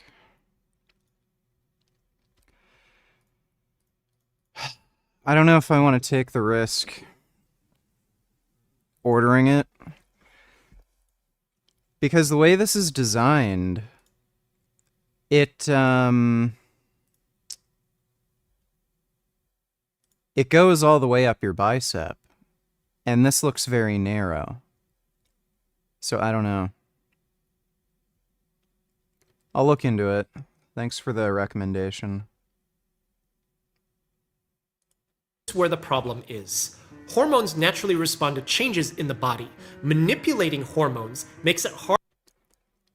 Does working out when sore have any negative effects? Well, soreness is an indication of muscle damage and remodeling, so if you're training while sore, it's probably not a good idea because you're not recovered from the last training session, and you're just going to prevent more new muscle growth, and you're not gonna like make any progress, and you might incur more muscle damage. Harder for the body to actually respond to changes. In the end, this can make permanent, irreversible changes to the body and can end with lifelong damage. And because we're dealing with organ systems, disturbing this process will impact multiple organs simultaneously. But what did they take? Let's start with JD. Anything you drink eventually gets to your kidneys, but you're not drinking the exact same amount of liquid every hour. What happens when you don't drink anything for hours? Your kidneys need a way to effectively communicate with the entire body during dehydration to save and hold onto the water already in the body, and it does this by having sensors in the kidneys' blood vessels. If the blood vessels are stretched, there's a lot of fluid flowing through, meaning that the body's well hydrated. But in dehydration, there isn't a stretch because there isn't enough liquid. When this happens, the sensors release a chemical signal called renin, telling the body that it needs to hold on to water, and this is where hormones that control electrolytes start to appear. When renin floats around in the blood, it interacts with a chemical made by the liver that's also floating around in the blood. This liver chemical gets processed once by renin and then a second time by another chemical made by the lungs, and the end result is a hormone that tells blood vessels to constrict. Because the body doesn't have enough fluid now, it needs to close these up to maintain blood pressure to make sure that enough blood gets to all the organs, especially the brain. But this hormone does more than just that. As it flows around in the blood, it goes back to the kidney. On top, there's the adrenal gland. This is where adrenaline, which is also a hormone, comes from. But when it comes to electrolyte control, the signal asks for the adrenal gland to release aldosterone, and this is the final form of the signal cascade. Do you remember that where sodium is, water will follow? Well, one of the things that kidneys manipulate to create urine is sodium. When the body's dehydrated and the kidneys want it to hold on to water, it will pull sodium out of what would have been urine. When water follows, there. Should Ukraine gift Russia a massive drone show for the Moscow Victory Day parade tomorrow? Yeah. Yeah, they absolutely should. And hopefully one of them lands on Putin. Thanks for the donation, retard. There ends up being less urine and more body water. Aldosterone is the signal that tells the kidneys to take back that sodium. Doing this takes water away from what would have been urine so that the body holds onto water. But sodium is electrically charged. Urine isn't charged. This means that for every sodium that's taken out of the urine, another positive ion has to be put back into the urine. And the simplest one that's easily available in the body is potassium. It gets flushed out into the urine in the setting of dehydration so that sodium can come back into the body with water. This explains almost everything happening to JD, except aldosterone would cause him to have hypokalemia, low potassium presence in blood, but he has hyperkalemia. The exact opposite is happening, but this is easy to solve. Aldosterone tells the body to retain water, with potassium loss as a consequence of that retention. JD is dehydrated with high potassium, the exact opposite. And because he was prepping for a show and deliberately manipulating the mechanism of electrolytes, water, and hormones, he must have something that blocks aldosterone. This means that whatever he took is functionally a diuretic. This medicine is named spironolactone.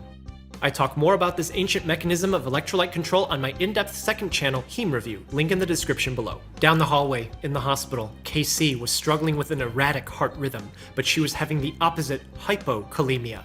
Knowing that she was also just about ready for a bodybuilding show, we can assume with some confidence that she also took a diuretic, but not spironolactone like JD. So, I know there's Royal Distributing.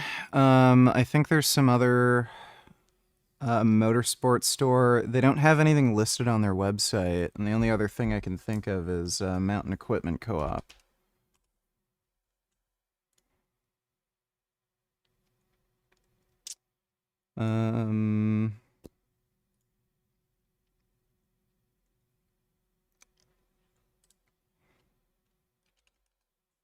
I don't think they have any elite stuff.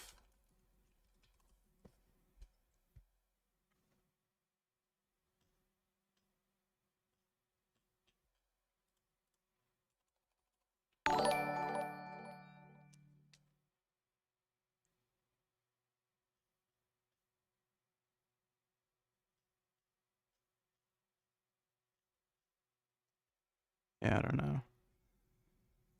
Dodo Donatillers, can you change the stream goal to say, pay Jasmine's rent? That would be funny. Speaking of Jasmine, are you going to tell us what she's nagging to you about now or still later, as you said the other day? Yeah, wait till later. I don't want anything to do with her anymore. I don't care. Don't ever want to talk to her. Don't ever want to see her. I want her just banished from my life. But thanks for the donation, Dodo. Which one did she take? This brings us back to the kidneys, this complex process of refining electrolyte and acid-base balance from what ends up being urine is long and drawn out. This tells us that this mechanism is extremely important in maintaining normal homeostasis in the body. This means that there's different diuretics that work on different parts of the kidneys. Functionally, all of them will eject water out of the body, but this also means when used inappropriately, they're going to have different side effects. This explains why JD and KC are both dehydrated but have opposite potassium levels, and the diuretic that KC took was hydrochlorothiazide. It works in the same part of the kidney that aldosterone works, except instead of reabsorbing sodium to retain water in the body, hydrochlorothiazide forces sodium into the urine and it drags potassium along with it, depriving the body of both while flushing water out of the body, explaining her hypokalemia and extreme dehydration. Let's go back to the medical use of diuretics, not bodybuilding. When blood pressure is chronically high, it slowly forces changes in the body that over time increase natural wear and tear. The heart is a muscle. When blood pressure is high for years to decades, the heart is beating harder. Well, when muscles do more work over time, they get bigger. They hypertrophy. That's what bodybuilders want for their skeletal muscle. But you don't want that for cardiac muscle, because when the heart becomes too big and too thick, it can't push out enough blood with each beat. This makes it harder for oxygen to get to the organs. And even worse, you can't just stop the heart from working in an effort to get it to become smaller. Once it's grown, it's grown. It's an irreversible change for the rest of your life. Diuretics serve to reduce blood volume in an effort to control blood pressure so that the heart doesn't have to beat against as great a volume of fluid. Typically, if we need to start someone on diuretics because of their blood pressure, we start with as few medicines as possible and with the lowest possible dose. This gives us room to change the dose or add something else on later just in case we need to. In regular people who aren't meticulously controlling everything going on in their body like bodybuilders do, daily life, when you're not this lean, can incur a fair amount of sodium and carbohydrates, both of which we already established are things that can increase blood volume, with the sugar from carbohydrates accumulating as excess adipose tissue, of which having some is natural and essential for life because it's Oh, I didn't realize Adam was spamming, my bad. Yeah, he's kind of annoying. supposed to be a storage of some energy. But diuretics aren't the only medicines that we can give to control blood pressure. Speaking of hormones, aldosterone comes from adrenal glands. Adrenaline also comes from the adrenal glands, and it increases heart rate and blood pressure almost immediately upon release. Adrenaline hormone acts directly on the heart, and we can give medicines to block it. Do you remember that fat burner that Casey was taking that her coach told her to not cycle off of? Well, that chemical is named clenbuterol, and it acts in the body like adrenaline. This means that it increases blood pressure, it increases heart rate. When the body is in fight or flight mode, nutrients and electrolytes immediately get shoved into the cells to force increased metabolism. One of these electrolytes is potassium. Because KC already had hypokalemia from her hydrochlorothiazide use, her clenbuterol use made her heart rhythm even more erratic, bringing us to the final explanation of why KC and JD are having the same problem. Do you remember that sodium and potassium trade with each other because urine shouldn't have an electrical charge? Well, muscle cells do this because the change in electricity I timed him out. is what signals to them to contract. Rather than filter out urine, they need to know when it's time to contract and when it's time to relax. And the most important timing involving this is heart rhythm. The muscles use potassium as a signal for relaxation. When a lot of potassium is in, the muscles relax. This is why JD came into the emergency room paralyzed. His spironolactone misuse caused potassium to accumulate in his body to the point where his heart was about to relax forever. This explains his erratic heart rhythm. On the flip side, Casey's muscles couldn't relax. She came in with nonstop muscle cramping because the muscles couldn't release. This also explains her erratic heart rhythm, just in a different way. Both of these can be instantly deadly, but it wasn't their only problem. Longer-term changes to both of their bodies were detected. Their hearts were larger than normal for someone of their age. Both their kidneys had been failing for some time because of how they kept manipulating mineralocorticoid hormones around electrolyte and water retention. Thyroid hormones were also changed in an effort to boost metabolism. Anabolic hormones were used to get the body to help recover quicker from each training session and to help build more muscle quicker. But every time any hormone is involved, you're disturbing a cascade several layers deep that's supposed to respond to changes happening in the body to maintain normal function. Once disturbed, it's often difficult and laborious to reach equilibrium again, and should it be reached, you may have incurred permanent, irreversible changes in your body.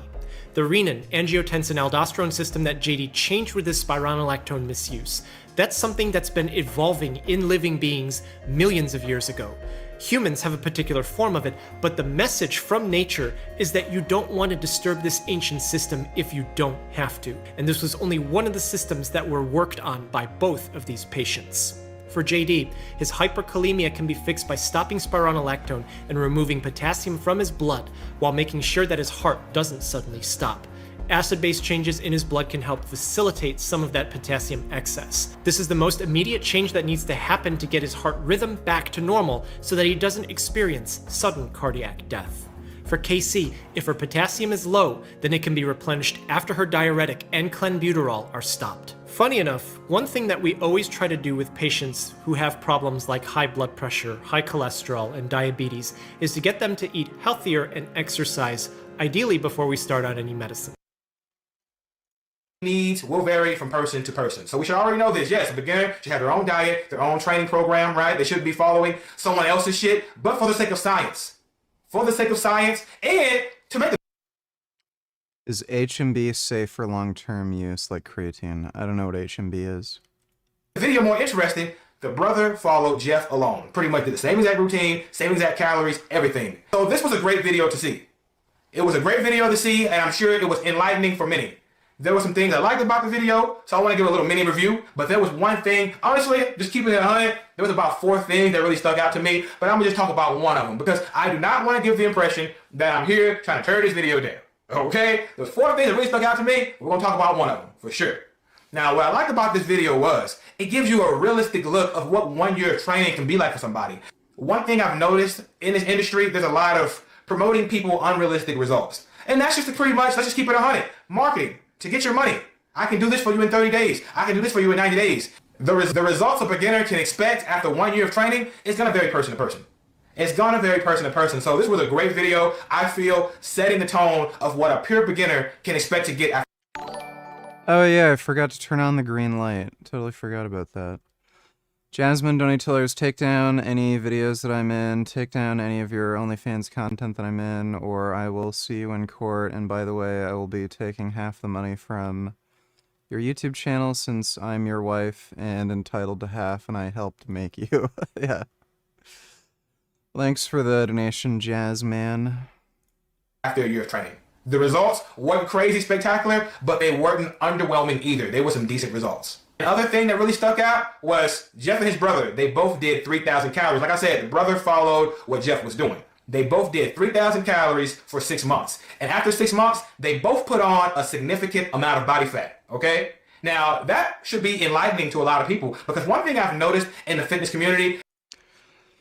I'm a little surprised that they actually gained weight that quickly on 3,000, especially Jeff. My maintenance calories seem to be a little above 3,000.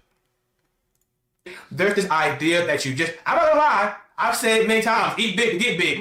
That's more so a figure of speech. Look on the screen right here. This video was like 8 years ago. You guys gotta understand, you know, just because you see your fucking favorite YouTuber go to Chipotle every day, or you see motherfuckers eating ice cream before bed, or fucking Ben and Jerry's and they're still getting lean, that may not be you. And honestly, guys, it's a tough pill to swallow. I've coached hundreds of people, and let me tell you, I got people that can diet on 300 grams of carbs and still get lean. I got people that have to cut it down to 100 grams of carbs a day, and we do high carb days every 4 days. Everybody is fucking different. I pretty much told you in that video, Frank Zane, somebody who has won the Olympia 3 times. Frank Zane said it himself. I wouldn't go over 3,000 calories. I would just get fat doing that. Now think about this. Frank Zane won the Olympia 3 times, and he was enhanced. And he said going over 3. No fucking shot. Let me see.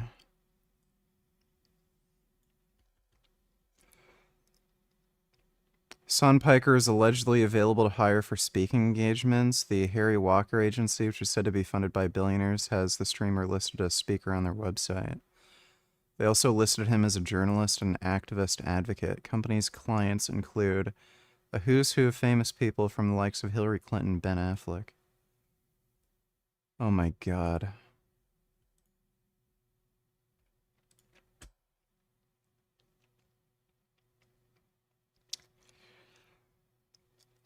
When is a billionaire gonna give me money to, speak at events? What the fuck? This retard? Dude, he couldn't even win a debate against H3 and, like, just made stupid fucking claims like, a Houthi terrorist is like Anne Frank and the Houthis should get a Nobel Peace Prize. And these are Islamic jihadist terrorist human traffickers. That is crazy. That's just fucking nuts, dude. Thanks for the donation, retard. 3,000 calories would make him put on body fat. That's somebody with great genetics and roids. A lot of people overestimate how many calories is needed to get them growing. How many calories is needed to get that scale moving in the right direction, meaning heavier body weight. You know, some people don't eat that much. It's gonna vary person to person. You know, some people, they can vary. Hello faggot, just wanted you to know that I hate you idiot. I want to be locked in a cell with you where I would scrape your ass and pluck out your eyeballs with a spoon, then I'd rub your nips off with sandpaper. Fuck you fuck boy ass nigger. Alright, well thank you for that. Appreciate the donation, violent criminal.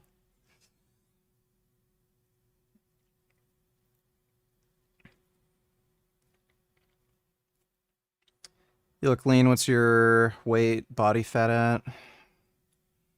I haven't weighed myself yet. When Jasmine moved out, she took the only weight scale we had, and I haven't gotten a new one yet. I'm pretty damn sure I'm under 200 pounds at this point, because when I dieted down... When was that? I think this was like back in November or some shit. This was 5 months ago. What was the update? So yeah, November. I weighed 208. I weighed myself the next morning. I got down to 207. And I'm a lot leaner now than I was then. Like...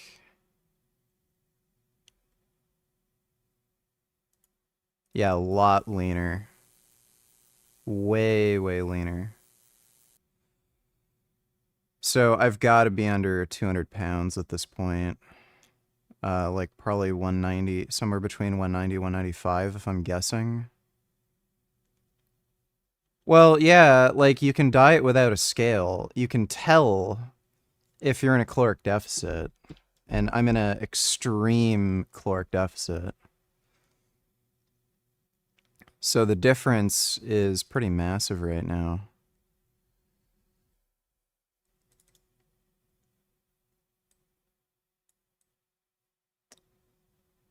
Let me see. I'll try to get the lighting the same.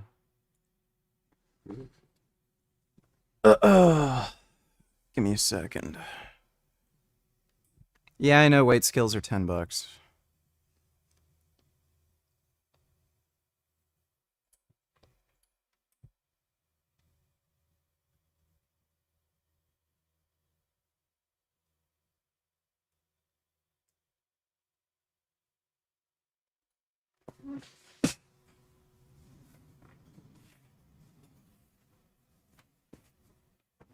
Oh.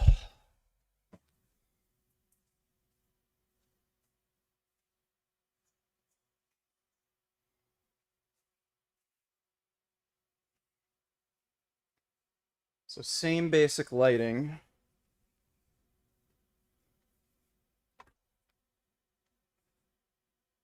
Like, I also think I just look bigger, too.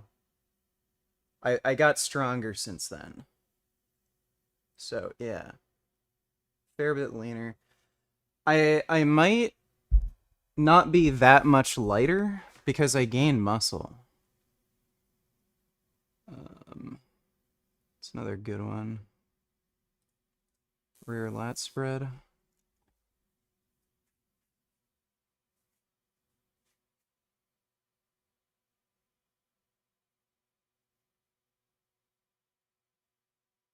So, there's a big difference between how I look then, how I look now.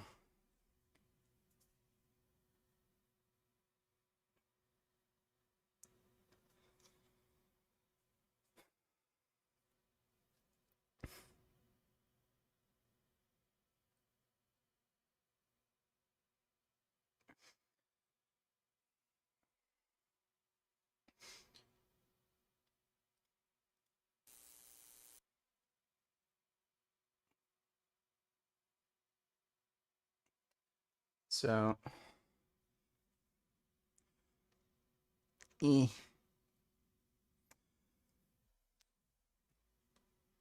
So yeah, I'm bigger and leaner.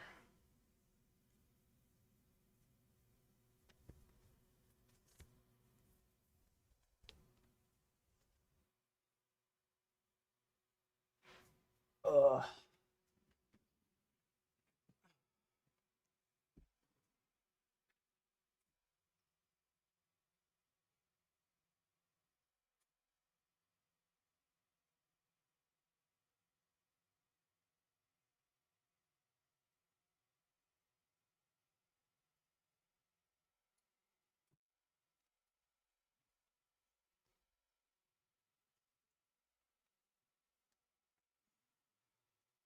Well, lean bulk on 2,600 calories. Some people might cut on 2,600 calories. Things are going to vary person to person. People's metabolisms are different. 3,000 calories is not a Flex your legs.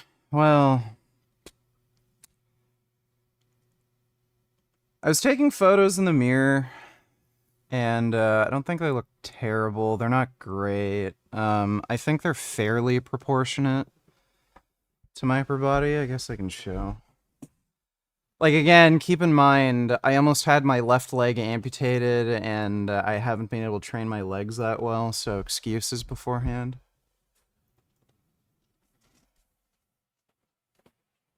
Ugh.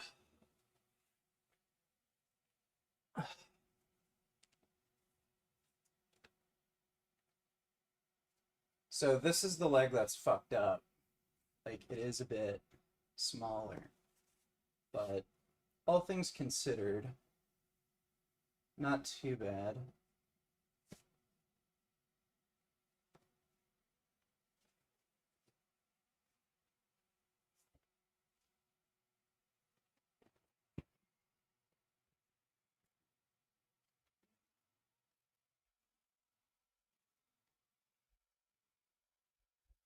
So yeah, the one leg is a bit smaller, but that's the fucked up leg. I don't know if it's ever gonna be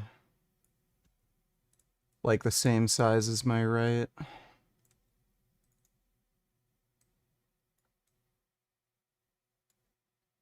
There we are. shitload of calories. But as you see, somebody like Jeff, who's advanced, who's been in the gym for years, he put on a significant amount of body fat, only consuming 3,000 calories a day for 6 months straight. And he was active. It's not like he was eating 3,000 calories a day and sitting behind a computer desk. He was taking in 3,000 calories a day, working out 5 days a week, and still put on that much body fat. So that should be enlightening to you. A lot of people overestimate how many calories they really need. Another thing that stuck out to me, Jeff traveled a little bit. He went to Mexico. What did you do to build your quads? I only do 2 exercises. I just do squats and lunges. So just 3 sets of squats, 2 to 3 sets of lunges, depending on how my knee feels. I'm planning on getting a leg press, and I also want to get a leg extension machine just to have some machines that are a bit easier on the knees. It's either a leg press or a hack squat, just something that's a bit easier on the knees that's a machine. Just to see if, one, it'd be good to just do more variety, but, you know.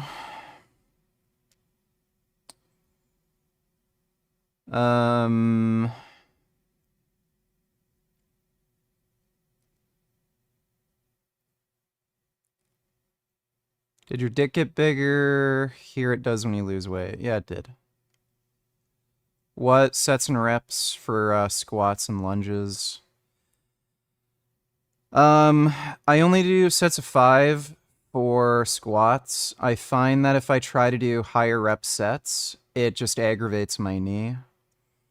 So keeping the weight at a range that's like hypertrophic, but not having to do so many reps that it starts aggravating my knee, just changing position for my knee just causes problems. So just keeping at sets of 5, and then for lunges, I'll do sets of 8 to 12. Mexico with his lady to finish his book, and he stayed for about 3 weeks, I believe. And later on in the video, Jeff and his brother, they spent some weeks down in Japan. Now, what really stood out to me was they went to Japan for some weeks, right? They went out there to Japan, and he adjusted the training. Instead of doing the 5 days a week training split they were doing, they brought it down to a full body training program. That's great because, well, just like boxing, right? They have adjustments in the ring. What's my deficit? It's a roughly 50% deficit. I've only been eating 1,500 calories per day. Right? The world is like a big ass fucking ring. Sometimes things are gonna change. If you're a dad, who knows? They might need you to help with the coaching staff for your daughter's volleyball team. You might need weekends off.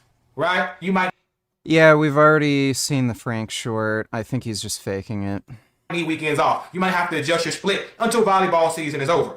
Or you're going on vacation where you know you're going to be doing a lot of walking around, traveling, catching subways, whatever, and you really don't want to have to stress about trying to get all your workouts in. You can bring it down to 3 days a week until vacation is over.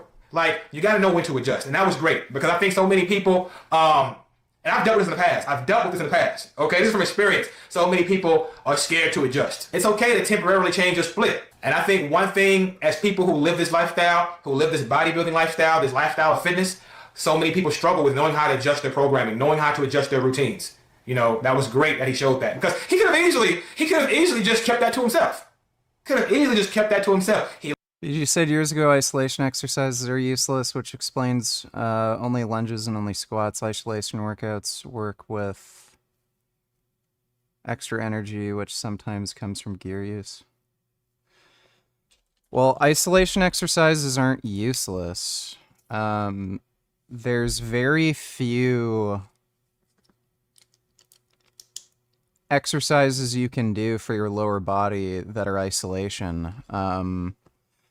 It's only leg extensions and leg curls that you could ever do that are going to be isolation exercises. Everything else is going to be a multi-joint compound.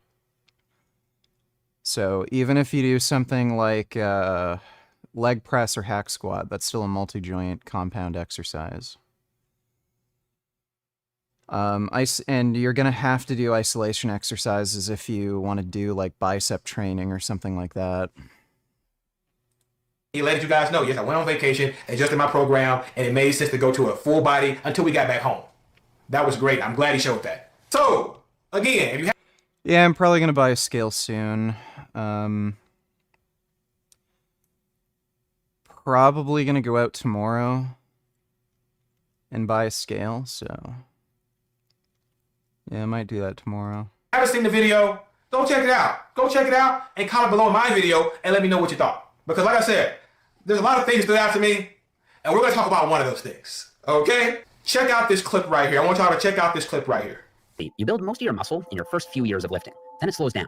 And there's a theory out there that once you've been training for 5 or maybe 10 years, you've built all the muscle you can build. People call this your natural ceiling for muscle growth. And for the last few years, I've been thinking that I've reached it. Despite training as hard as usual, I just haven't really seen any noticeable gains in the last few years. And once you hit your natural ceiling, you have a decision to make. You can either maintain what you've built, saying goodbye to any new gains, or you can take anabolic steroids. I've definitely thought about using steroids, but I don't want to, because the side effects scare me. I also don't want to just maintain if I can still make gains.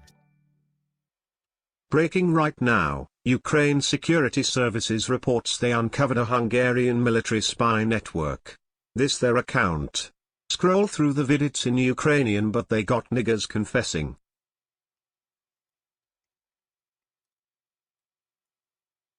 Викрила агентурну мережу воєнної розвідки Угорщини суспільно.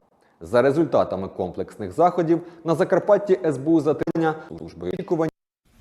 Потім отримав листа про прибуття у ЦНАП міста,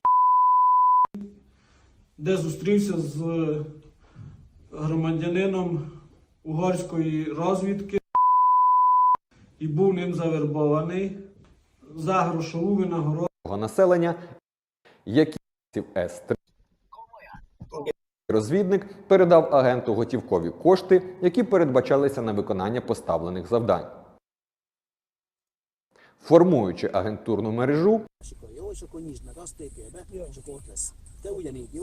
дрони.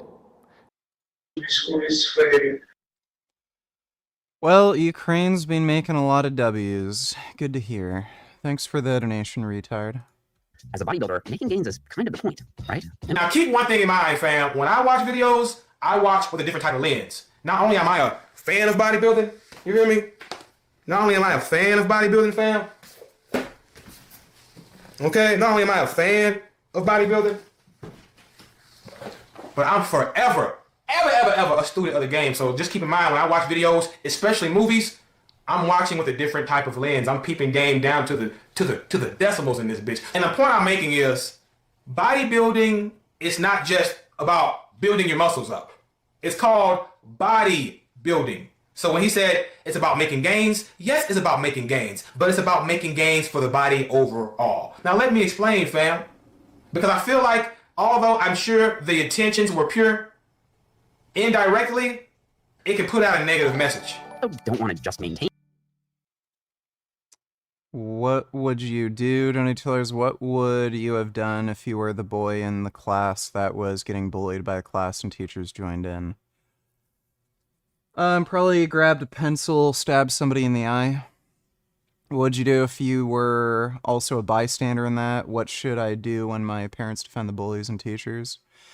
Well, I would have, at the very least, filmed the video and then sent that to the police, uploaded it online, get a detention. Or I would have fought the rest of the kids in class. What should I do when my parents defend the bullies and teachers? Tell them to go fuck themselves. Like, look, the bare minimum you have to do is stand up for yourself. So it doesn't matter what the consequences are. It doesn't matter if people get mad at you or your Xbox gets taken away or somebody fights you. Human beings are apes. Okay, there's no difference in social dynamics between human beings and primates, like monkeys, apes.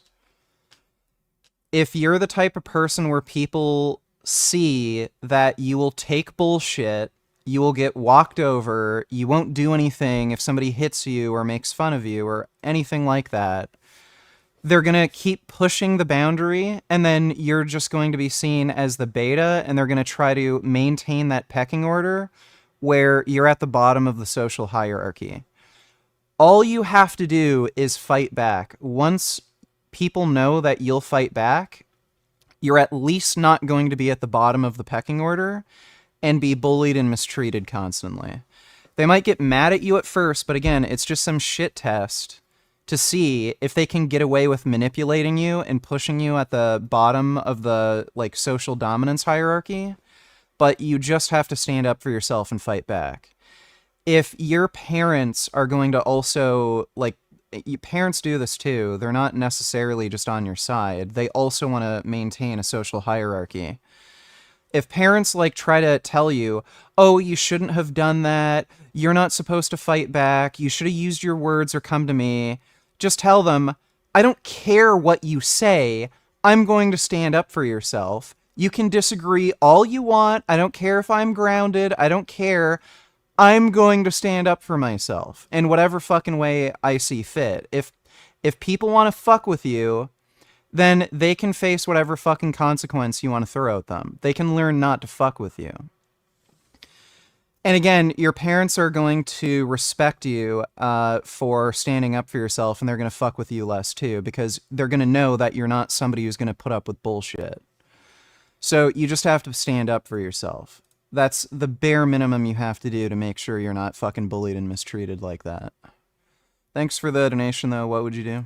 If I can still make gains. As a bodybuilder, making gains is kind of the point, right? Let me say that one more time, so it won't go over nobody's head. Although his words, the intentions were most likely pure, that type of message can indirectly fuck with a lot of people's heads. There's a reason why these young kids are out here taking steroids. Steroid users are getting more younger than ever. This shit is becoming more normalized than ever because of a mindset like that. Bodybuilding is not just about building muscles. Bodybuilding is about building the body, and it's an art form. This art form is not much different than any other art form. And it's discipline based. To be good at this art form, you have to be disciplined. So low key, it works a lot like a religion. This is an art form backed by all universal laws and principles. It will build you from the inside out if you're true to the game. It's deeper than just putting on muscle. And last time I checked, bodybuilding was about having a beautiful body. It was about making your body look like a work of art. So when he said he don't want to just maintain, I want to ask you this, fam. I want to ask you guys this. What's wrong with creating a standard that you're happy with, creating a physique that you're happy with, and just maintaining that for as long as you can? What is wrong with that? Who came up with this idea that you got to constantly put on inches and inches on your arms, inches and inches on your legs, inches and inches on your chest? Who came up with that? Last time I checked, fam, and let me tell you, I checked deeply. It was about sculpting, creating your body, and making it look as beautiful as possible. Perfect example. If I were to talk to Arnold Schwarzenegger right now and said, hey, I got a pill. Well, for one thing, virtually nobody is going to look at themselves in the mirror and think they can't improve in some way. So if there's no, like, let's say size improvement, like your muscles aren't getting bigger, the shape isn't changing, so like doing certain exercises might change the shape of the muscle or something. Like, most people aren't going to look in the mirror and think, this could be better, this could be better, this could be better. So if you've kind of maxed out your natural limit, which is kind of hard to determine if you've actually done that, but let's say like you get to a point where no matter what you do, you can't make any of these so-called improvements.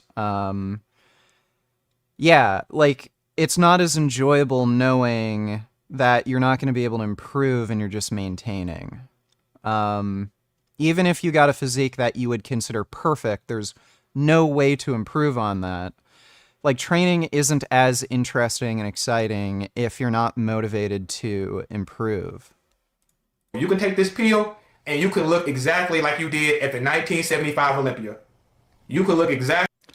That's kind of why strength training is a little more interesting. Like, you can always technically add, 5 pounds to a lift, right? So, but even then it can be kind of boring. Like, you might be training for 2 years as a natural athlete, and then you add like 5 or 10 pounds to your bench or your squat or something. Like, you do get to a point where you have to do so much work in training to only add like 5 pounds to a lift.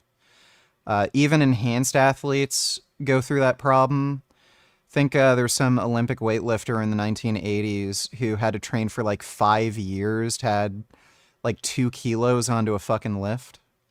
Exactly like you did at the 1975 Olympia. You will never get any bigger or smaller. You would just maintain that look. But you got to eat this diet. You got to follow this routine. Very similar to a religion. Notice how the Israelites had their laws they had to stick with. They had a covenant relationship. They had that structured plan they must stick with to maintain a certain result. I'm going to give him a covenant. You got to maintain this exact workout, follow this diet, and you will keep this physique. You don't think Arnold will take that? Arnold, I forgot how old he is. He up there. Let me look at his age real quick. I have to keep my numbers crispy. Let me look at Arnold's age. I know he up there though. Yeah, Arnold. Yeah, 77 years old, okay? He would take that in a heartbeat. I know he would because he loves his shit. And he's about the art. He's about the art. What's wrong with creating a physique that's incredible and just holding on to it? What is so bad about maintaining if that's your goal? People act like maintaining is some easy ass feat. Maintaining a physique is not as easy as it fucking sounds. I just turned 40 and let me tell you, I look like I did at 30. And let me tell you, it was not a walk in the park. Okay? Maintaining your physique is not some walk in the park. Let me tell you this. I'm not quite sure about the whole natural ceiling thing. I do have my mixed feelings about that. But I will tell you this. After about 10 years of lifting naturally and dedicating yourself to the lifestyle, throwing in some off-season size building phases, right? Really pushing these years, getting the most out of your training. For the most part, I believe you're going to be as big as you're going to get, right? You're going to be as big as you're going to get for the most part. However, you can still improve on your physique. Although I really haven't gotten bigger these past 5 years, when I cut down, I'm seeing a lot more definition. I'm seeing a lot more separation from my upper chest to my lower chest. I'm seeing a lot more separation in my arms, a lot more hardness. My resting tone increases because I'm building a deeper connection with my body. A lot of people forget about the neuromuscular system. The neuromuscular system is when you take the muscular system and the central nervous system. That's the brain and spine and everything that come with it, those nerves. And they fuse together as one. So the more you practice your form, connect with your body, practice your posing, you're going to constantly dig build a deeper connection with your body. Another art form called yoga. Now, although yoga and bodybuilding, those are two different art forms, they have a lot in common. And one thing they have in common is yoga, they have a system where they're yoking the mind and body as one. They spend years connecting deeply with their body. You might see videos of them doing vacuum poses and making their stomach muscles twirl and swirl around, okay? That takes a very deep connection with our body. And as bodybuilders, we can have a connection just as deep. We have our own poses. We have our own exercises. We have our own things to do to connect with our body. But unfortunately, the art is being lost with this idea. We just got to worry about building as much muscle as possible. This is bodybuilding. Fun fact, that is backed by the science. Working out, this is backed by the science, can build your gray brain matter. That is huge, huge. Last time I checked, the brain is part of the body. I need you to comment below. Is the brain part of the body? Yes or no? Working out can help build up your joint integrity, joint strength. So it's going to help strengthen those ligaments.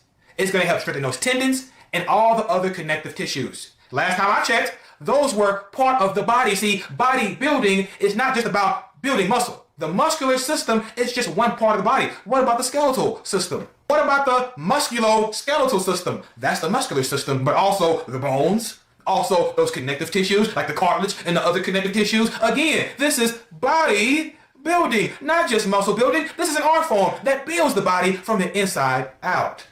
So again, I'm sure that, and like I said, fam, there's 4 things that really stood out to me, but we're not going to do all that, okay? I don't want to make this video too long.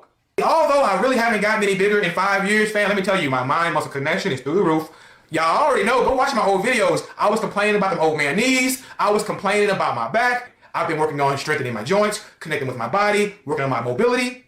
Again, bodybuilding. Remember I was telling you guys about isometrics. What do isometrics do? Isometrics help build that joint integrity. It's also going to help you connect with your muscles a little more. Remember, neuromuscular system. I don't think isometrics help your joints, but high force isometric contractions do seem to help with tendon strength. So mentally, you're going to help connect with your body. You need to have a very strong mind-muscle connection if you want to really connect and yoke the mind and body as one. Remember, the mind is the strongest thing we have. The mind is the strongest thing we have. However, it's the body that has to keep up. Your body has to be able to keep up with the demands of the mind. So joint integrity matters. Notice in this same video, Jeff Nipper hurt his knee. See, at every check-in, we've also been testing our muscle strength using this Biodex isokinetic dynamometer. Basically, you just press against this foot pad as hard as you can, and the computer measures how hard you pushed. 2, 1. No. Dodo donates $2. Kind of cool. Studies like this can exist now. Unthinkable years ago. I don't know if you want to watch it, but if you do. So the study that we're referencing, it's by Whoop. This is the wearable from Whoop. So essentially you wear it on your wrist. Some people wear it on their bicep. But they analyzed 4.3 million nights of sleep, which is an insane amount of data, across 15,000 Whoop members. and they were asking the question, does working out at night hurt your sleep? Thanks And for so what the they found donation, was Dodo. that, I'm going to read this list here. Strenuous evening workouts can delay sleep onset, shorten sleep duration, and reduce sleep quality. Elevated nocturnal heart rate and decreased heart rate variability were observed after high strain evening exercise. And workouts concluding at least 4 hours before bedtime showed no negative impact on sleep. So essentially the TLDR is that if you work out too close to bed, especially high strain, it will negatively impact your sleep, which is such... Yeah, I generally work out in the morning or afternoon. It's just better for, you know, my schedule. That's pretty cool. practical and useful information. I would say an additional opinion, a contemplation for that is that I think sleep deserves being the #1 spot in everyone's life, above family, above work, above everything. It is the fuel source of existence. And the challenges, and I saw this in my life, is there were... Dude, it'd be so dope if you didn't have to sleep. Imagine not having to sleep and having like an extra 8 hours a day. 21st only tellers, haha, look at this fucking clown. Thought it was makeup in the thumbnail. Also, he should change his PFP to one of him crying like a bitch. Check out the donation page again, too. I just got back from... He didn't have surgery. Seriously fucking doubt he had surgery. So one, they'd only do one eye at a time. Two, I don't know how the fuck he could see anything after having a surgery like that. You'd have so much swelling, you'd be blind, you wouldn't be able to walk around. And how is he setting up his camera and doing all this shit? Like, it just doesn't make any sense. I think he's just lying. And $511 raised, 3 donations, so it hasn't gone up in like 2 days. Yeah, it's just a scam. I don't think he actually got the surgery. It seems like he's just lying to get money and attention. Thanks for the donation though, 21st. There were times where... No, hold on. I felt something really weird in my knee. And I injured my knee. Partially torn tendon. So that sucks. I'm leaving this recomp phase not only having gained 0 muscle in the last 3 months, but with a freshly injured knee. So I just finished up the first workout, basically the first rehab workout after I injured my knee.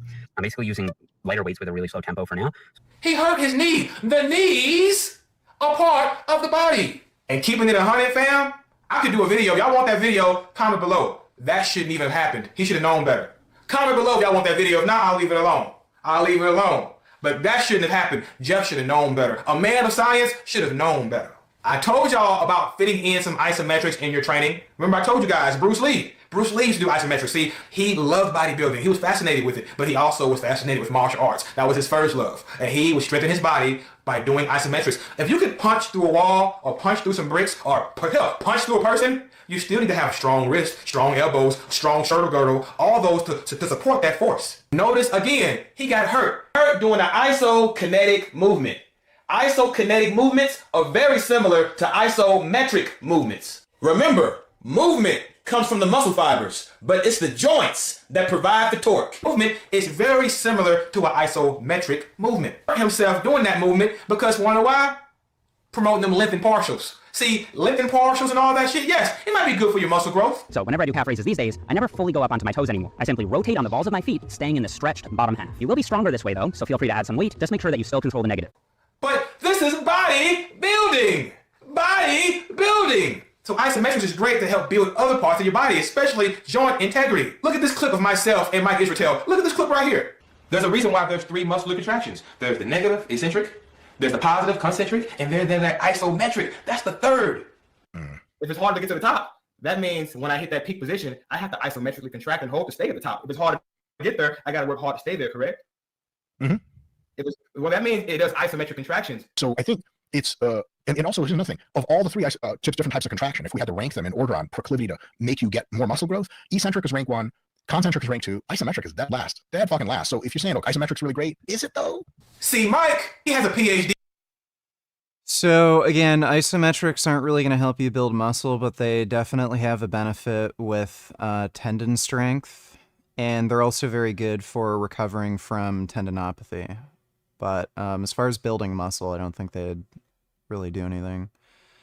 Like, it's something to consider for, say, like preemptive exercises, so to prevent injury. In sports physiology. He understands the science of muscle growth, but he does not, clearly does not understand the art form of bodybuilding. Because somebody who understands the art form of bodybuilding would not be disrespecting isometrics like that, although they may not be proven to build more muscle. Oh, they help build the body. That's a fact. A lot of times when people come through with knee injuries or any kind of nagging shoulder injuries, a lot of their rehab protocols revolve around throwing in some isometrics. Fun fact. Backed by the science. So like I said, fam, there were more things that stood out to me, but that was the one I really want to talk about. You know, I feel like promoting this, we got to get bigger to the day we die. It's just not a healthy mindset to promote to the next generation. There is absolutely nothing wrong with working for years to build a physique that you're proud of. And then come up with a system, come up with a program to just maintain that physique.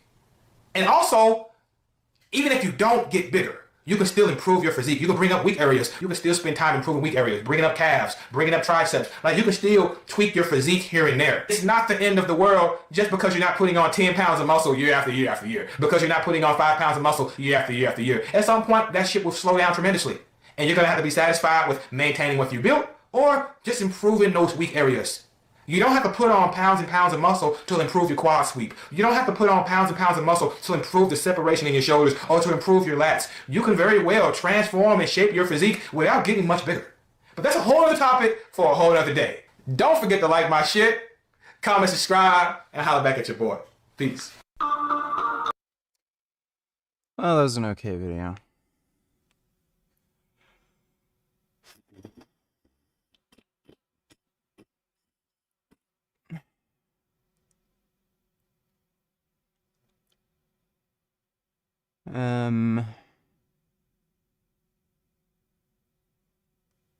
The thing.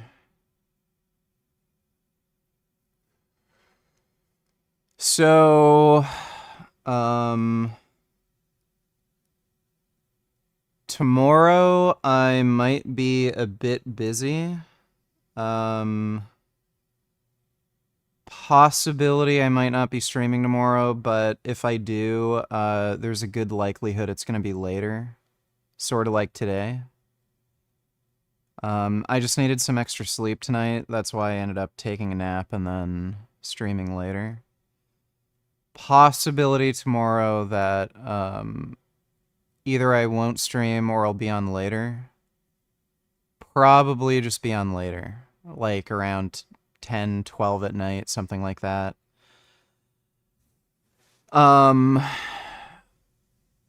But we'll see. Should be on tomorrow night, though, in all likelihood. But big thanks to everybody who donated on Streamlabs. Really appreciate it. Hope you all had fun.